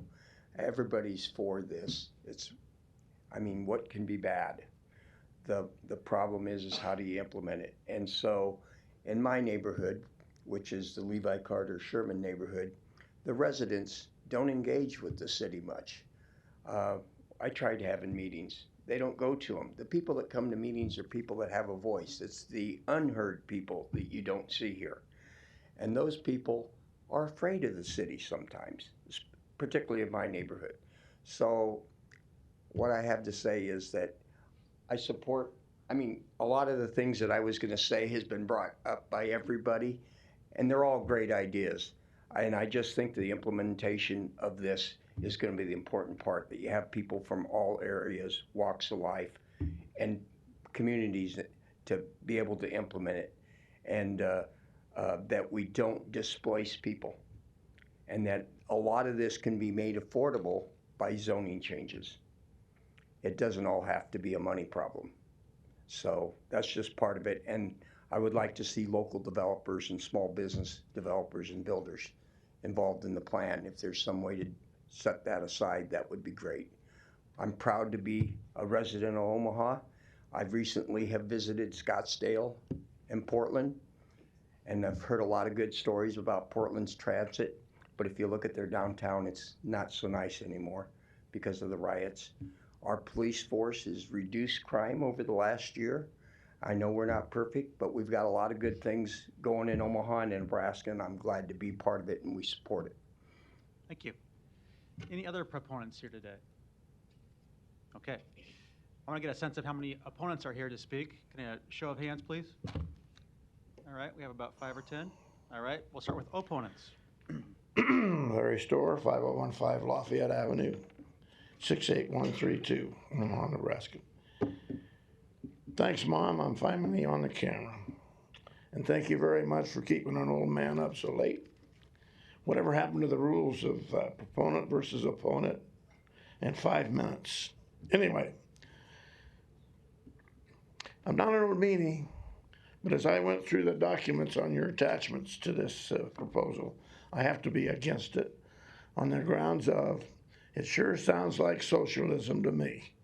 And I did not elect anybody on that board to represent me at the State House to get laws passed to work against me to make my house more unaffordable, my property taxes higher and unaffordable, and drive me out so you can attract young people.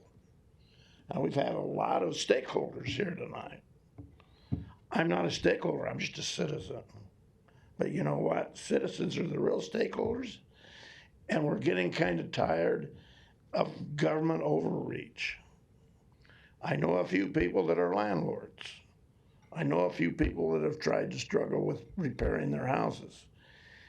And a lot of them are swimming in pretty high water because of building codes that are passed by people like yourselves to help somebody, probably a developer or a mechanic or a plumber, but it's probably a nonprofit. The nonprofits are running you, not us. Now, they're not all bad. And yes, we need help for some people. But we can't give it away to everybody and punish others. I remember when the mayor and Ben Gray went down to K Apartments. Was that affordable housing? He didn't put them in there. Guess who put them in there? The refugee agencies and the city. And then the city went down there and tried to find some code violations. And oh, you got to get them fixed right now or you're out. Give him a little time, but find some more code violations.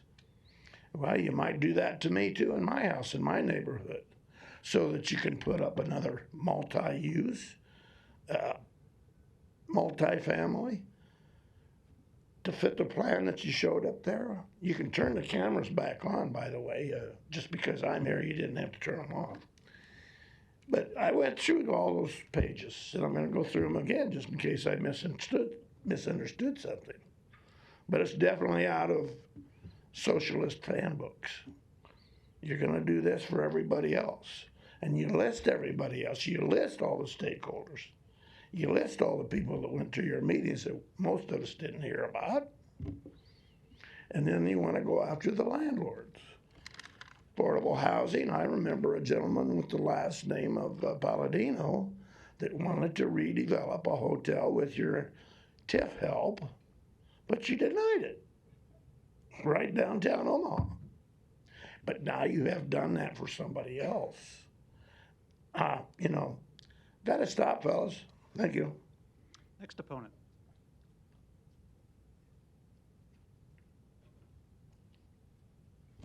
My name's Rick McDonald. I'm president of Metropolitan Omaha Property Owners Association, 1224 North 122nd Street. I want to clear something up real quick, and as a representative from MAPOA, we're not as a whole opposed to the affordable housing. We're actually for affordable housing. We'd like to have more of it. The more affordable housing there is, we want to buy it, put tenants in there. We're just opposed to several sections of it that directly affect us, and we believe it's going to make it worse instead of better. These sections are the rent controls that are in there. If you read in a book of economics the other day, a whole chapter on rent controls. Rent controls have never worked in history, ever.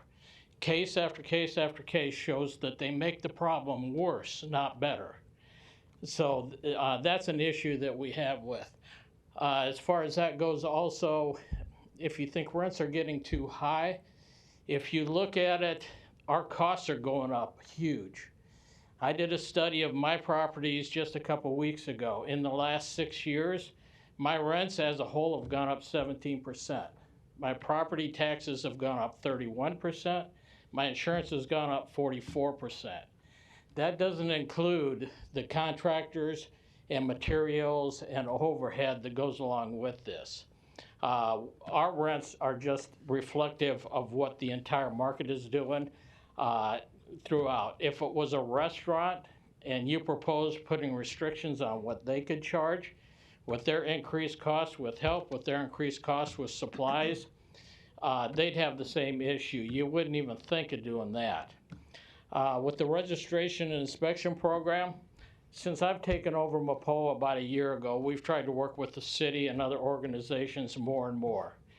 I've talked to Scott Lane and Anna a couple of times regarding the registration inspection program. It was a real struggle at first. It's gotten to the point where our membership is not calling complaining about it like it used to. They're accepting it. They're working with it. It's getting better. But now that's in this program, and if you do it wrong, you're going to stir the pot all over again. It's just going to make it worse. The evictions that are mentioned in here also. With what I've done over the past year, trying to work with a number of different organizations, Metro Housing Collaborative, Nebraska Best, Concord Mediation, we've worked out what we think, and it's just starting, is to where we can drastically cut down the evictions. We can drastically change how many people end up in shelters with our groups working together. There's no law, there's no ordinance, there's no regulation passed. We're doing it on our own, and we'd like to discuss it with you guys and explain what we're trying to do, and hopefully it will spread and make a world of difference. Just as a test case with them, we took one of my units. The gal had her 7-day notice to leave. She had no job, 2 little kids in school. She sold her car to pay her bills. She was going to be evicted because she couldn't pay the rent and she was getting too far behind. It wasn't her fault necessarily. She lost her job. Then she sells her car and can't get a job. She has no family to help her, so we stepped in to try and help her. We worked it out with her to where she's still in the house. The kids are still in the school. She has a car. She has a job. She told me if I kicked her out, she had to go straight to a shelter. She couldn't take anything with her besides her clothes and her kids. But that's just one case where it will work, and we'd like to have the city help us with this and do this on a massive scale. There are some tenants that it's their, I don't want to say it's their upbringing, but they just don't know what they don't know. They need somebody to help them. Nebraska Best is great at this. They've worked with several of my tenants and stuff. And most of them are the single mothers that are being evicted. I'd like to see the city council, the code department, everybody else, if you pass this as it is, to help us help you, and we can make it better. I know we've butted heads for years, actually decades, with MAPO and the city council. But we've changed now. We want to work it out. We want to be part of the solution. We think we have some answers if we can just get a seat at the table with everybody else. Thank you for your time. Thank you. Other opponents?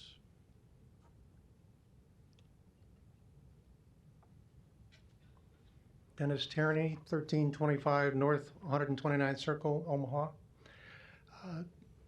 President Festerson and council members, while an increase in affordable housing in Omaha is a desirable end, there are recommendations in this plan that will result in less, not more, affordable housing. I'll speak specifically to 2 recommendations that have already been rejected by the Nebraska legislature in 2021. First is the recommendation that tenants be given free legal counsel in an eviction proceeding. This was LB 419 that tried to have Nebraska counties pay for tenants' legal counsel. There's no Nebraska precedent for one side of a civil proceeding to have legal counsel supplied by the taxpayers. It was opposed by a number of Nebraska counties, including Douglas County, that appropriately recognized the millions of dollars that would have to burden their taxpayers to pay for the so-called free legal counsel. If the city council sees fit to burden the Omaha taxpayers with this expense, it would result in significant increase in the length and cost of eviction proceedings, resulting in significantly higher cost of doing business, and resulting in some landlords leaving the business and those staying in business being forced to increase rents to pay for the significantly higher legal cost of doing business. Hence, less affordable housing, not more. Second is the recommendation that a new protected class of people be created on source of income. This was LB 196 that was likewise rejected by the Nebraska Judiciary's Committee. This would result in discrimination claims being laid against landlords who discerned that a prospective tenant was a poor risk because they didn't have a stable source of income and declined to rent to them. We saw the result of this policy being forced upon banks with mortgages in the late 90s and early 2000s, resulting in the banking crisis of 2008-2009. Specifically, the report's recommendation is that a person with rent being paid in part or in full by Section 8 voucher would now be a new protected class. This would force landlords to rent to Section 8 tenants. While questioning the Judiciary Committee, the Fair Housing Organization stated that if passed, this measure would allow them to sue landlords based on the theory that if they had no Section 8 tenants, that proved that they discriminated against this newly protected class. This would result in many landlords leaving the business, and those remaining would have to raise rents in order to recoup the significantly increased cost of doing business. Again, the result of this poorly thought out recommendation would be less, not more affordable housing. Council members, please reject these recommendations of the Affordability Housing Action Plan that result in less, not more affordable housing. Thank you for your consideration. Thank you. Other opponents, please.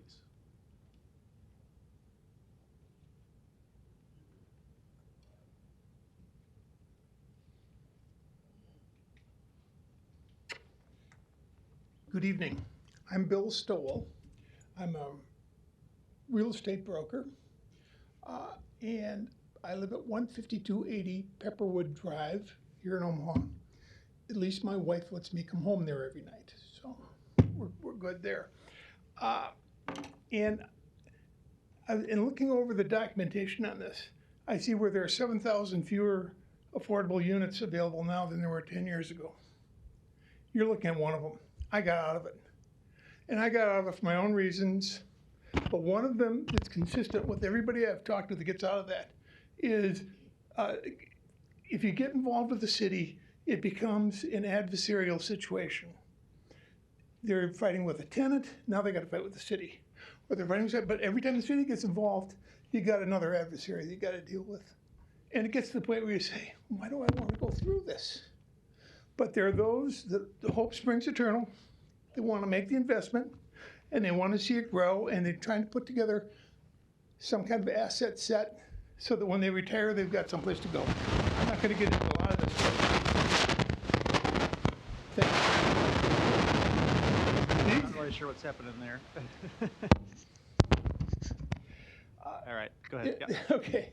These landlords, they're honest, hardworking, straightforward, intelligent people, and they operate with a heart.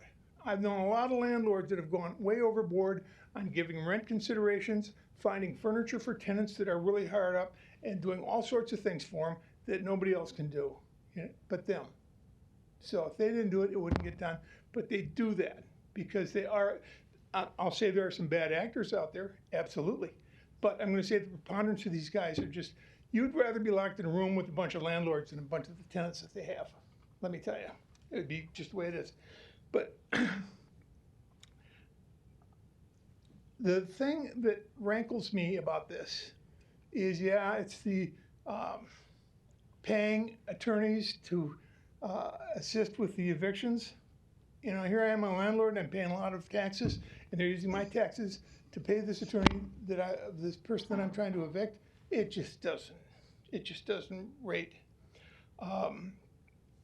The overall thing on this plan that I think should be considered is the plan shows absolutely little interaction with landlords. I've heard them talk about all the special interests, you know, habitat, and they're all good things. but they're not talking to the landlord. And this is where 2/3 of the house rentals are now. And these are the guys, this is where the rubber hits the road and nobody's talking to them. And the reason being is because the planning department and the landlords are loggerheads with one another. And it's a natural eventual, it's a natural thing to happen because the planning department is always on the landlords for code violations and that kind of stuff. And it's always an adversarial relationship. So the two of them don't like to talk to each other. But I'm going to say to you that the planning department should be told and enforced even to embrace these landlords, these good landlords who've had all the experience and know how to deal with a lot of this stuff. And before you put any of these things into action, talk to them and get their opinion on it. And it may even mean you have to be proactive and call them. But if you do that, you're going to get a wealth of information and you're going to make this thing run a lot smoother. Rick talked about what he does for his tenants. I can repeat that story in different ways 50 or 100 times of what they do. So the landlords are important and they're key to this. And don't overlook them. Get them involved and get them to sign off on these things when you do them. And with that, I'll say goodnight. Thank you. Next opponent, please. Hello, I'm Pierce Carpenter. I'm a landlord and I live at 4832 Farnham.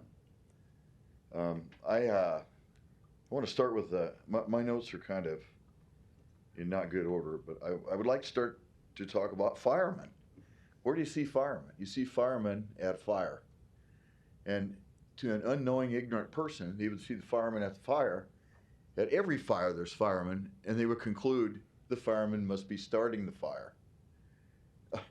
It sounds ridiculous, but the tenant advocacy groups are only there, and they only step up when there's a rental problem. And when there's a rental problem, they step in and they say, it must be the landlord. And the truth is the exact opposite. The landlord is there to help. The landlord's just there to make a few bucks. The landlord has rented to that person to help them and help himself. That's the way capitalism works. So why are landlords important? Well, 2/3 of the rentals are 1 to 9 units, and 80% of those are owned by landlords rather than corporations. 70% of the lower income folks live in units that are 1 to 4 units. So a huge swath of the low income affordable housing needs are being handled right now by landlords. So it's very important to pay attention to landlords.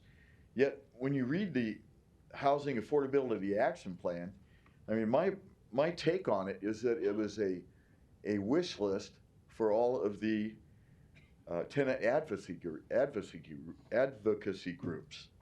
And I mean, landlords have had it tough, and more regulation is not what they want. I mean, honestly, I've had other landlords talk to me and shout, get out of my business. They do not want to have the city involved in their business, and yet that's a lot what you guys do. It's not just you, it's the federal government as well. In 2010, they put the lead paint guidelines in, which was a huge scare for landlords. A lot of people left the business then. 2014, you guys ended our ability to get permits. So now a lot of people just do the work without getting a permit, or they don't do the work. Then in 2020, you started registration and inspection. And what that did is that created a situation where it was impossible to hide everything, because eventually everything gets inspected.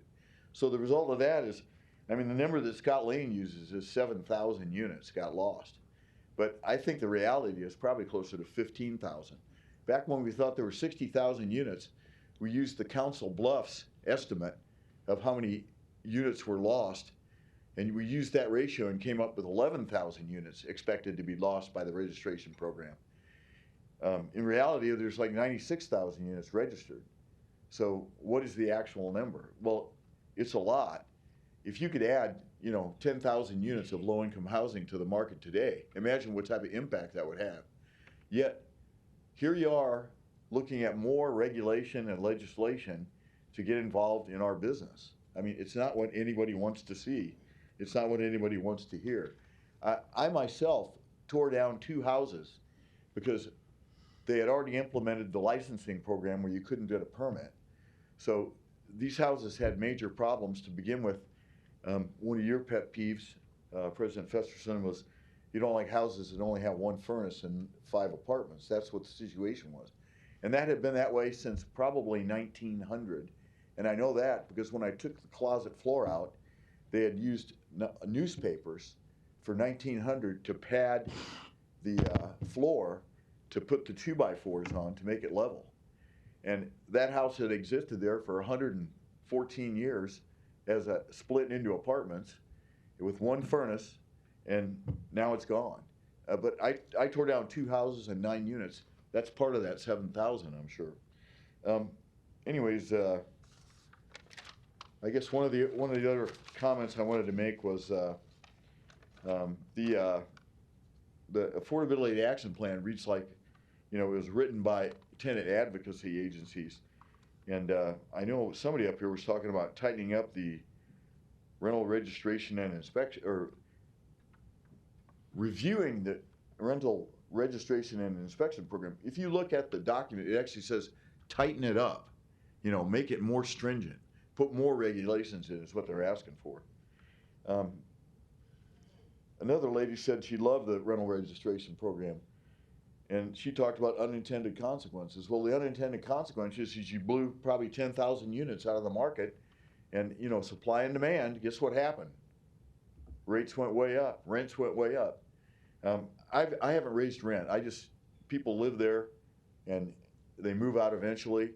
I raised rent this year, and I raised it a lot. And even now, my rents are way low. Next year, I'll probably raise them again because there's such a shortage. Anyways, a lot of this stuff is just a rant. I'm not going to go over it. Most people it's been covered pretty well by some of the other speakers. But I vehemently oppose this plan. I think it could have been written in a much more friendly way and taken in consideration things that work and things that don't work. And if you read it, it sounds like a lot of the things that don't work are listed in there as goals for the city council to approve and accomplish, rather than something to consider in an effort to get more affordable housing. Thank you. I hope I didn't blow out too bad, but I appreciate you listening to me. Have a good day. Thanks. How many more testifiers? Is that one more opponent? Okay. Doug Lane, 7325 Pinckney Street.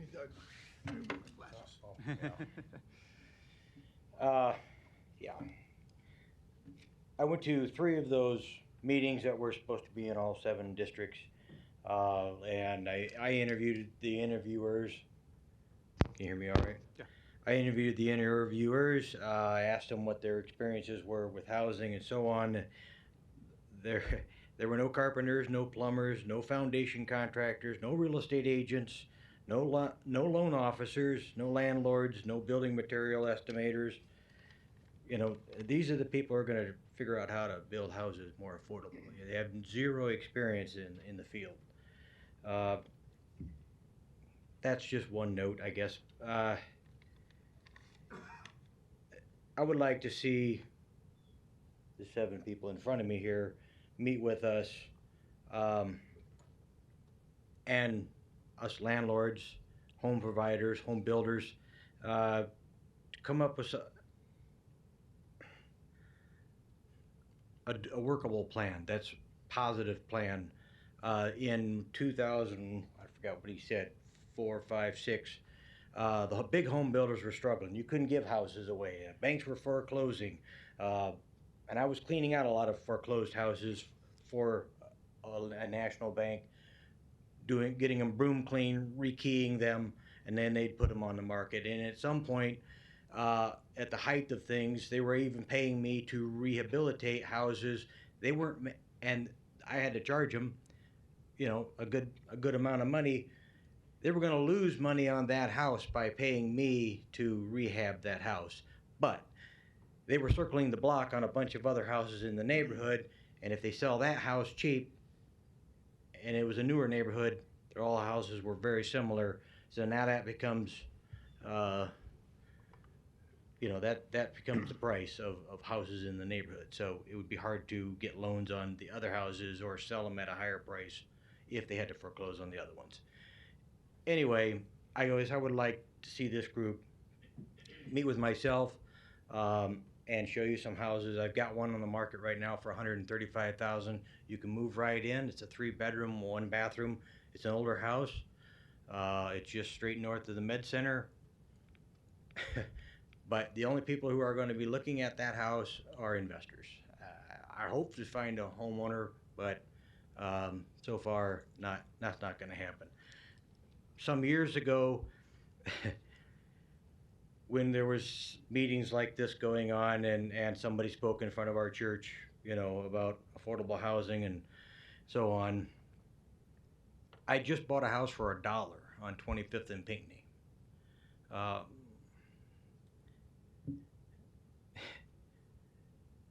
It needed some work, but it was $1. And the guy who owned it, he lived 2 houses to the west, you know, next door. He didn't have the wherewithal. He was older and just wasn't going to be able to do the physical work that needed to be done. And a lot of it was not rocket science. It was just physical work, painting, scraping, fixing glass, broken glass, so on. There were some other things, but anyway, I rented it out through the Section 8 program. I figured if I want to buy a house for $1, I'll try that program. Got an education. That's about all I got out of that. About 1.5 years, 2 different tenants, and evicted the second one. Kind of, sort of, had to agree to. She got a free attorney through legal aid. I had to agree to write a note that, without saying her name, blank blank, doesn't owe me any money at this time. House is okay, I guess, I think. And OHA said okay, boom, and they moved her a couple blocks to the south. And I'm sure she started all over there again. Again, I was getting the rent from OHA, but she was destroying the house, and she wasn't being a very good neighbor to the neighbors. And there were some owner occupiers on that block that I was trying to do the right thing, and OHA, yeah, it was not a pleasant experience. So anyway, I don't know what else I can say, but I would like this group to meet with us versus, you know, people who live in houses, and that's the extent of their experience in housing. Okay, thank you. All right, thank you. I believe that's the last opponent that was here today, right? Okay, Mr. Harding, you're recognized.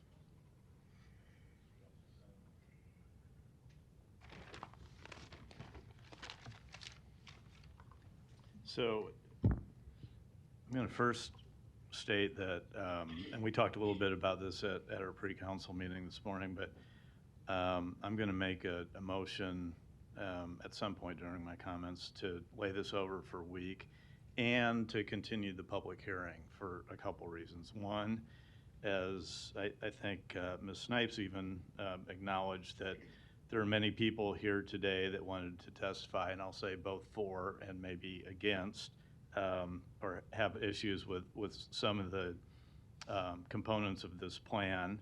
But I think so that those people, because they had to leave early because some earlier agenda items took a little bit longer than probably they expected, had to leave. So I want to give those people the opportunity to weigh in publicly, both for and against, if they so desire. So actually, I'll make that motion now if anyone wants to second it, to lay it over for a week and to continue the public hearing. Thank you. There are a couple of issues I have that I would like to see work on, maybe some amendments to this plan. And let's remember, this is a plan. I want to make sure that we manage expectations as well. Everything that's in this document today will not be policy. This is a plan. It is a working document, as some people said they hope to see that this would be. But there are some some some expectations I would like to maybe manage or have some say in as we go forward. And I think there are probably 3 or 4 that I'll touch on, and others might have some similar ideas or other ideas. But one of the ones I want to bring up first, and Mr. I think I'll pronounce Hoppy, I believe is maybe how you say that.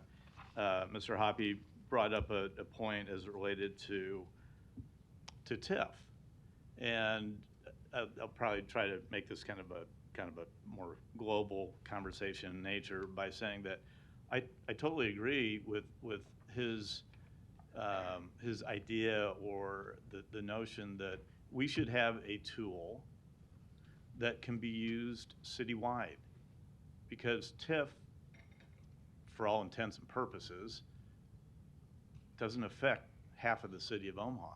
I mean, basically, in general terms, anything east of 72nd, or everything west of 72nd, I should say, is probably not TIF eligible. There are a couple pockets that, yes, they are, but for the most part, that's not a tool, that's not an incentive that we can use citywide and give developers the opportunity to make those kind of investments and those kind of developments citywide. And I think that's one of the goals of this plan. So as it relates to at least how it's presented in this plan for TIF, some of the components of replacing 1-for-1 or giving some of the, hold on, I need to get to that page quickly.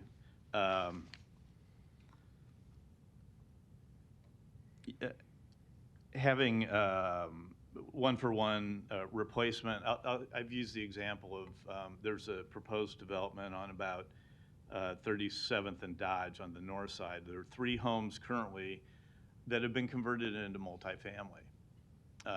But if those were, and they're older homes that, again, were converted into multifamily, if those homes that are now under new ownership were moved into by the gentleman and his family that bought them and turned them into single-family homes, and then decided at some point to do something else with that with TIF, I just don't think having the 1-for-1 component in there is something that's necessarily should be included in this plan. Again, I think I'd like to come up with a tool that can be used citywide rather than just in one area or in half of the community. So TIF is one of the areas that I'd kind of like to work on an amendment to be considered again next week if this does get laid over. I think I hopefully understood Ms. Rogers' point too about including part of the development community, because I guess it's probably strategy 2B, where it talks about the affordable housing fee that would be applied to all new housing developments that do not meet or have an affordability or an accessibility threshold. I'm concerned about what that might do to development in our community. So I think that's another area in this next week that I think is something that I want to take a look at. One of the others, and these aren't new, I'll say I raised these when this plan was first presented to the planning committee that I'm on. I'm going to leave TAP alone because I think Ms. Melton is probably better, if she wants to talk about that, to address that issue. And one of the other things, and I think it was brought up too, and I don't know that it's necessarily a stated goal in here, but it certainly is something that is included in this plan is rent control. And I don't think we've seen cases where rent control really is an effective tool to increase the amount of affordable and workforce housing, which is the goal of this. And on the whole, I'm very supportive of the plan, regardless of the fact that it's required by LB 866. I am a proponent of a lot of this plan, but I think it needs a little tweaking. Again, this is a plan. What even if an amendment that I might propose is accepted, that doesn't mean that it's going to be part of the policy. It could be amended out at some future point as well too, because someone might say, well, why, if it's a plan, why worry about working with amendments now, because it can be amended out later. Well, again, I want to manage those expectations. I want to go into this, and I love the idea of and some of the stakeholders that maybe weren't part of the meetings, and I wish they would have attended. I think there were plenty of opportunities to, but again, I think the idea of working with, and Ms. Rogers again was, I think, the one who brought it up, is you need to have a diverse committee, implementation committee that kind of takes, deeper dive into this, and as it starts to get implemented, some of those plans are, kind of what MAPOA is, and I think Mr. McDonald had touched on, is get all those groups together so that we can work on a plan that's going to work for everyone. Ms. Melton, you're recognized. Oh, I agree. And I'm going to keep it short. I think there was a motion and there was enough seconds that it sounds like that motion to lay it over is going to pass. So I just want to say that I want to make sure with this week that we don't, there's some things in here that have unintended consequences. And I think that, forgive me, somebody said it the best, we pass the costs on to the end user. I mean, that, again, unintended consequences. So if we want to keep affordable housing, we have to make sure that what we're doing and that the goals we've put in here that you're expecting us to then implement are the right things to do for everybody in the community, because we don't want to shoot ourselves in the foot. And by the way, these are just goals and plan. So then when I hear people stand up there like, I want deadlines for when you're going to implement everything in here. Well, I'm not planning on and I'm not supporting everything that's in here. You go to the rent control, which has the opposite effect. It actually increases the cost of other units. So again, I wouldn't support that, but it's listed as an option in here. So just because they list options doesn't mean, well, if we pass this, then, oh, we're going to go ahead and pass everything in here. It doesn't mean that at all. Everything in here takes an extra vote. I can also tell you there are things in here that the city can't do. We do not have the jurisdiction to make it required that people get free legal assistance if they're being evicted. And by the way, I'm one of the volunteer lawyers that actually assists at TAP downstairs. I say volunteer. I do not get paid. I volunteer my time. Do I think that it should be mandatory that lawyers volunteer their time? No. Do I think it should be mandatory that everybody gets legal counsel for evictions? No. I actually think if I want that program to continue, then I'm going to work really hard and go after some philanthropic donors, and let's help with the people that are down there that are helping with the program. That's what I'm going to do. Do I think the city of Omaha, the taxpayers and the landlord should pay for it? No, I do not. So again, there are things that have unintended consequences. I fully support tenant assistance. Don't fully support in here that says change eviction court procedures. The city of Omaha does not have that ability. So that shouldn't be in there, and we shouldn't set the expectation that we can do that, because now we're setting expectations that just aren't even legally possible. So those are some of the things that I would like to do. I want to continue with programs that work. I want to make sure that this plan actually increases the number of affordable housing units for the people, and we use the data that's in here, which I think is the most important. And I mean, with like Erin Fettinger's information that she provided, it's data. It's data that we can use that can help us with some of the philanthropic community. Hey, how are we going to get the affordable housing units to some of the women that need it based upon these statistics? It helps us with planning, but not everything in here can be done by the city and funded by the city. Some of these things, it's kind of planning and using the data to figure out how to do it. How do we get to one of these nice landlords that's more than willing to, rent his house to a domestic violence victim that has 2 kids that doesn't want to be in a shelter? Hey, you know what? I'm willing to go ahead and help her do that and give her 30 days to get a job before she's able to do that. Those are the things that we can work together on. We can't always make them mandates. And so that's the difference. And I think giving us that week will help us figure out what are the realistic expectations and implementations, and what are the things the city can actually do, and what are the things that if the city does it, it might have negative impact. So let's kind of try and figure some of that out over the next week with maybe some realistic, reasonable amendments. So, thank you. Thank you, Mr. Bigley. Thanks, Mr. President. Quick question, Mr. England, please. Eric England, Planning Department. Eric, simple question for you. Can you give me a distinction between workforce housing versus affordable housing? What's the difference? Geez, you're putting me on the spot. I had this conversation yesterday morning and somebody asked me that, and help me understand that just so I got it clear in my mind. I would probably ask our consultant, Amy Hasse, to come up for some assistance. But to clarify, you said workforce housing versus affordable housing? Correct.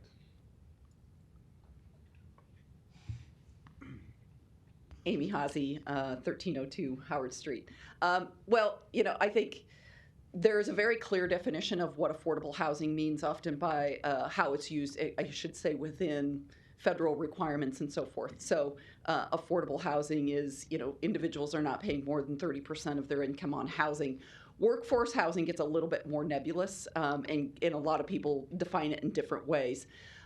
So I usually, and I think it varies from community to community, and because I've worked in communities where, they're saying it's housing for the people who care for us, protect us, serve us every day, and making sure that those individuals have housing. That was a common way that they like to, that some of the folks in Johnson County, Kansas, like to kind of describe that and provide that definition. But I've also worked in communities where they say we're just not getting enough housing all around, and even maybe some of our, medical personnel that are paid really well but come to our community and can't find housing. So that's why I say it's kind of a nebulous term, and it really depends on the community that you're in. Okay, and council member, so let me, as I gather my thoughts and find the right page here. So I'll read this. Under the definitions on page 2 of the plan, middle income housing, affordable housing affordable to a household earning between 80% and 120% of the area median income. This is sometimes referred to as workforce housing. And yeah, so as Amy mentioned, and with our different programs that we deal with CDBG and federal funding, there are different levels, less than 30% area median income, between 30 and 60. So there's different ranges. It's not always just an easy, one simple answer. Thank you. All set? That's it, yes. Thank you.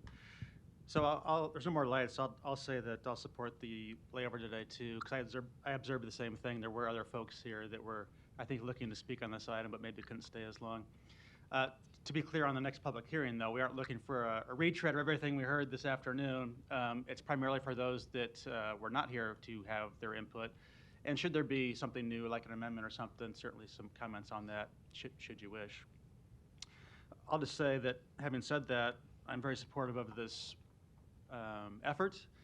And I think we need to be a little bit careful at this juncture of amending a process that was geared towards, in fact, directed towards engaging the public, and I think did a good job of engaging the public over, I think, 70 stakeholder groups to produce what we have before us today, which is a general plan with lots of different options, as we've all noted. And as we've all noted, it doesn't mean all these things are going to happen. All of them would take further subsequent action by an implementation committee, by a city council with their own public hearings that will be specific to those particular items, should they be brought forth. So in my view, the much more important work comes later, after this plan gets adopted, and it must be adopted by the end of the year, as we work towards identifying those things. And I think, as everyone has said today, that requires everyone working together, and it should include all stakeholders, and it should include residents, and it should include landlords. That's what we're interested in seeing when things come to us for further discussion and possible implementation. So I just want to be a little bit cautious, and I guess say that I'll need to be convinced that now is the time to make an amendment to this document, which all it does is present the options for us to consider going forward. I think there could be lots of those amendments if we were accepting that for next week, because inevitably somebody will like some things and somebody will like other things better. And I think that's the process that has to take place next, once we adopt this plan, to figure out really how to go about doing this and doing about it in a way that's really going to make an impact on this issue. I am encouraged that I think almost everybody here said this is an important issue and they want to be part of the solution. I think there is great understanding about that in our community now, and this is a great opportunity to make a big difference on it. And I think the city has demonstrated its interest recently with over $60 million in public and private funds dedicated to this issue. But we got to keep it going, and frankly, I think a plan like this should have been done a long time ago. So having said that, I don't see any further lights. There's a motion to lay over for 1 week and continue the public hearing. And a second? Roll call. Rowe. Bagley. Harding. Johnson. Melton. Palermo. Mr. President. Yes. Motion passed 7-0. Items 13 and 14 can be considered together for property located at 3819 North 24th Street. Planning Board and Planning Department recommend approval. Item 13, a resolution to approve the Greenwood Building Tax Increment Financing Redevelopment Project Plan in amount up to $203,000. Item 14, a resolution to approve the real estate purchase agreement with NOC Redevelopment Group, LLC, for the sale of this city property. Public hearing and vote on number 13 and 14 is today. Proponents, please. Good evening. Don Seaton, Omaha City Planning Department.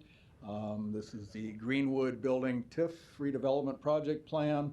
As TIF projects go, this is a bit on the smaller side, but it is nonetheless a very exciting and important project because primarily its location and because of the building involved. The site is located on North 24th Street, in the North 24th Street corridor, where there's been a lot of exciting things happening. This project will build on those, and it involves a 1925 building that is known as the Native Omaha Club, which is a significant building for the neighborhood and indeed a significant building for the city. It's been vacant and boarded up for many years. It needs a lot of work. The city has stabilized the shell and the roof recently, so it's basically the bones are good, but there's a lot of work needed inside. The building will be thoroughly rehabbed by this project with a commercial kitchen, dining area, and a flexible event space on the main level, and 3 apartment units developed on the second floor. Those units are designed to be affordable housing units. The project has a $1 million grant from the Sherwood Foundation and will also be receiving some CDBG funds from the city. So the city is essentially a partner in this project. The developer is NOC Redevelopment Group, LLC, which is managed by Kyle Keith and Katrina Adams. It represents an investment of about just a little less than $2.2 million in North Omaha. Their request is for $203,000 in TIF program support. It is located in an extremely blighted area. They've asked for a 20-year TIF term, and we're recommending approval of that as well. It's an appropriate land use for the site. Project complies with the city's master plan and meets all the required criteria of our TIF program. We ask for your approval. Thank you. Any other proponents today? Good evening. My name is Kyle Keith. I'm a partner with NOC Redevelopment Group, the developer of the Native Omaha building, which will be soon called the Greenwood Building. I just kind of want to go over some of the basics. Don kind of went over most of them for me, so forgive me if some of the stuff is reiterated. First, I want to thank some of our partners, Holland Basham Architects. Hey, Kyle, just your address too for the record. Oh, my address, 2210 West Street, Omaha, Nebraska, 68110. Sorry about that. But yeah, so our partners, Holland Basham Architects, Blair Freeman Construction, Spark CFI, and definitely the City of Omaha. We want to thank everybody that has been involved, especially Bridget and Don. They've been instrumental in our ability to be able to get this TIF process through. The site itself, I have some pictures of the current, is it not on? There you go. Oh, there you go. This is the current state of the building. It's about 7,200 square feet, not including any of the surrounding area of the plot. Our plan is to fully renovate it into a mixed-use site, as Don said, with, where's the other one? Here it goes. Complete renovation. The city has taken care of some of the facade work and the roof work. Next would be the replacement of the windows, landscaping, and the build out of the outdoor patio to the south of the building.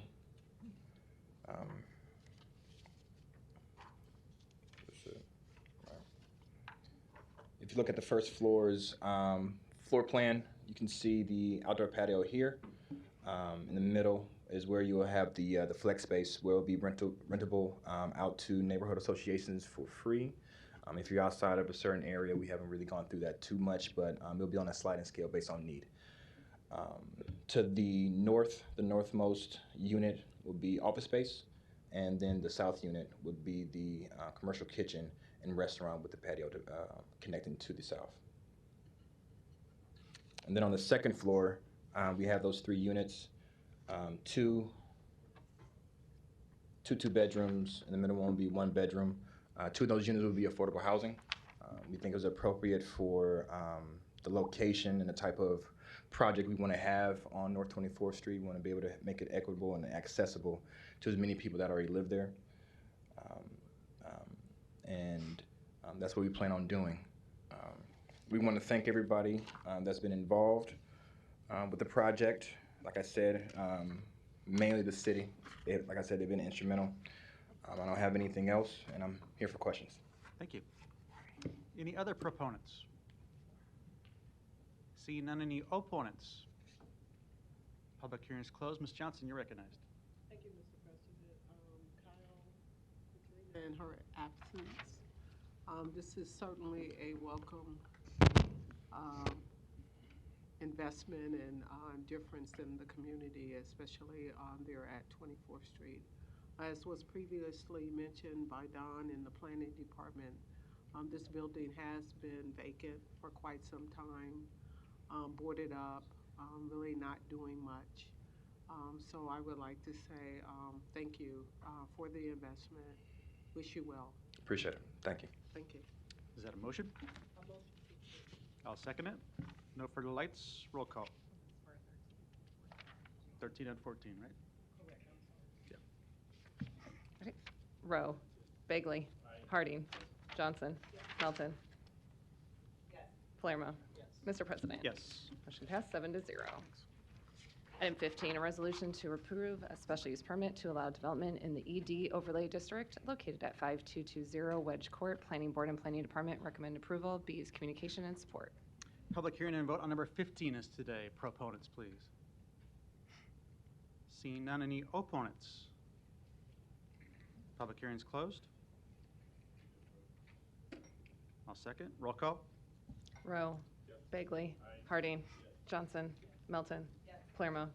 Mr. President. Yes. Item 15 is approved, 7-0. Item 16, to consider a Class C liquor license for The Mark located at 20902 Cumberland Drive. Madam Clerk, a question for you before we start the liquor licenses, just because I think we've lost some applicants today to no fault of their own, and I don't think any of these are particularly controversial. Would it be wise to waive Rule 6 for all these at this point, or do you want to do that one by one? It's at the pleasure of the board, if they want to waive it for all or if they want to do it individually. I will move to waive Rule 6 for all of those, for items 16 through 23. 17, we'll have to do another one, but I'm just doing this broad one. Yes, thank you. Sure. And for council members, just to make sure you understand, that means that that waives the rule that requires the owner to be here for that case. If an owner is here for the case, you're welcome to get up and be here since you stuck it out, but that's the waiver for items 16 through 23. Roll call. Rowe. Bagley. Harding. Johnson. Melton. Palermo. Mr. President. Yes. Motion passed 7-0. Okay, public hearing and vote on number 16 is today. Proponents, please. Good evening. My name is Tim O'Neill with O'Neill Heinrich, 800 Lincoln Square, 121 South 13th Street. I'm here on behalf of the applicant Bolero, doing business as The Mark. It's a family entertainment center seeking a Class C license, and this is a replacement license. And thank you for all you guys do after hearing all this today. Thank you. I have any questions? If only you knew about the waiver 2 hours ago, right? Exactly. My clients would have really appreciated it, I know that. Thanks for being here. Thank you. Any other proponents? Seeing none, any opponents? Public hearing's closed. Roll call. Rowe. Bagley. Harding. Johnson. Melton. Palermo. Mr. President. Yes. Item 16 is approved, 7-0. Item 17, to consider a Class CK liquor license for Goose 120 located at 12051 Blondo Street. Public hearing and vote on number 17 is today. Proponents, please. Hi, John Wade, 3918 South 194th Street, manager for the Goose 120, here in favor of our liquor license. Great. It's probably I'd call it a modern American menu with some Italian influence to it.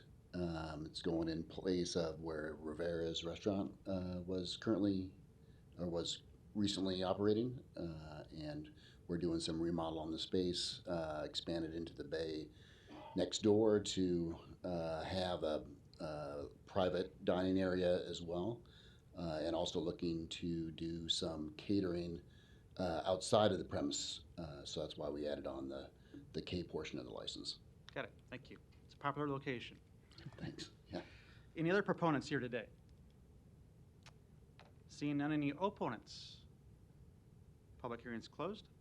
First, I'm gonna motion to suspend the rules because it's within some legal part. Rule 7, right? Yes, rules. Vote on the waiver? Sure. Roll call. Rowe. Bagley. Harding. Johnson. Melton. Palermo. Mr. President. Yes. Motion passed, 7-0. And I just want to thank you for coming in there. You're walking distance from my house. Oh, I have to say, Ms. Rivera. Yeah, it was great. Looking forward to trying some new food. Awesome. Because we frequently go there. So with that, I move to approve. Look forward to seeing you there. Thanks, John. Mr. Harding, your lights on? John? Yeah. Quick question. Sure. Is the goose part of the name an homage to some of the former owners that?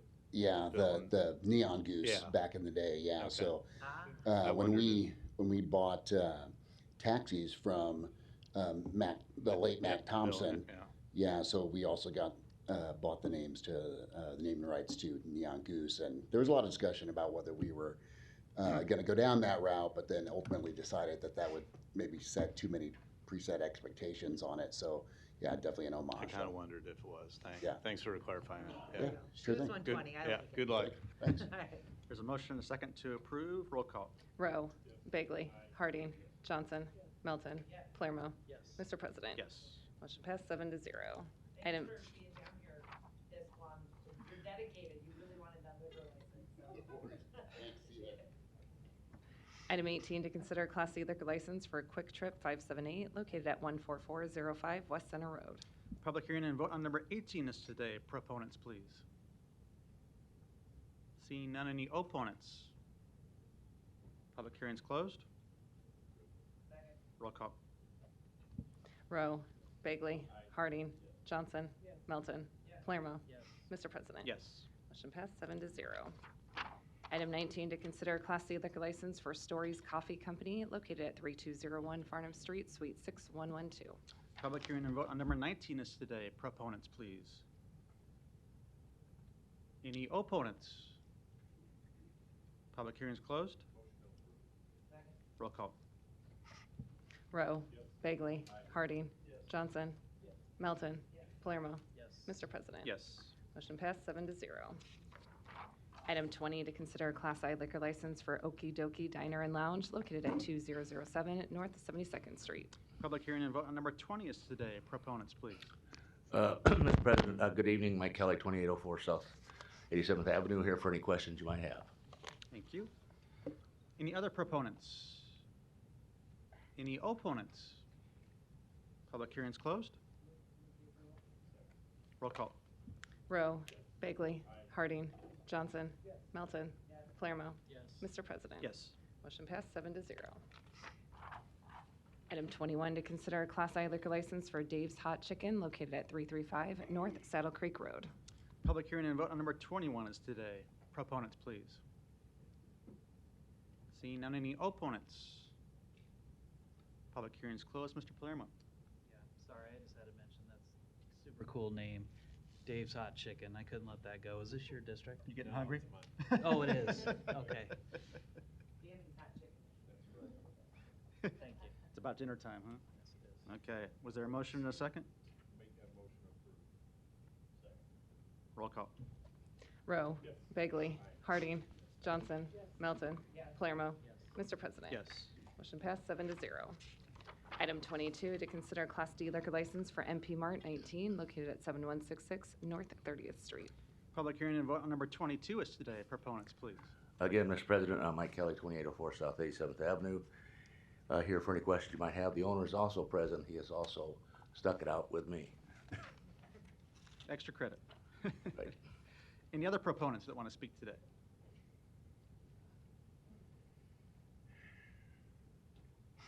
I guess my name is Shelby Pickens. I live at 2586 Laurel Avenue. I'm the head of security for all the MP Mart gas stations. So any security questions, anything you might need to know, I can answer them for you. Great. Thank you. Any other proponents? Seeing none, any opponents? Public hearing is closed. Ms. Johnson, you're recognized. I'm going to move that we lay this over for a week because I need to investigate some more engagement in the community for this. This is a new application, correct? There is time. We also did send out notice. Right. This is an existing business. No, We're it's just an buying existing, so we did not send out notice. Yeah. It's an old just a location. It's trans- been there for years. It's an old location, but it's a new application, correct? Yes, because it's a new owner. And yeah. So I would like to lay this over for 1 week for engagement. Okay. Is that a motion? Yes. Is there a second?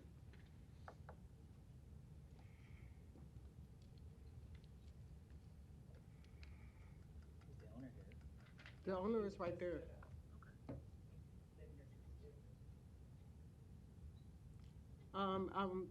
Residents in North Omaha have stated that they do not want a new liquor license in the area. It is new. There was no second, I'm gonna move to approve.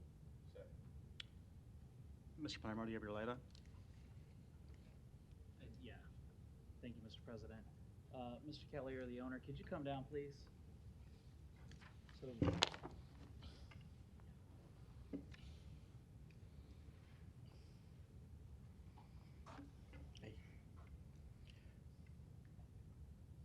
you guys gotta say your No. name. Oh, you want me for Mike Kelly, 2804 Yeah, South whoever. 37th No, Avenue? how come why come the guy in the mask came down? Because He's the security in charge. Oh. Said if you have any questions about security, I'm here to answer them. They have everything.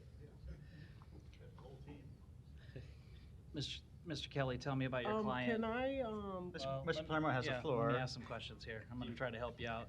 I don't need you to help me out because I got confused. I've met with him. Okay, then I'm good, Mr. President. Thank you. All right. So there is a motion and a second to approve, right? Uh-huh. Okay. We've been sitting here for a while, so I Yes, just didn't want yes. to. I didn't want I to might inform the jump in and council. waste your time. If It's you wait getting to 5 be more past seconds, my I think you're going to be happy. No, you confused me by having him come up instead of you. I'm sorry. All right. There's a motion and a second to approve. Roll call. Rowe. Bagley. Harding. Johnson. Melton. Palermo. Mr. President. Yes. Motion passed 7-0.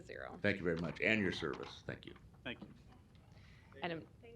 Item 23, to consider Class AB liquor license for Zipline Brewing Company, Omaha Tap Room, located at 721 North 14th Street. Public hearing and vote on number 23 is today. Proponents, please. Marcus Powers, 721 North 14th Street. I'm the CEO of Zipline Brewing Company here on behalf of the company. We have a new stakeholder in our company, and so we had to go through a licensing reapplication process, but all our operations are the same. Great. Thank you. Any other proponents today? Seeing none, any opponents? Public hearing's closed. Roll call. Rowe. Bagley. Harding. Johnson. Melton. Palermo. Yes. Mr. President. Yes. Motion passed 7-0. Consent agenda. Any member of the city council may cause any item placed on the consent agenda to be removed. Items removed from the consent agenda shall be taken up by the city council immediately following the consent agenda in the order in which they were removed, unless otherwise provided by the city council rules of order. Public hearing on agenda items 24 through 27 were held on November 15th. There's no further lights. Is there a motion? Roll call. Rowe. Bagley. Harding. Johnson. Melton. Palermo. Mr. President. Yes. Motion passed 7-0. The public hearings on agenda items 28 through 51 are today. If you wish to address the city council regarding these items, please come to the microphone, indicate the agenda item number you wish to address, identify yourself by name, address, and who you represent, and if you are a proponent or an opponent. Seeing none, public hearings are closed. Roll call. Rowe. Bagley. Harding. Johnson. Melton.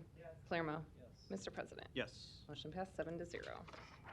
Item 52, an ordinance to authorize the City of Omaha Law Department to negotiate and the mayor to execute settlement agreements with Douglas County School Districts. The vote on number 52 is today. I don't see any further lights. Motion and a second. Roll call. Rowe. Bagley. Harding. Johnson. Melton. Palermo. Mr. President. Yes. Motion passed 7-0. Items 50 through 62 relate to the legislative package for the 108th Legislature of the State of Nebraska. Item 53, a resolution to request a bill be introduced allowing municipalities to collect a fee for telecommunication companies occupying the city's right-of-way. Public hearing and vote on number 53 is today. We have Mr. Chilowa here to discuss each item briefly, so the public knows what we're discussing here today. And I would just start with a short preamble that the Legislative Affairs Committee met on these issues and has forwarded them to the full council for their consideration. Four bills to introduce in this package, 5 to support if they are introduced by other entities, which I think is a manageable legislative agenda for the city in cooperation with the mayor's office. And our Legislative Affairs Committee has agreed to meet quite regularly during the session. Every 2 weeks, I think we decided to work on these particular items together with our lobbyists. So having given that intro, Mr. Chilowa. Great. Jack Chiloha, City Lobbyist, City Law Department. First item, number 53, as introduced, would ask us to introduce a bill to give the authority for any municipality the ability to charge a fee for the use of the right-of-way for any telecommunications device. Currently, under state law, this is prohibited, so we will be looking to reverse state law and move forward with that idea. It's supported by both the council. When you heard an issue earlier this fall relating to the Google enterprise, and it's supported by the administration as well. Thank you. Any other proponents today? Seeing none, any opponents? Public hearing is closed. Is there a motion? Roll call. Rowe. Bagley. Harding. Johnson. Melton. Palermo. Mr. President. Yes. Motion passed 7-0. Item 54, a resolution to support a bill if introduced to mandate better notice from wireless companies when they want to locate their facilities in the city's right-of-way. Public hearing and vote on number 54 is today. Mr. Chilowa. Jack Chiloha, City Lobbyist, City Law Department. This is an idea for a bill that was brought forward last session. Didn't have the time to get passed in 2022. There was an incident where a cell tower or a small cell tower was located directly within the walking parameters of a sidewalk. And so with that, council members Festerson and Begley asked to support a bill that will be introduced by Senator John Kavanaugh this session to give better notice to communities before such incidents happen. Thank you. Any other proponents? Seeing none, any opponents? Public hearing is closed. Mr. Begley, you're recognized. Thanks, Mr. President. Before, if I recall correctly, the Telecommunications Committee Jack Aloha, city lobbyist. Yes, that's the right Okay. one. And you testified last year. Thank you very they much. whacked me around a little bit. You and I are going to have a nice chat before I go down there again, and I'm going to hit back. So I'm Oh, good. going to We'll be much more prepared. You were prepared, and they did not. They did not appreciate the picture that you had, which flat out It showed said the 1,000 evidence. words, yeah. It did. It really you did. know, I'll appreciate talking to you before we, when that comes up, I'll definitely, I was ready, but I'm going to be more than ready next time. I'll have a bigger picture. So. Absolutely. Thanks, Jack. Thank you. Thank you. Is that a motion? I'll second. Roll call. Rowe. Bagley. Harding. Johnson. Melton. Palermo. Mr. President. Yes. Motion passed 7-0. Item 55, a resolution to support a bill if introduced to increase the penalties for drug-induced homicides to be known as Terran's Law. Public hearing and vote on number 55 is today. Mr. Chiloa. Jack Aloha, city lobbyist. Item 55 is brought forward by Councilmember Amy Melton. She would ask to support a bill if introduced relating to the penalties for drug-induced homicides. It would be known as Terran's Law, and we would support that if the bill is introduced. Thank you. Thank you. Any other proponents? Seeing none, any opponents? Public hearing's closed.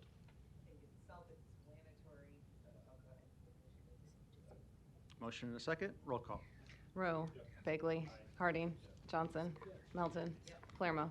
Mr. President. Yes. Motion passed 7-0. Item 56, a resolution to request a bill be introduced to help combat catalytic converter thefts by increasing penalties and putting requirements on metal recycler dealers. Public hearing and vote on number 56 is today. Mr. Chiloa. Jack Aloha, city lobbyist. Item 56 is also a bill that we introduced last session. It was heard in the Judiciary Committee, did not have time to be passed or approved last year. The city prosecutor and Omaha Police would ask that we reintroduce it again in 2023. It would increase the penalties for catalytic converter thefts and also put requirements on metal recycling dealers, similar to the ordinance that this council passed roughly a year ago. We would like it to be implemented and put into state law. Therefore, perpetrators of the law wouldn't be able to shop their recycled metals to other communities that wouldn't have as strong as restrictions as we do in Omaha. So therefore, we're asking for a state law on the matter. Thank you. Thank you. Any other proponents today? Hi, good evening. Cherie Thomas, Omaha Police Department. I'm a Deputy Chief of Police and just in a proponent of having it be a state law. Great. Thank you. Any other proponents? Any opponents? Public hearing's closed. There's a motion and a second. Deputy Chief, I might just ask you a quick question because I am interested in this issue too. Any tentative results from what the city has done, City of Omaha, that we did recently when we passed the most recent ordinance? Or is it too early to tell? I'm looking at Matt Kuzi and he's nodding his head yes. So yes. Too early to tell. All right, but I'm sure it was a positive If step. I need to come back with some statistics or send you something, I can do that. Yeah, that'd be interesting. Just not prepared for that question right now. We'd be interested, and I think that'd probably be helpful to supporting the legislation in Lincoln. Okay, awesome. Okay, thank you. There's a motion and a second. Roll call. Rowe. Bagley. Harding. Johnson. Melton. Palermo. Mr. President. Yes. Motion passed 7-0. Item 57, a resolution to request a bill be introduced to help combat crime, allowing active duty peace officers access to GPS monitoring data of persons on probation. Public hearing and vote is today on number 57. Jack Aloha, city lobbyist. Item 57 is brought forward by the Omaha Police Department. This is a procedural matter where the police feel it would help them to solve crimes if they were able to access GPS data from those that are on probation to see if their locations, where they happen to be located during the times of the crime being committed. With that, it looks like we're asking for the bill to be introduced, so that would be one of our city priorities. Thank you. Thank you. Any other proponents? Cherie Thomas, Deputy Chief of Police, Omaha Police Department, proponent for this. I do have a few statistics that I would like to share. Is that okay? Sure. This is primarily for juveniles. We've had a few issues with some homicides this year where there were 4 juveniles that were involved in homicides, and 2 of the 4 cut off their monitor, their electronic monitor, prior to being involved in the incident. And so we just think that it's very important for us to be able to have this GPS information to help solve crimes when they occur in a timely manner. Thank you. Here for any other questions. All right. Any other proponents today? Seeing none, any opponents? Public hearing's closed. Roll call. Rowe. Bagley. Harding. Johnson. Melton. Palermo. Mr. President. Yes. Motion passed 7-0. Item 58, a resolution to request a bill be introduced to help combat unlicensed and unregulated massage parlors to stem the increase of human trafficking, prostitution, and physical abuse. Public hearing and vote on number 58 is today. Jack Chaloha, City Lobbyist. Item 58 was also brought by the Omaha Police Department and would ask us to introduce a bill to make stronger penalties to combat unlicensed and unregulated massage parlors. The deputy chief is here and she'll be able to elaborate a little further. This will help us with human trafficking, prostitution, and maybe physical abuse of individuals that are being trafficked. Thank you. Thank you. Other proponents? Cherie Thomas, Deputy Chief of Police, Omaha Police Department. Just to provide some more information about this, the unit that investigates complaints when individual goes to massage parlors, they're being told by citizens that they're being offered hand jobs and being touched inappropriately. So currently there's not a state statute that will penalize someone if they don't have the proper licensing. And so that's the reason why we're wanting it to be a state statute. Thank you. Other proponents? Seeing none, any opponents? Public hearing's closed. Roll call. Rowe. Bagley. Harding. Johnson. Melton. Palermo. Mr. President. Yes. Motion passed 7-0. Item 59, a resolution to request a bill be introduced to authorize mental health professionals and licensed independent mental health practitioners to begin the process to take persons into emergency protective custody. Public hearing and vote on 59 is today. Proponents, please. Jack Chaloha, City Lobbyist. Item 59 asks the City of Omaha to support a bill if introduced. Such a bill would be helpful to our peace officers. Right now, under state statute, only a sworn peace officer can begin the process for taking an individual into emergency protective custody. The police department gets a number of calls for service every year for wellness checks on individuals, and it's I think behooves us to look to others to help us make determinations as to restricting someone's liberty. That's why the bill would ask that true mental health professionals or licensed independent mental health practitioners would also have that ability to begin the process based on their expertise and training.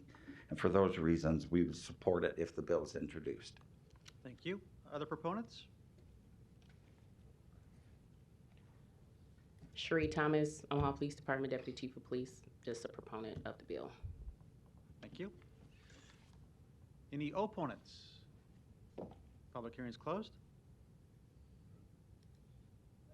Roll call. Rowe. Bagley. Harding. Johnson. Melton. Palermo. Mr. President. Yes. Motion passed 7-0. Item 60, a resolution to support a bill if introduced implementing a statewide affordable housing strategy consistent with Omaha's. Public hearing and vote on number 60 is today. Proponents, please. Jack Chaloha, City Lobbyist. Item 60 would go hand in hand, if you will, with item 12 that you heard a discussion on today in terms of housing and affordable housing and what strategies there may be. And so ultimately, we're looking to support that if such a bill comes to fruition. Thank you. Thank you. Any other proponents today? Eva, you waited a long time today. I did. Again, Eva Roberts with Front Porch Investments, 1120 South 101st Street. Thank you for the opportunity to speak again in favor of the Legislative Affairs Committee request to include support for a statewide affordable housing strategy in your legislative package. Per our earlier discussion, we know that housing affordability and access is a crisis here in our community, but we're not facing it alone. Lack of access to housing is a statewide problem. Wherever you are in the state, you can hardly pick up a local newspaper without reading about how the lack of housing is impinging economic growth. A spate of recent local, regional, and statewide needs assessments and action plans, including our own, have documented the magnitude of the problem, and this statewide problem warrants a statewide solution. Luckily, the state of Nebraska is in an unusually strong financial position heading into this legislative session. And so Front Porch and our many partners believe that the time is right for a substantial investment of state funds into housing. Given the urgency of the housing affordability crisis, the growing consensus around a suite of solutions, and the large budget surplus, now's the time to act. And we welcome the support and partnership of the City of Omaha. Thank you and good night. Thank you. Any other proponents here? Seeing none, any opponents? Public hearing is closed. Mr. Rowe, you're recognized. The layover of item 12 earlier, I would like to make a motion that we lay this over 1 week as well to marry those up together. Second. I guess I'm not opposed to that. I do see them as somewhat different, though. I mean, this is a general recommendation to support, allows our city lobbyists to engage on the issue of affordable housing in Lincoln. And I think in some conversations with the mayor's office and some folks interested in this issue, the idea is to capture hopefully some funding in Lincoln to help support some traditional methods of support of affordable housing, like NIFA and the QCT program and the Rural Workforce Fund program. I think it's pretty different than what we were talking about this morning. But Eva, do you want to expand on that a little bit more? Yes, Eva Roberts with Front Porch. That's true. We're looking at a statewide strategy that would involve appropriations into a number of existing statewide funding vehicles. The City of Omaha could be beneficiary of those in alignment with your report. Okay, thank you. Mr. Harding, you're recognized. Thank you. I seconded Mr. Rowe's motion, and I guess here's why. I don't disagree with anything that Eva just said or you said, Mr. President, but the language of the resolution does say consistent with Omaha's and other Nebraska municipalities' affordable housing action plan. If we don't have one adopted yet, I just think, if you want to amend it out, then we'll pass this next week, but I don't think a week delay on this is going to make any impact in taking it to Lincoln. Ms. Melton? And it's actually very vague. It's not one particular bill. So in all honesty, I don't recall actually supporting this, but my name's on it. Only because I like to have things that are a little more concrete, because this just kind of says I generally support whatever other municipalities have done. And I don't necessarily, because I don't know what they've done or I don't know which ones we're referring to. So I think that this is so general and vague. I'm not sure that whether we pass it or don't pass it, it really has any teeth whatsoever, because the language here is it's extremely vague. And I can say I could vote no because I don't necessarily know what we're actually supporting. It just vaguely says other Nebraska municipalities. I'd be fine with taking that sentence out if that's causing heartburn. Yeah, I can't support something that I don't even know what they say or what municipalities we're even talking about. So. Yeah, well, so maybe. So if we lay it over, I think we could probably remove some of that, or we could, that would make more sense. There's no way I would support something that actually supports plans that we've never heard of and have no idea what they are. Mr. Harding, you got some remarks? Was there, I can't tell if there's not a light on. Yeah, that was my intent. Do you have a light on? Yeah, I did. That was my intent. It just seemed like we were approving something that we don't have. And we can lay it over next week, and then we'll have it or we won't have it, and we can vote on this with a good conscience. Well, you still have to remove that other language. Yeah, It says other yeah. Nebraska municipalities. Well, I don't even know what they. Not that we're negotiating on the floor here, but what if we just remove that sentence altogether and just move the item today with the rest of the package? I'm okay with that. I'd be fine with that too. Was there already a motion in a second? Do you want to keep that motion, or I think you made it, didn't you, Don? I might suggest, go ahead. Okay. Yes. Again, I think to be consistent with, I don't know why we would pass this without having our plan already adopted. I think, again, I don't think, I agree with taking, and I appreciate Mr. President's willingness to take out the language and other Nebraska municipalities.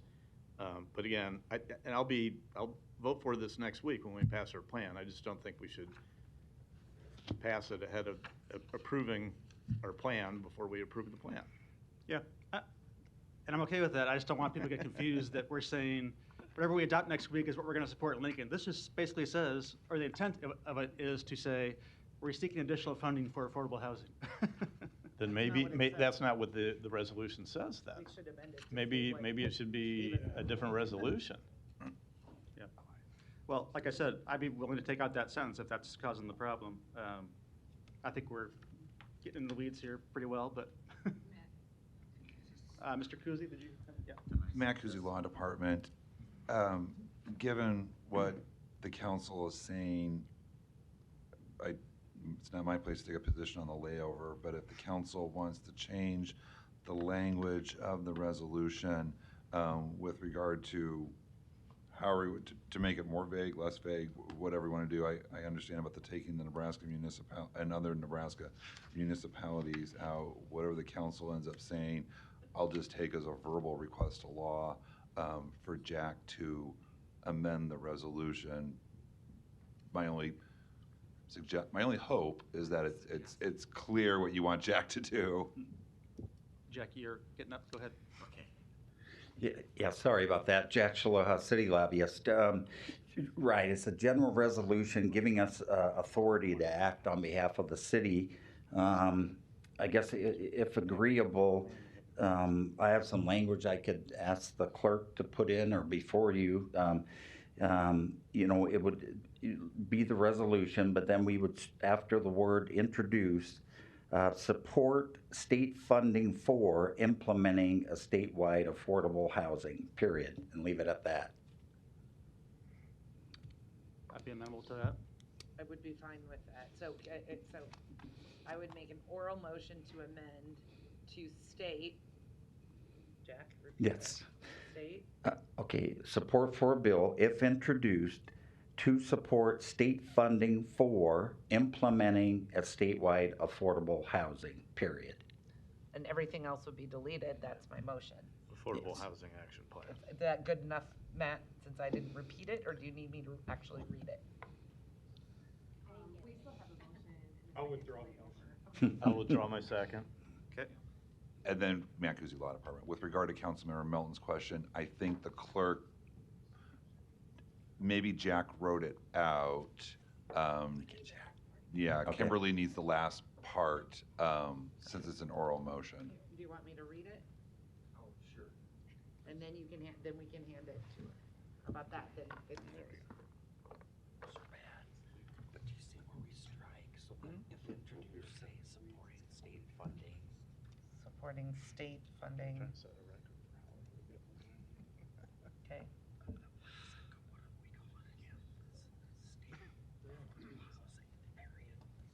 Supporting state funding for.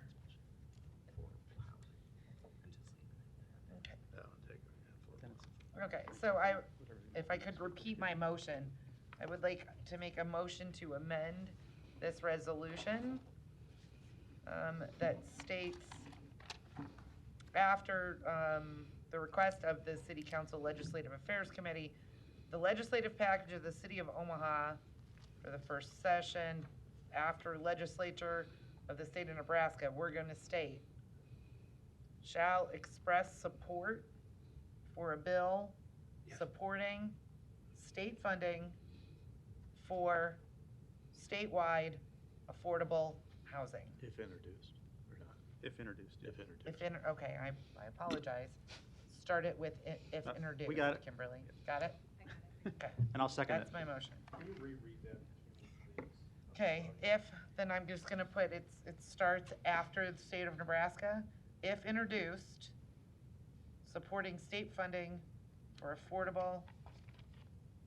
for statewide affordable housing. I think that's it. Supporting state funding. For affordable housing. statewide affordable housing. Period. I'll second that. I don't think I see any further lights. All right. Roll call. Okay, this is on the amendment. Rowe. Bagley. Harding. Johnson. Melton. Palermo. Mr. President. Yes. Motion passed 7-0. And then As as amended? Second. Roll call. Rowe. Bagley. Harding. Johnson. Melton. Palermo. Mr. President. Yes. Motion passed 7-0. Item 61, a resolution to urge the Nebraska legislature and the governor to allocate Economic Recovery Act funding fully consistent with the coordination plan recommendations. Public hearing and vote on 61 is today. Proponents. Jack Aloha, city lobbyist. Item 61 is supporting a bill or continuation of support of the Economic Recovery Act, which was LB 1024, passed by the legislature this past session in 2022. It appropriates a number of dollars relative to federal government from the American Rescue Plan, and also there was allocations within LB 1024 of state dollars. And so this resolution gives us authority to continue our work and to continue to observe and monitor and make sure that the state follows through with their funding as well. Thank you. Thank you. Any other proponents? Seeing none, any opponents? Public hearing is closed. Second, roll call. Rowe. Bagley. Harding. Johnson. Melton. Palermo. Mr. President. Yes. Motion passed 7-0. Item 62, a resolution to designate city lobbyists Jack Chiloa, Julia Plucker, and Sean Kelly of Kelly Plucker LLC as the official lobbyists for the city of Omaha. Public hearing and vote on number 62 is today. Proponents. Jack Aloha, city lobbyist. This is a matter put before the council annually to give authority for the lobbyists to represent the city and seek documentation from the departments and act on your behalf. Thank you. Thank you. Any other proponents? Seeing none, any opponents? Public hearing is closed. Roll call. Rowe. Bagley. Harding. Johnson. Melton. Palermo. Mr. President. Yes. Motion passed 7-0. Item 63, an ordinance to amend various sections of Chapter 31 of the Omaha Municipal Code dealing with sewer use fees. It's a good day for sewer rate increase discussion, huh? Yes. Public hearing on number 63 is today. Proponents, please. Jim Tyler, City of Omaha Public Works. I will keep my statement brief, and I have a chart to show this is kind of what we've asked for, what the rates could have been if we would have been working hard to keep those rates low for everyone. Can't see anything. Every 4 to 5 years, the city sets sewer rates that apply to our customer base. Those rates pay for the operations, maintenance, and capital construction projects for a regional wastewater treatment and collection system. This system serves Omaha and most of Douglas and Sarpy County. Our customers include residences, businesses, and industries within the city of Omaha and the surrounding communities. We do everything we can to keep the costs as low as possible. That takes a combination of efforts between the Public Works Department and the Finance Department, good fiscal policy, efficient operations and management of the system, along with working very hard to construct only what we have to. And this has led to a lot of reduced capital expenditures over what was anticipated in our CSO Combined Sewer Overflow Program. That's our federal mandate required by the Clean Water Act to reduce impacts of our combined sewer system to the Missouri River and Papillion Creek. We recently completed a study by an outside consultant to help us determine the amount of revenue required to adequately fund the system and then to pass those costs appropriately to the different customers we serve.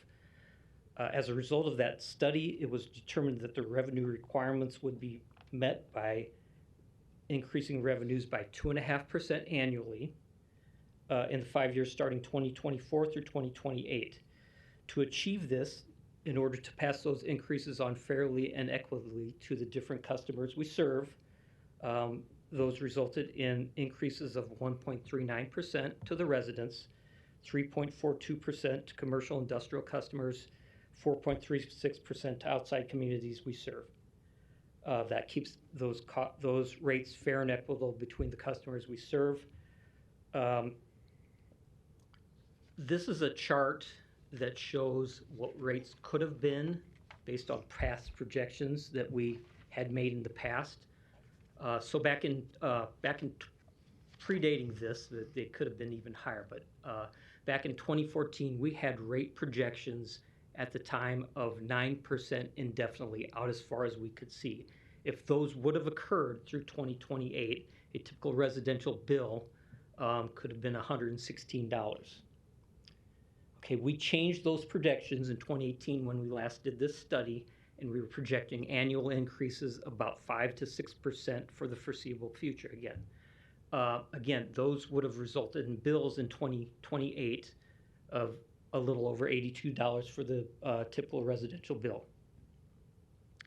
The current rate ordinance that's before you and for vote next week is having that residential increase of 1.39% projected out. That bill would now be around $68.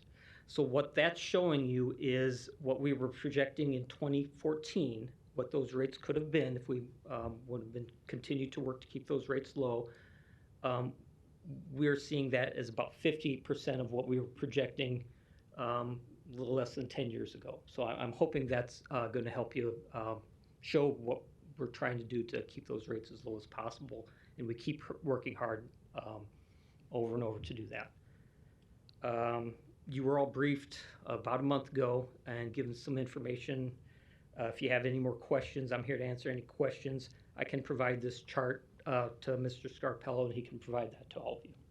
Thank you. Any other proponents today? Seeing none, any opponents? Public hearing is closed. Mr. Tyler, one question for you. So when we were briefed, you were just embarking upon making sure you reached out to all stakeholders involved in this issue, and I think you have subsequently. I don't think there's been any opposition, but I wanted to ask you that question. We have not had any opposition. We've reached out to the outside communities that we serve, and we had a number of questions came back, but there has been not opposition expressed. We have not had a large effort to reach out to broadly to all the industrial commercial stakeholder or businesses. What we have done is we've had one-on-one conversations with the very large industries that would be most impacted by the bills. In fact, yesterday we were talking to Greater Omaha Packing.